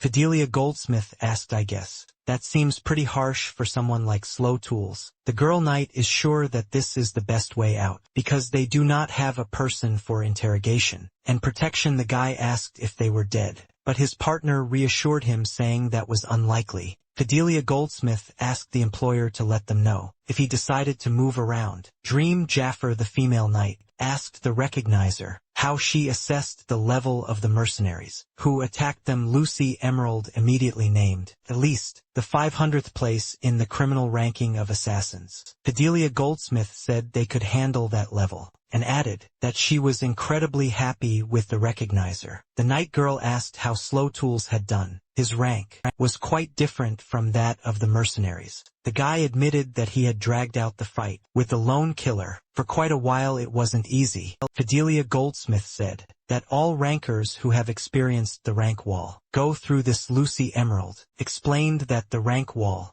refers to the difference in strength at the boundaries of ranking ranks. The recognizer said that the guy is now in front of the wall of a 3-digit rating rank. Fidelia Goldsmith is confident that Slow Tools is not easy to complete tasks with triple difficulty. The disciple of humanity's strongest knight asked what they could do in such a situation. The night girl asked if the young man from the remote village had forgotten his own words. Fidelia Goldsmith said that now was the time to teach the boy her vision of the legendary hidden force technique. The 300th ranked knight understands that the assassins will not attack so soon. Without a new plan, the disciple of humanity's strongest knight noticed that the locomotive was moving incredibly fast. During their duel, his partner noticed that the guy's prana control did not go beyond the basic level. The girl is sure that Slow is forcibly using techniques that he logically should not possess. Fidelia Goldsmith said that the hidden force technique is much more complex than the boy imagines. The 300th knight in the ranking said that the young man must first learn advanced Prana technique Fidelia. Said that she would dispel the guy's misconceptions. She was too excited during their duel. The girl knight decided to show Slow what the movements of a swordmaster's technique should look like in the blink of an eye. The young man realized that his partner's silhouette had evaporated. She had simply disappeared. The disciple of humanity's strongest knight realized just how powerful Fidelia Goldsmith truly is. The night girl said that this is exactly what the movements in the legendary hidden force technique look like. The knight said that Adler's technique has invisible speed and complete freedom of sword wielding. Fidelia Goldsmith noted that Slow was too slow for the technique, but she would teach him. The girl said that the guy should know that the Lord of Destruction's flurry is a special technique. The knight admitted that even she could only reproduce the sword master's techniques up to Squall. Fidelia Goldsmith said that no matter how hard she tried, she couldn't copy the 4th and 5th techniques. The 300th ranked knight admits that she cannot master the legendary hidden force style. The disciple of humanity's strongest knight noted that his partner looked genuinely upset. The night girl said that they must not waste time. Slow must begin training immediately. Fidelia Goldsmith warned that they would be using this rope. In their first lesson, the young man remembered how Adler had told him that Squall was a special part of the hidden force. The strongest knight of humanity noted that the 3rd technique cannot be used anywhere. Adler asked Slow Tools to look more closely. He must examine every movement. A young man from a remote village could not believe his eyes because he saw something incredible. Humanity's strongest knight said that he still felt that this technique was not fencing. Fidelia Goldsmith said they would teach their first lesson using a rope bought at a department store. Slow asked how the rope would help him master the shkvali, and the girl asked him to do without strange fantasies. The 300th knight in the ranking said that she would first show how to handle this rope. The girl knight easily launched the end of the rope against the oncoming flow of a powerful wind. Fidelia Goldsmith remarked that if the young man could repeat after her, the first lesson would be completed. Slow Tools strained to get the rope through the headwind, but it was unstable. The launched end of the rope returned quickly enough and hit the guy in the face. The girl knight noticed that the speed was not enough for the light rope to overcome the headwind. Fidelia Goldsmith said that prana flows like a river or a waterfall, and its intensity can be increased. The 300th knight in the ranking said that this is exactly the skill that the guy should master. The night girl said that the young man should be able to increase the peak power of prana in an instant. Slow Tools realized that he had to direct a stream of accelerated prana into his hand at the moment of throwing. Fidelia Goldsmith noted that the guy almost got it right, but he missed the time. Adler's student tried again, while his partner was thinking about calculating the time it would take for the prana to flow. The young man admitted that it was very difficult and decided to release more prana to push the rope with force. The female knight immediately shouted at her partner that he should not use brute force. Fidelia shouted that wouldn't be able to master the proper technique if he continued to push with volume. The 300th knight in the ranking noticed that Squall was consuming an already enormous amount of prana. The girl knight is sure that even Slow, with his endless prana, will eventually be unable to cope. Fidelia Goldsmith said that's why they learned the correct dosage of prana. In their first lesson, the disciple of the strongest knight declared that no matter how much prana he spent, it would never run out. The 300th knight in the ranking realized that her comrade turned out to be an incredibly self-confident person. The night girl said that the young man needed to try to release his prana to its full potential. Once Slow Tools accepted his partner's offer, without further ado because he was confident in himself. Fidelia Goldsmith was surprised by what she saw. The guy really did have abnormal prana reserves. Thomas Waite King asked the individual recognizer. Slow Tools what that just was. Lucy Emerald thought that her ranker's prana output had increased. Compared to last time, the recognizer wondered if the boy's internal volume of prana was really growing in such phenomenal leaps. Meanwhile, the assassins of Raoul's trade guild thought that there was no talk of such guards. The assassins sent by him did not understand what kind of monster Thomas Waite King had hired to accompany him. On the locomotive, the man standing in the library thought that. He even laughed. The guy had the prana of a single-digit ranked ranker. The mercenary came to the conclusion that the young man had a large amount of prana, but he did not know how to control it. Sent by the trade guild, Raoul thought that there was less than half a day left until the next operation. Meanwhile, the disciple of the strongest knight continued to squeeze out an inexhaustible amount of prana from himself. Fidelia Goldsmith thought it was a miracle that, with so much prana, he looked like an ordinary person. The 300th knight in the ranking decided that this might be enough to hold off Raoul's thugs. The girl knight realized that perhaps the young man was already first in the world in terms of the amount of prana alone. Fidelia Goldsmith was firmly convinced that humanity's strongest knight was mentoring Slow. The 300th knight in the ranking admitted that this guy was indeed a true disciple of Mr. Adler. Lucy Emerald noticed that her comrades had already returned, so she asked how everything went. The girl knight said that the first lesson was completely completed. Fortunately, Slow is talented. The young man asked how many classes were left, and Fidelia Goldsmith replied that there were only 3.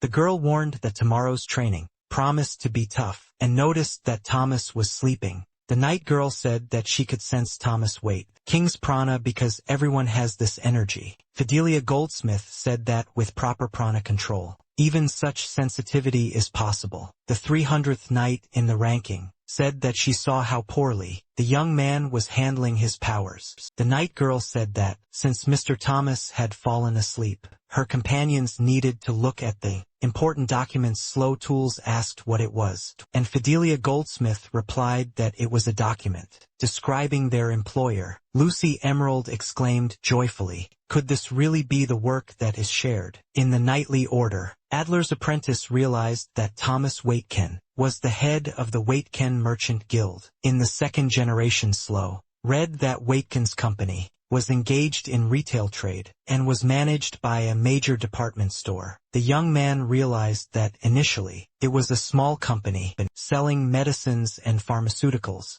The guy said that it turns out the customer is an important person, and Lucy asked what he meant by that. Fidelia Goldsmith said that Thomas Waite King is cautious but very hot-tempered by nature. The individual recognizer said that it was now her turn to share information about their attackers. The girl said she had accessed the National Administration's database and found something valuable. Lucy Emerald is sure that the 3 thugs who attacked them were one team. The recognizer said that mercenaries are usually hired individually to avoid leaving traces. The girl is sure that Raoul hired the Despota group, 49th place in the dark ranking of groups. Lucy explained that this gang of mercenaries came from the Destroyer organization, 6th place in the ranking. The personal recognizer is confident that they may not consider ordinary members of Despota as worthy opponents. However, she is confident that their top brass are high-class ranker assassins sent from Destroyer.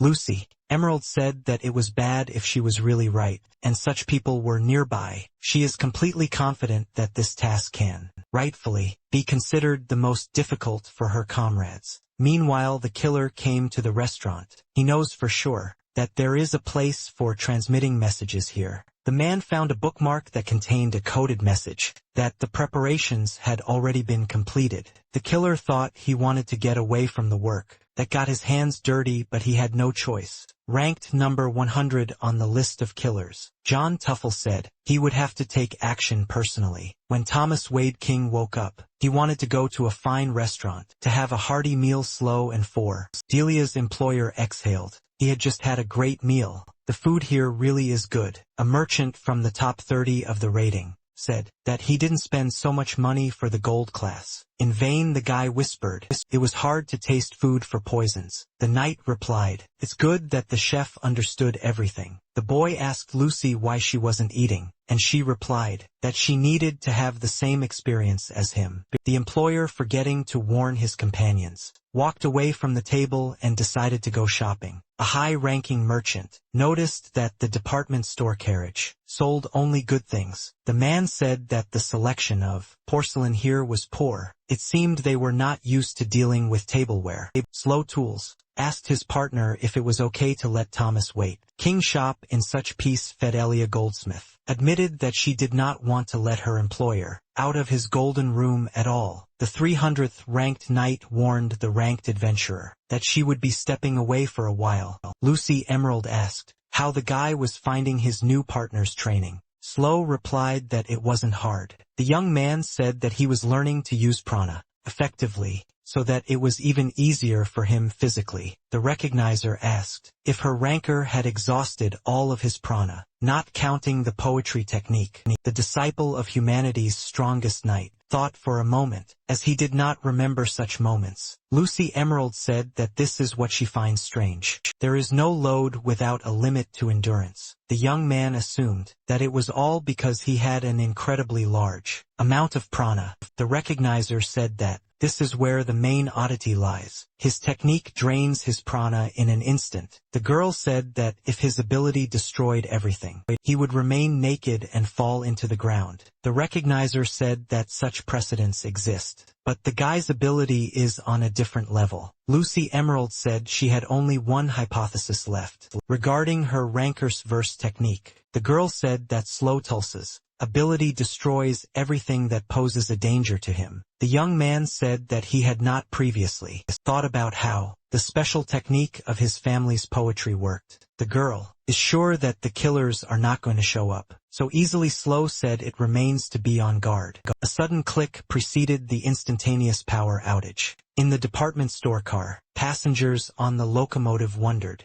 what the sudden power outage was about and when it would be turned back on. The student of the strongest knight thought that they were in the most difficult situation possible. Fidelia Goldsmith thought that they were in the dark. In the middle of a crowd, they couldn't act rashly. Thomas Wait Kong shouted at the top of his lungs, "Where are his escorts? They should be protecting him." The girl knight shouted at their employer to remain quiet. It was dangerous to be so loud. The 300th knight in the ranking reacted in time to the dagger of an unknown assassin aiming at her. Fidelia Goldsmith. There was no need to shout so loudly. The girl knight tried to identify the enemy by prana, but there were too many people in this carriage. The student of the strongest knight asked if light appeared in this carriage, how much it would help his partner. The 300th ranked knight exclaimed that this would, indeed, make it easier for her to determine her opponents. Slow Tools said Thomas Wat. King's defense is now on his partner, while he will handle coverage. The guy thrust his sword into the ceiling of the carriage, trying to stay as high as possible to carry out his plan. The disciple of the strongest knight of humanity decided to illuminate the hypermarket carriage. With his prana, the passengers were amazed by the indescribable beauty of what was happening. Could it really be some kind of staged performance? Fidelia Goldsmith thought her partner had managed to light up an entire train car with his volume of prana. The night girl said that Slow was doing great. He just needed to hold out until the lights came on. The hired thug John Tuffle immediately set his sights on the young ranker. Adventurer, the one hired by Raoul, said, so this teenager is the owner of this outstanding prana. The killer, ranked number 100 in the dark rankings, easily pushed the guy into the next car. The disciple of humanity's strongest knight didn't have time to react to the man's crushing blow. Slow Tools was unable to stop his flight, so he smashed his body through the doors of the next car.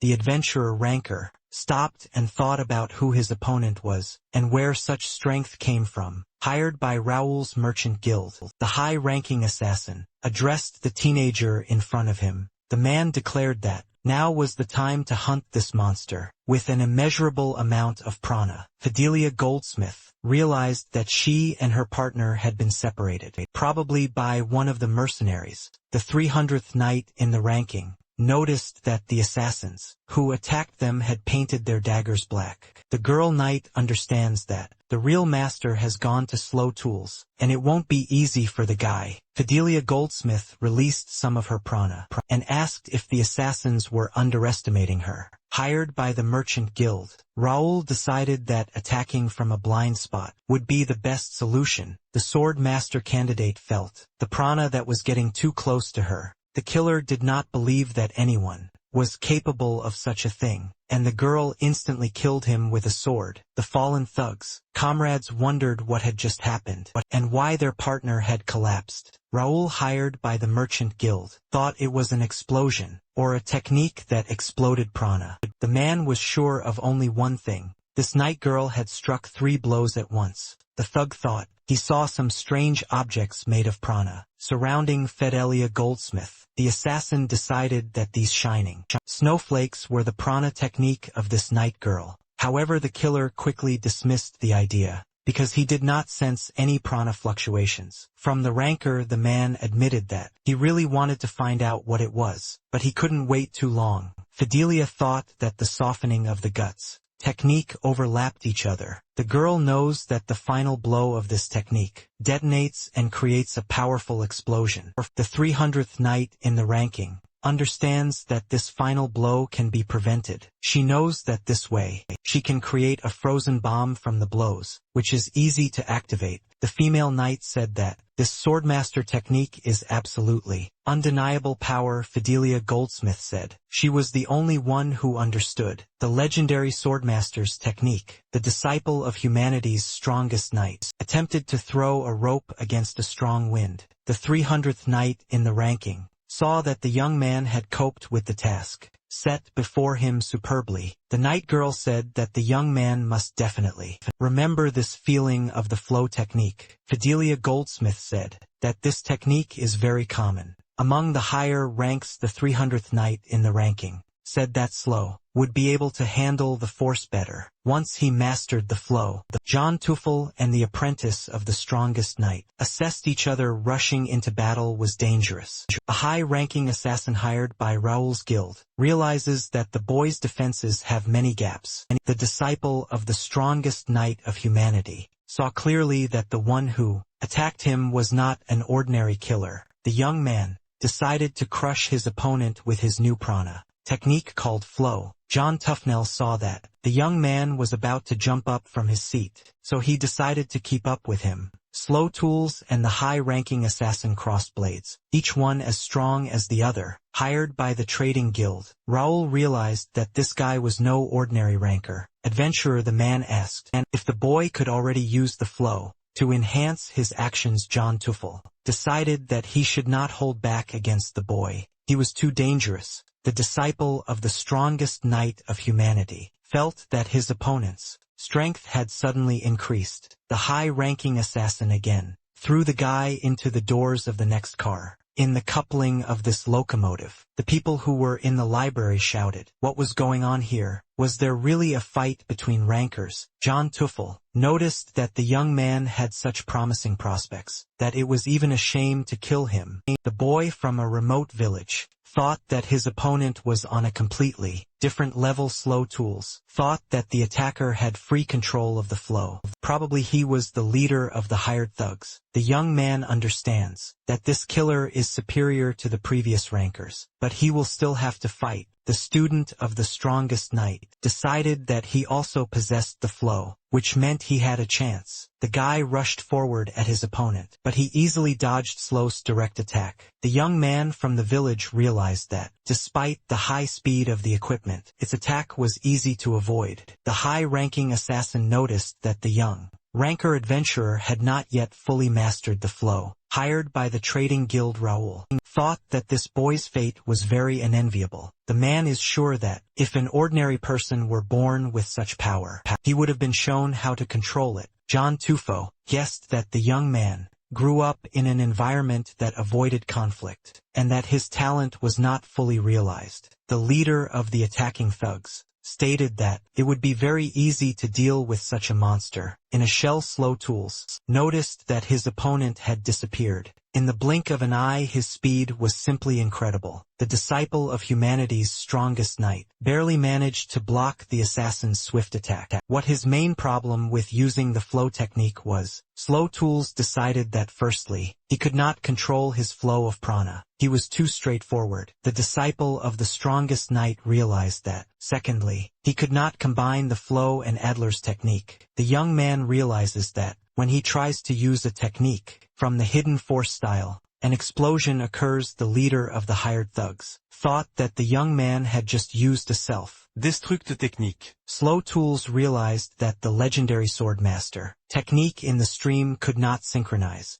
A young man from a remote village admitted that he is currently unable to use two techniques. At once, the assassin ranked 100th in the dark ranking easily dodged the boy's instant slashes. John Tufel noted that Slow Tools has a high level of swordsmanship, but is otherwise of low skill. The merchant guilds hired Raoul, threw his axe at the boy, but he was able to dodge the attack. The student of the strongest knight saw that his attacker instantly reached his weapon. John Tufel did not hesitate to use the fragments of the locomotive that had broken off from the wall. Slow remembered his partner, who told him that the killers use every opportunity to win. The leader of the hired thugs quickly closed the distance to crush the hesitant guy. The young man blocked John, but quickly realized that, at that angle, his sword would break. A boy from a remote village decided to jump away from the axe blade to save his weapon. The disciple of humanity's strongest knight understands that his rival is capable of thinking far ahead.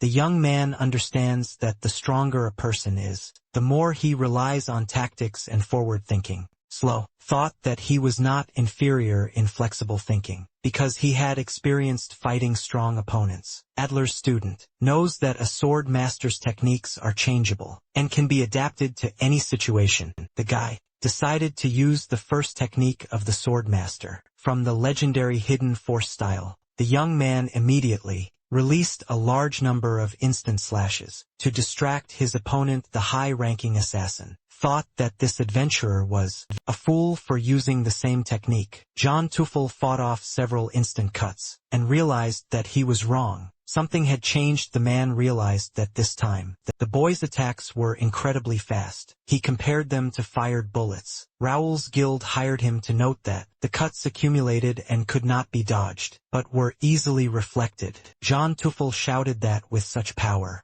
the guy could hit as much as he wanted. It would be no use. The young man said that the man understood everything correctly. The technique is fast, but each blow is light. The boy said that even if he blew up all the cuts at once, it wouldn't have the power of the second technique. Slow Tools said this was enough to hamper the opponent's movements and launch a counter-attack. The 100th of the dark ranking of killers realized that it was quite enough for the guy to control one attack. The disciple of humanity's strongest knight approached his attacker and released prana. A boy from the remote village of Tulls used the flow to deal a crushing blow. The disciple of humanity's strongest knight realized that he had mastered the flow technique better. John Tufel collapsed to the floor, unable to continue fighting the ranker adventurer any longer. Slow Tools was out of breath. This battle was proving to be far more intense than any of their previous ones. The young man thought that he had somehow won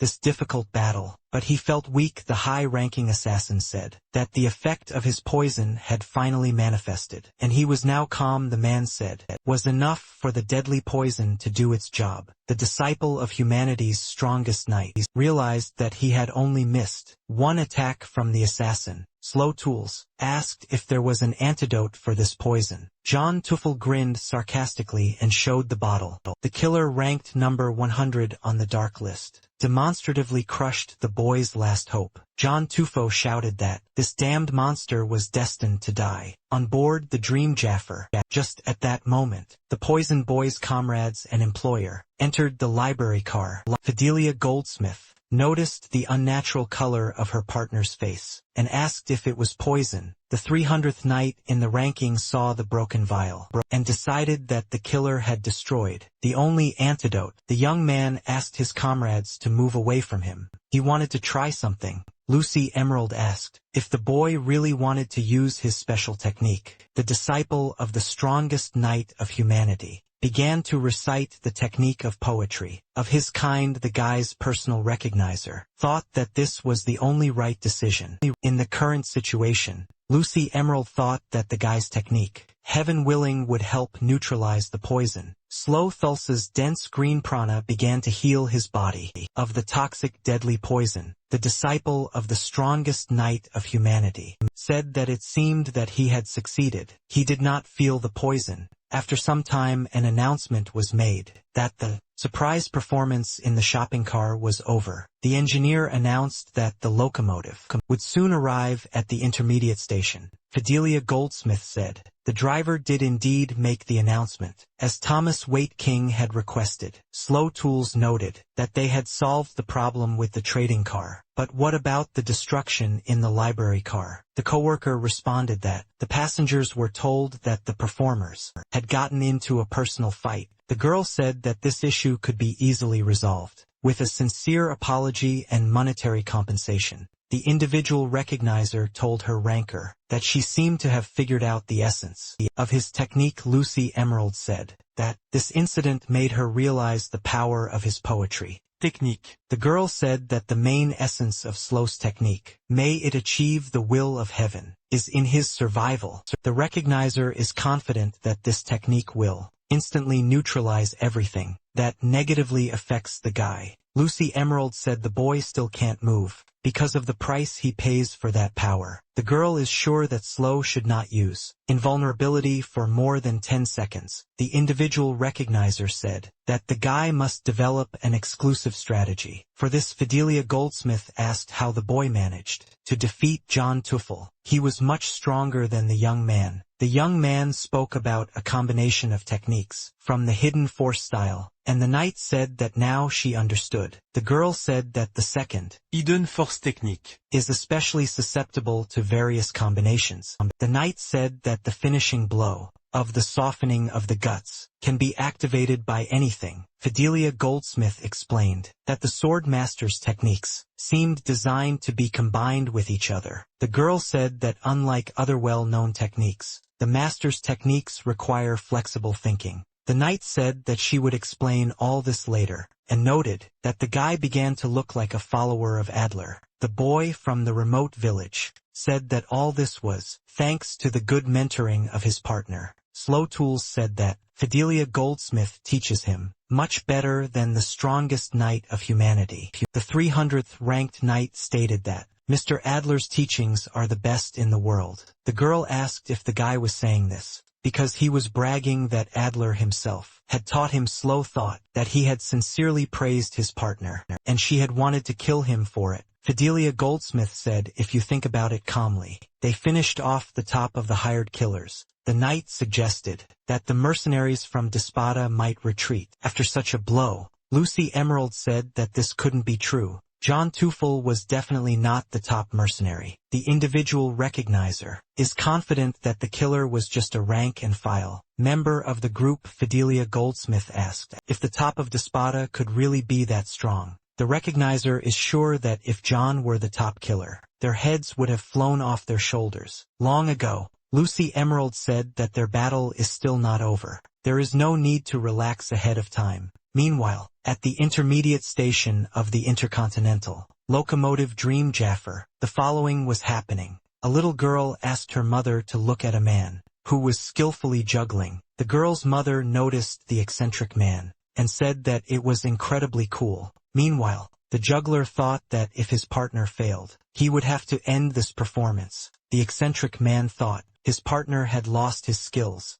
because he was doing paperwork. The killer noticed that the coin had not fallen into his box, so he immediately rushed towards it. The eccentric man shouted that this penny belonged to him. and no one should touch it. John Tufo's partner realized he had just embarrassed himself in front of a crowd. Because of an old habit, the eccentric man thought that habits were an incredibly terrible force. A member of the Despota group asked a passerby to be more careful, as he couldn't see where he was going. John's partner apologized for his inattention, and the Ouroboros member admitted his guilt. The eccentric man said that the passerby had a rather distinctive face. Could he really be from the Republic? Adam's brother said that it was indeed so. He was returning to his homeland to meet someone. Meanwhile, on board the Intercontinental Express, Dream Jaffer, the following was happening. The disciple of humanity's strongest knight recently woke up and decided to greet his comrades. Fidelia Goldsmith asked if the young adventurer had managed to get any sleep and rest. The young man replied that it was so, and asked if that night had been peaceful, and his partners nodded in the affirmative. The individual recognizer said that Dream Jaffer was already halfway to the Republic. Thomas Waite King told the rankers that he would be dining in his room today, and that room service would be required. The young man thought that after the recent attack, their employer had become more cautious, and that was right. Fidelia Goldsmith said she would do everything, but before that, she had something to say to the high-ranking merchant. The 300th Knight rank thought that John Tufo was strong, but now someone stronger would appear. The Sword Master candidate stated that Thomas Waitcong was hiding something from them, and he had to tell them. A man ranked among the top 30 merchants asked what Fidelia Goldsmith meant. The girl said that there was no point in their client's competitors hiring strong fighters for a minor skirmish. The knight asked the man to explain why he was being pursued so persistently by high-ranking assassins. The Sword Master candidate said that she was awaiting an explanation of this part of the quest from Thomas Waitcong. Fidelia Goldsmith stated that if their client remained silent, they would abandon the dangerous mission. The girl said that due to the customer's fault for not disclosing the details, they were risking their lives for an inappropriate fee. The knight said that fortunately, they had a recognizer with them. The bureau would definitely be on their side. The man shouted that he agreed to increase the payment for the task and explain all the details of the order. The 30th ranked trader admitted that he wants to obtain the rights to extract insect steel in the region. The individual recognizer said that insecta style is the raw material for Fazaris. Lucy Emerald said it was a drug made from insect stone powder. The girl said that father, this is very easy to produce if you have the raw materials, which is what it is notorious for. The employer explained that this drug is used as startup capital by several criminal groups. Fidelia Goldsmith said that from the very beginning, their opponents were not competing companies, but criminal gangs. Slow Tools asked why Mr. Thomas White King suddenly needed the insect stone loot. The guy asked if a high-ranking merchant was producing. Father hissed, and Thomas interrupted the ranker.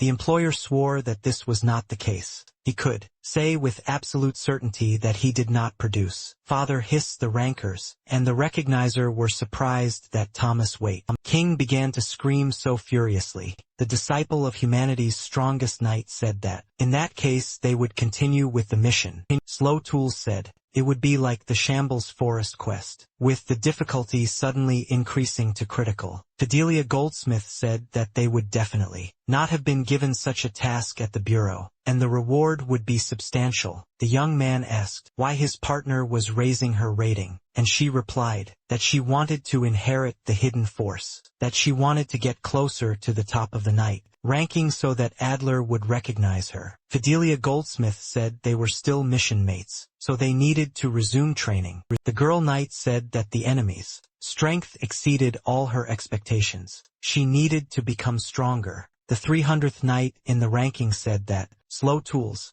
can already freely activate the flow technique. Fidelia Goldsmith is confident that, by using this property of prana, the boy can influence the outcome of the battle. The female knight stated that the purpose of the second lesson would be to maintain and stabilize the prana flow. The 300th ranked knight realized that she had to clarify the new task for Slow Tulsa. Fidelia Goldsmith said the boy should go outside to run alongside Dream Jaffer. The young man asked what his partner was talking about, and whether he would be able to maintain the flow. Right away, meanwhile, a mechanical bug was placed on the windowsill of Thomas Wait Kang's gold room, a member of the Dark Organization. Uroboros thought he had finally found baby's heir. Adam's brother realized that Slow Tools was on a mission to escort a high-ranking merchant. The mechanical man saw that the young man had recently fought a fierce battle. The man noted that despite all the difficulties, the guy stubbornly continues to rise in the rankings. A member of the Dark Organization, Uroboros thought that the man from Despada was an extremely impatient person. The eccentric man explained to his comrades that it was all because they had botched the assassination. The painted one declared that Despada also had pride, and that they no longer needed such nuisances as them. The eccentric man thought that their target's guard consisted of a knight and a guy with monstrous prana. The man from Despada decided that he would first deal with the knight. Usually they were the easiest to spot. The painted assassin realized that the ranker knight was about to exit through the window. This was the perfect moment. The eccentric man thought that he should test the knight with the bright, sparkling prana. Not the last assassin from the Dark Organization. Despada waited for the right moment and released daggers at Fidelia. The high-ranking merchants escorts didn't even realize that the Despada assassin was already at work. A member of the shadowy organization Uroboros decided that the painted killer was rushing things too much. Adam's brother easily deflected the daggers thrown at the ranker knight so as not to deviate from the plan. The eccentric man asked himself what had just happened. Someone had knocked his daggers away. The mechanical man thought that it was undesirable to interfere now. Slow's training would be to their advantage. A member of the Dark Organization, Uroboros, noted that they respect the painted killer's decision. The eccentric man tried to understand whether the ranker knight had actually figured out his plan. Adam's brother decided to implant nanomachines into the body of a high-ranking assassin, wanting to test them. A member of the Dark Organization, Uroboros hoped that this would be an excellent test. Before action, after some time, the following happened. Outside the moving transcontinental locomotive, the disciple of humanity's strongest knight tried to keep up with the fast Dream Japper. Slow Tools screamed that he couldn't go on any longer, and Fidelia Goldsmith sighed heavily. The 300th knight in the ranking said that nothing could be done. The guy would have to be lifted on board. The boy from the remote village of Tools thought that he had already run quite a long distance. The ranker knight noticed that the boy's stamina, unlike prana, was not limitless and quickly ran out. The young man agreed, and said that, if they continued training, he would not be able to guard Thomas White King. Fidelia Goldsmith asked how the training was going. From the outside it seemed like the young man was starting to get the hang of it. The boy said that he understood the purpose of the second lesson, because it is impossible to keep up with a locomotive with ordinary running. The student of the strongest knight noticed that he concentrated prana in his foot while pushing off from the ground. The young man said that he tried to use the flow continuously to move at high speed. Adler's student noted that at such a running speed, even the slightest failure in the power of the technique is fatal. The 300th ranked knight said her partner had correctly grasped the essence of the second training session. Slow Tools said that the most important thing is the balance between the state of the body and the power of the flow. The sword master candidate said that the boy, from a remote village as always, was a quick learner. The young man asked where his personal recognizer was, and Fidelia Goldsmith replied that she was interrogating her employer. The ranker knight told her skinny man that the high-ranking merchant denied involvement in drug trafficking. The girl is sure that, if Thomas Waitkong is really planning a crime, they will have to call off the order. Slotals said that their employer was incapable of such a thing, and the knight asked why he thought so. The apprentice of the strongest knight said that it was his intuition. but it seemed to him that Thomas was a simple merchant. Fidelia Goldsmith said that a person blinded by money would not praise the competitor's product. The night girl said that Thomas Waitkong donates huge sums of money to drug rehabilitation centers. The sword master candidate said that the boy's third lesson would be the fusion of the flow and the hidden force technique. The girl said that from now on, the guy should constantly use the stream in his battles. The guards of a top 30 merchant realized they had been treacherously attacked. The disciple of the strongest knight of humanity shouted, did they really decide to attack them openly? The 300th ranked knight screamed that he had decided to attack at the perfect moment. The girl knight is sure that someone is watching them or listening in on their conversations. Slow Tools shouted for his personal recognizer not to stay in the room, it was dangerous here. The girl saw the man who attacked her friends and immediately determined his height and approximate weight. The recognition agency employee is sure that this pink hair color is his natural color. Lucy Emerald noted that the man was unarmed and that his forearm muscle groups were incredibly developed. The individual recognizer shouted that he was incredibly strong, as he was from the highest echelon of Despada. The Identification Bureau employee is sure that they are facing the master of throwing nail shutter. Lucy Emerald warned the escort rankers that this man could throw anything.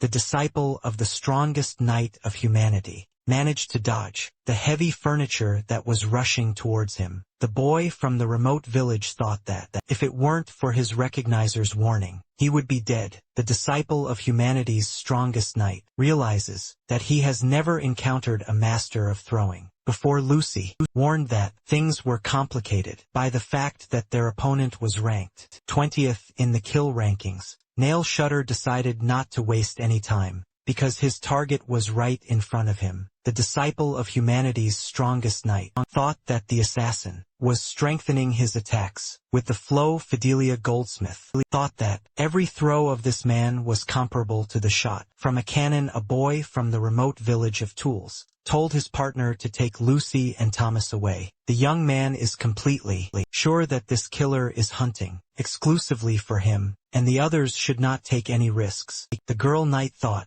the killer from the dark organization Despoda chose the guy as his target. Fidelia Goldsmith wondered why this man's target was not Mr. Thomas Waitking. The young man said that his partner, herself, said that the third lesson is part of a real fight. The disciple of the strongest knight declared that, with the help of this man, he would master the flow to the end. The 300th ranked knight stated that as soon as Lucy and Thomas were safe, she would return. The boy from the remote village of Tools agreed with his partner, who was already leaving the gold room. The disciple of humanity's strongest knight prepared for a very difficult battle with a high-ranking assassin. The young ranker adventurer understood that this fight would be much more difficult than with John Tuffel. The pink-haired man decided to go on the attack. When he realized that the boy was fully prepared for their battle, Slow Tools successfully took the flux enhanced wooden projectiles fired by Keynail Shutter. However,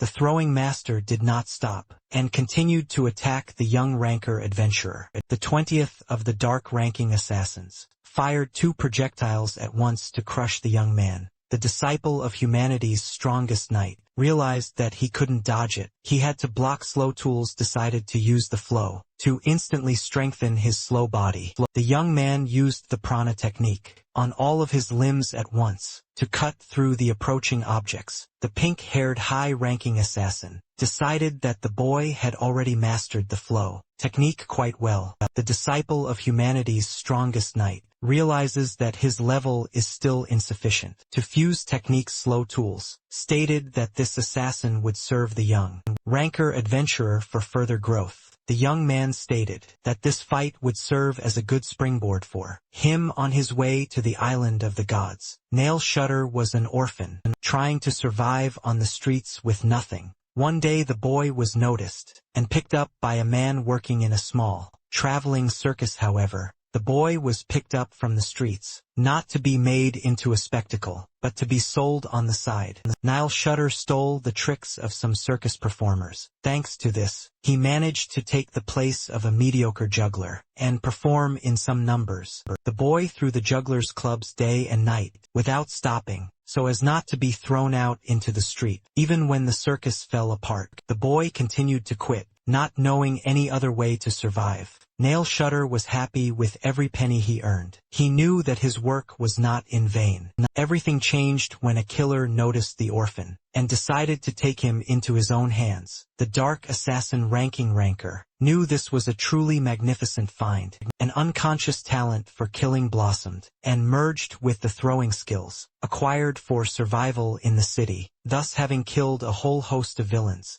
Nail Shutter became the 20th most powerful killer. Thanks to a mysterious scientist from the Dark Group, Ouroboros, he has become a puppet. The 20th of the Dark Killer rankings did not give Slow a chance to rest, and he kept looking for a moment to counterattack. The disciple of humanity's strongest knight could only dodge and block the crushing attacks. Forced to obey the nano-robots, he smashed a glass chandelier to use the shards. Nile was very skilled in the use of prana, transmitting incredible power through the flow to each fragment. Adler's student understood perfectly well that his opponent was using shrapnel, which meant his ammunition supply was unlimited. The young man understands that, as long as the high-ranking assassin holds something in his hands, he will not be able to get close to him. The boy from the remote village of Tools admitted that, in this case, he had only one choice: slow time the moment when Nail Shutter fired his shells, and was left empty-handed. The disciple of humanity's strongest knight saw that his opponent had opened up. Albeit briefly, the young man decided to use the fastest attack in his swordsman's arsenal. Instant/slow tools smashed the pieces of the gold number that Nail Shutter had just managed to pick up. Adler's student immediately jumped up to attack the killer before he ran out of ammunition. The 20th in the dark ranking of killers saw through the guy's plan, so he immediately released prana. The adventurer Ranker realized that he had fallen into Nail's trap, from which it would not be easy to escape. Slow Tools realized that he would die if he did not immediately change the course he had taken with the help of the flow. The killer, forcibly subordinated to a scientist from the Ouroboros organization, used dozens of pieces of debris at once. A high-ranking assassin destroyed Thomas Waite King's gold number while he retreated to safety. The carriages of a locomotive traveling along the Transcontinental Railroad were shaken by a powerful explosion. Nail Shutter smashed the high-ranking merchant's gold number to pieces, hoping to kill the boy, a puppet of a scientist from the dangerous organization. Ouroboros froze trying to find the remains of a guy. The disciple of humanity's strongest knight burst into the destroyed room through a hole in the ceiling. The young man thought that this maneuver was incredibly dangerous, because he almost turned into dust. Nail Shutter realized that the young ranker adventurer had escaped his massive attack and survived. The disciple of humanity's strongest knight returned to the roof of the high-speed locomotive. Dream Jaffer the 20th, in the dark ranking of killers, broke through the ceiling of the room to continue the fight. The young man prepared himself to use the legendary Hidden Force sword art without fear of destruction. Slow Tools thought that the sword master's technique was an excellent example of a flexible technique. The guy understands that. He trained with Adrel for only a year, but these trainings made a huge difference. He also met a young sword master candidate and a top 20 ranked miracle killer. The young man understands that his path is illuminated by various masters who have taught him a lot. The guy realized that he had to switch his thinking and stop thinking about using the flow and hidden force. Slow Tools admits that he can't even run properly, but he wants to use the legendary technique. The young man decided that the sword master technique he had been using was only a temporary form. The disciple of humanity's strongest knight decided he must create something completely new. From scratch, Slow Tools decided not to adapt the flow to the hidden force, but to integrate the sword master's technique into the flow. The young man thought that now he would master the true technique of the sword master. Instant slash. A devastating stream of prana from the young Rancor adventurer pierced the dark scientist's puppet. The disciple of the strongest knight realized that he had just managed to use two techniques at once. Nail Shutter froze in disbelief at the incredibly devastating technique. His opponent had used slow tools, decided that he had completely mastered the combination of the flow and the first sword master technique. The young man thought that he could now move on to Adler's third technique, Storm Lord of Destruction. Nail Shutter croaked something barely audible through the power of the Ouroboros scientist that was binding him. The disciple of the strongest knight in humanity realized that something was wrong with this killer. Adam's brother said that the Swordmaster's technique is, of course, also of interest for research. However, the dark scientist was much more interested in the ancestral technique of Slow Tulsa, namely the technique of poetry. A scientist from the most dangerous organization in the world said he wanted to see this guy's technology. The mechanical man decided to pump his crushing prana into the puppet to strengthen its slow tools. Wondered if this high-ranking assassin's prana really had two colors. At once the young man decided that he shouldn't think about such nonsense. Now the main thing now was the fight itself. The disciple of the strongest knight in humanity saw that his rival had been hiding his knives. All this time the young Rancor adventurer had hoped, in vain, that the strong headwind would help him in battle. The man ranked 20th on the killer list, prepared to attack the young man, the puppet of a scientist from the dark organization. Ouroboros released blades with the help of a powerful stream. The disciple of the strongest knight decided to use instant slash, enhanced by prana flow. However, the high-ranking assassin easily bounced off the youth's devastating prana beam. Slow Tools decided that he would continue to press his opponent in the same spirit, and victory would definitely be his. Suddenly the young Rancor adventurer realized that he was at the limit of his abilities. The young man noticed that his body had become heavy. Did he really not have enough strength to finish this fight? The disciple of the strongest knight decided that the prana consumption of the recently mastered technique was too high. The boy from the remote village of Tools looked at the enemy, but realized that he had lost a lot of time. The young man asked where his opponent could have gone, but he felt something approaching him at high speed. Slow Tools was able to force his body to move to avoid the crushing blow. The disciple of humanity's strongest knight noticed that a massive tree had been thrown at him.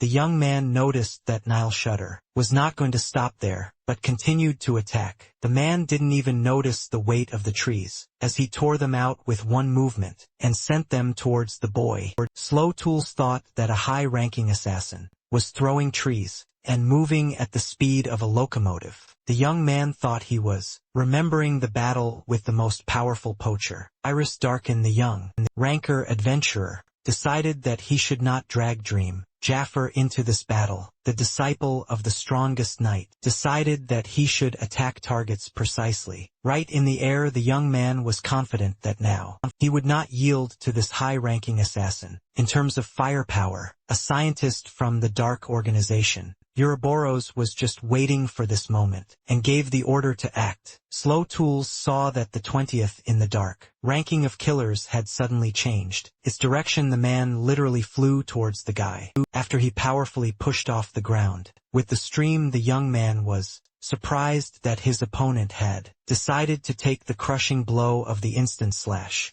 However, Nail Shutter grabbed onto Slow, who was unable to dodge due to the enemy's overwhelming speed. The disciple of humanity's strongest knight realized that the assassin was about to throw him aside. Slow Tools understands perfectly well that if the throwing master abandons him, it will definitely be the end for the young man. The young Rancor adventurer realized that he must take advantage of the technique of his kind's poetry. A scientist from the shadowy organization, Ouroboros, admitted that he had been expecting this moment. The disciple of humanity's strongest knight wondered if reinforcements had arrived for Nail Shutter. The mechanical man declared that from now on, he would begin an analysis of the technique of the Slow family's poetry. The young man understands that He has already activated the technique, which means it can no longer be cancelled or stopped. The devices of a scientist from the Dark Organization, Ouroboros, surrounded the boy to begin scanning.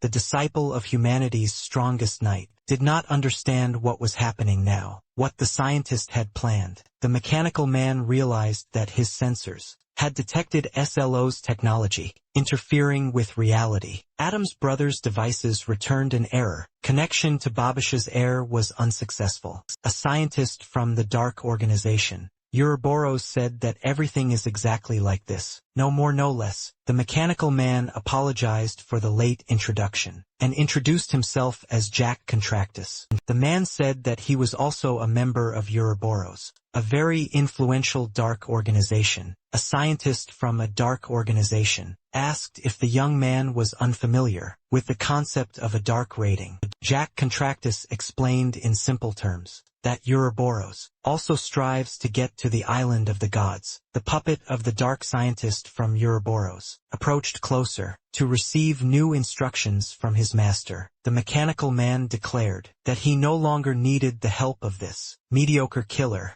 A scientist from the Dark Organization, Ouroboros, fired a devastating beam of prana at his puppet. Slow Tools saw that in the blink of an eye, only the lower half of Nail Shutter remained. The disciple of the strongest knight of humanity saw a small bug crawling out of the body of the defeated one. The young man asked what kind of creature it was, and the mechanical man asked if the boy was really interested. The dark scientist stated that this was his personal development, Samizhuk, which can subjugate people with nanorobots. Fidelia Goldsmith asked if her partner was okay. He looked incredibly exhausted. The girl knight thought that Slow Tools had used a technique, which meant that she was facing an incredibly dangerous opponent. The 300th ranked knight managed to dodge the crushing beam of the dark scientist from Ouroboros. The mechanical man asked not to interfere because for him, murder is a piece of cake. The disciple of humanity's strongest knight realized that his partner was in mortal danger. A scientist from the Dark Organization Ouroboros noticed that the young man had regained his prana. Jack Contractus confirmed Slow Tulsa's prana generation and asked if he was that type.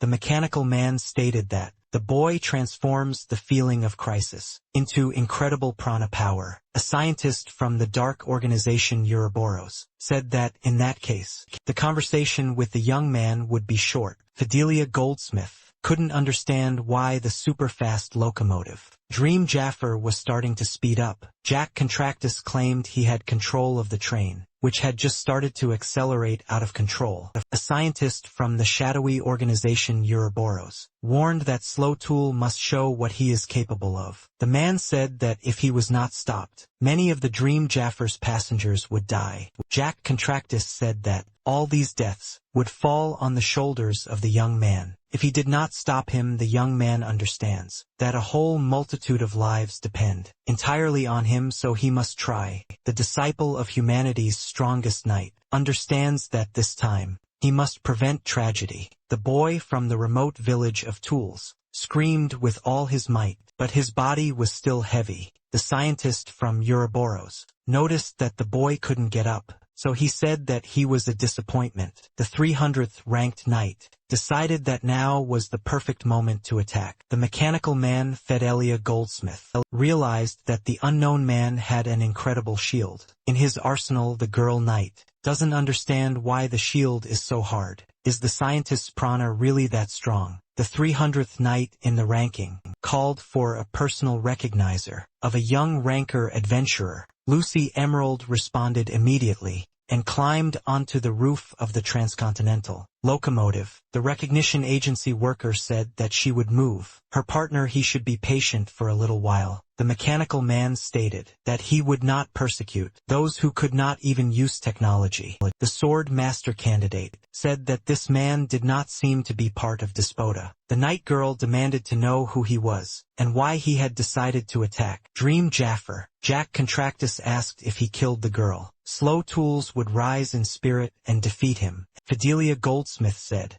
The mechanical man skull was filled with cheap parts. The 300th ranked knight went up against the second-ranked prana scientist. The guy's individual recognizer asked if this man had caused the locomotive to accelerate. The exhausted young man replied that it was indeed. So Dream Jaffer was accelerating uncontrollably. The girl understands that her partner has used the poetry technique, so he needs a good rest. The young man asked where their client was now. Lucy replied that he was hiding in the silver class. The identification bureau worker asked Slow Tools who the man on the roof of the locomotive was. The guy replied that he himself didn't know for sure, but he introduced himself as Jack Contractus. From Ouroboros, the individual recognizer realized that they were facing the most dangerous, dark organization. The girl understands perfectly well that this is the worst organization, not standing at the top of the criminal rankings. Lucy Emerald decided that the most terrible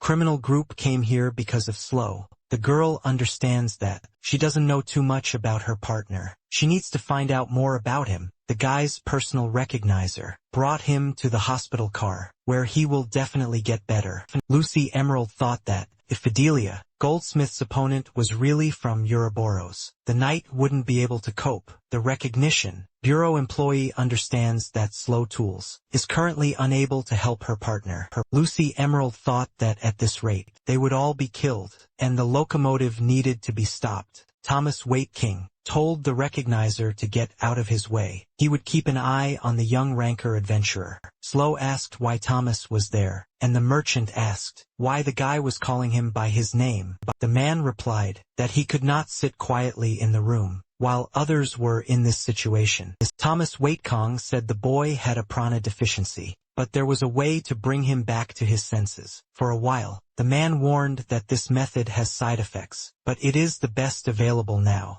A high-ranking merchant asked why the young ranker adventurer was so surprised by his knowledge. Thomas Waitkong reminded that he is actually the son of a pharmacist, so for him these are elementary things. The adventurer ranker and his individual recognizer realized that the man knew what he was talking about. Lucy Emerald asked Thomas Waitkong to take care of Slow. While she did something, the identification bureau worker said she would try to stop the transcontinental locomotive. The girl confidently stated that she too would try to do everything in her power. Lucy Emerald heard an announcement requiring all passengers to evacuate to the rear carriages. The recognizer noticed a man in green clothes and immediately called out to him. The girl was in demand. He was a rank mechanic and ordered him to help her stop the train. The man asked who she was and why. The girl assumed that he was a ranker mechanic. Lucy Emerald said he wouldn't be able to fool the recognizer. The calluses suggest he worked as a mechanic. The girl ordered the man to quickly run to the driver's cabin if he did not want to lose his rank. The recognizer thought that she couldn't solve problems, but there were people on the train who could do it. Lucy Emerald thought that, thanks to her profession as an observer, her eyesight was excellently developed. The girl noted that she has a good idea of which rankers and in what numbers can solve the problem. The individual recognizer announced that she needed a high-ranking mechanic and prana scientist. Meanwhile, the following was happening. In the hospital car of the transcontinental locomotive, Thomas Waite King told the boy to open his mouth and drink the medicine carefully, so as not to choke. The high-ranking merchant asked, because the boy also doubted his business practices. The man said he placed a fake order to try to make money from illegal drugs. Thomas Waitkong has no doubt that this ranker adventurer has exactly this opinion about him. However, the young man said that the merchant occupies 30th place in the ranking, a position that is difficult to achieve. Slow Tools is confident that the man put in incredible effort and a huge amount of time to get up. Adler's student explained that this is why he believes in these efforts, believes in the rating of a high-ranking merchant. Thomas Waitkong thought about it, because if he were in the guy's place, he certainly wouldn't be able to trust someone like him. The man said he would only help Slow once, as the drug would shorten the boy's life. The merchant is sure that this is better than dying now, so the guy must defeat the man on the roof.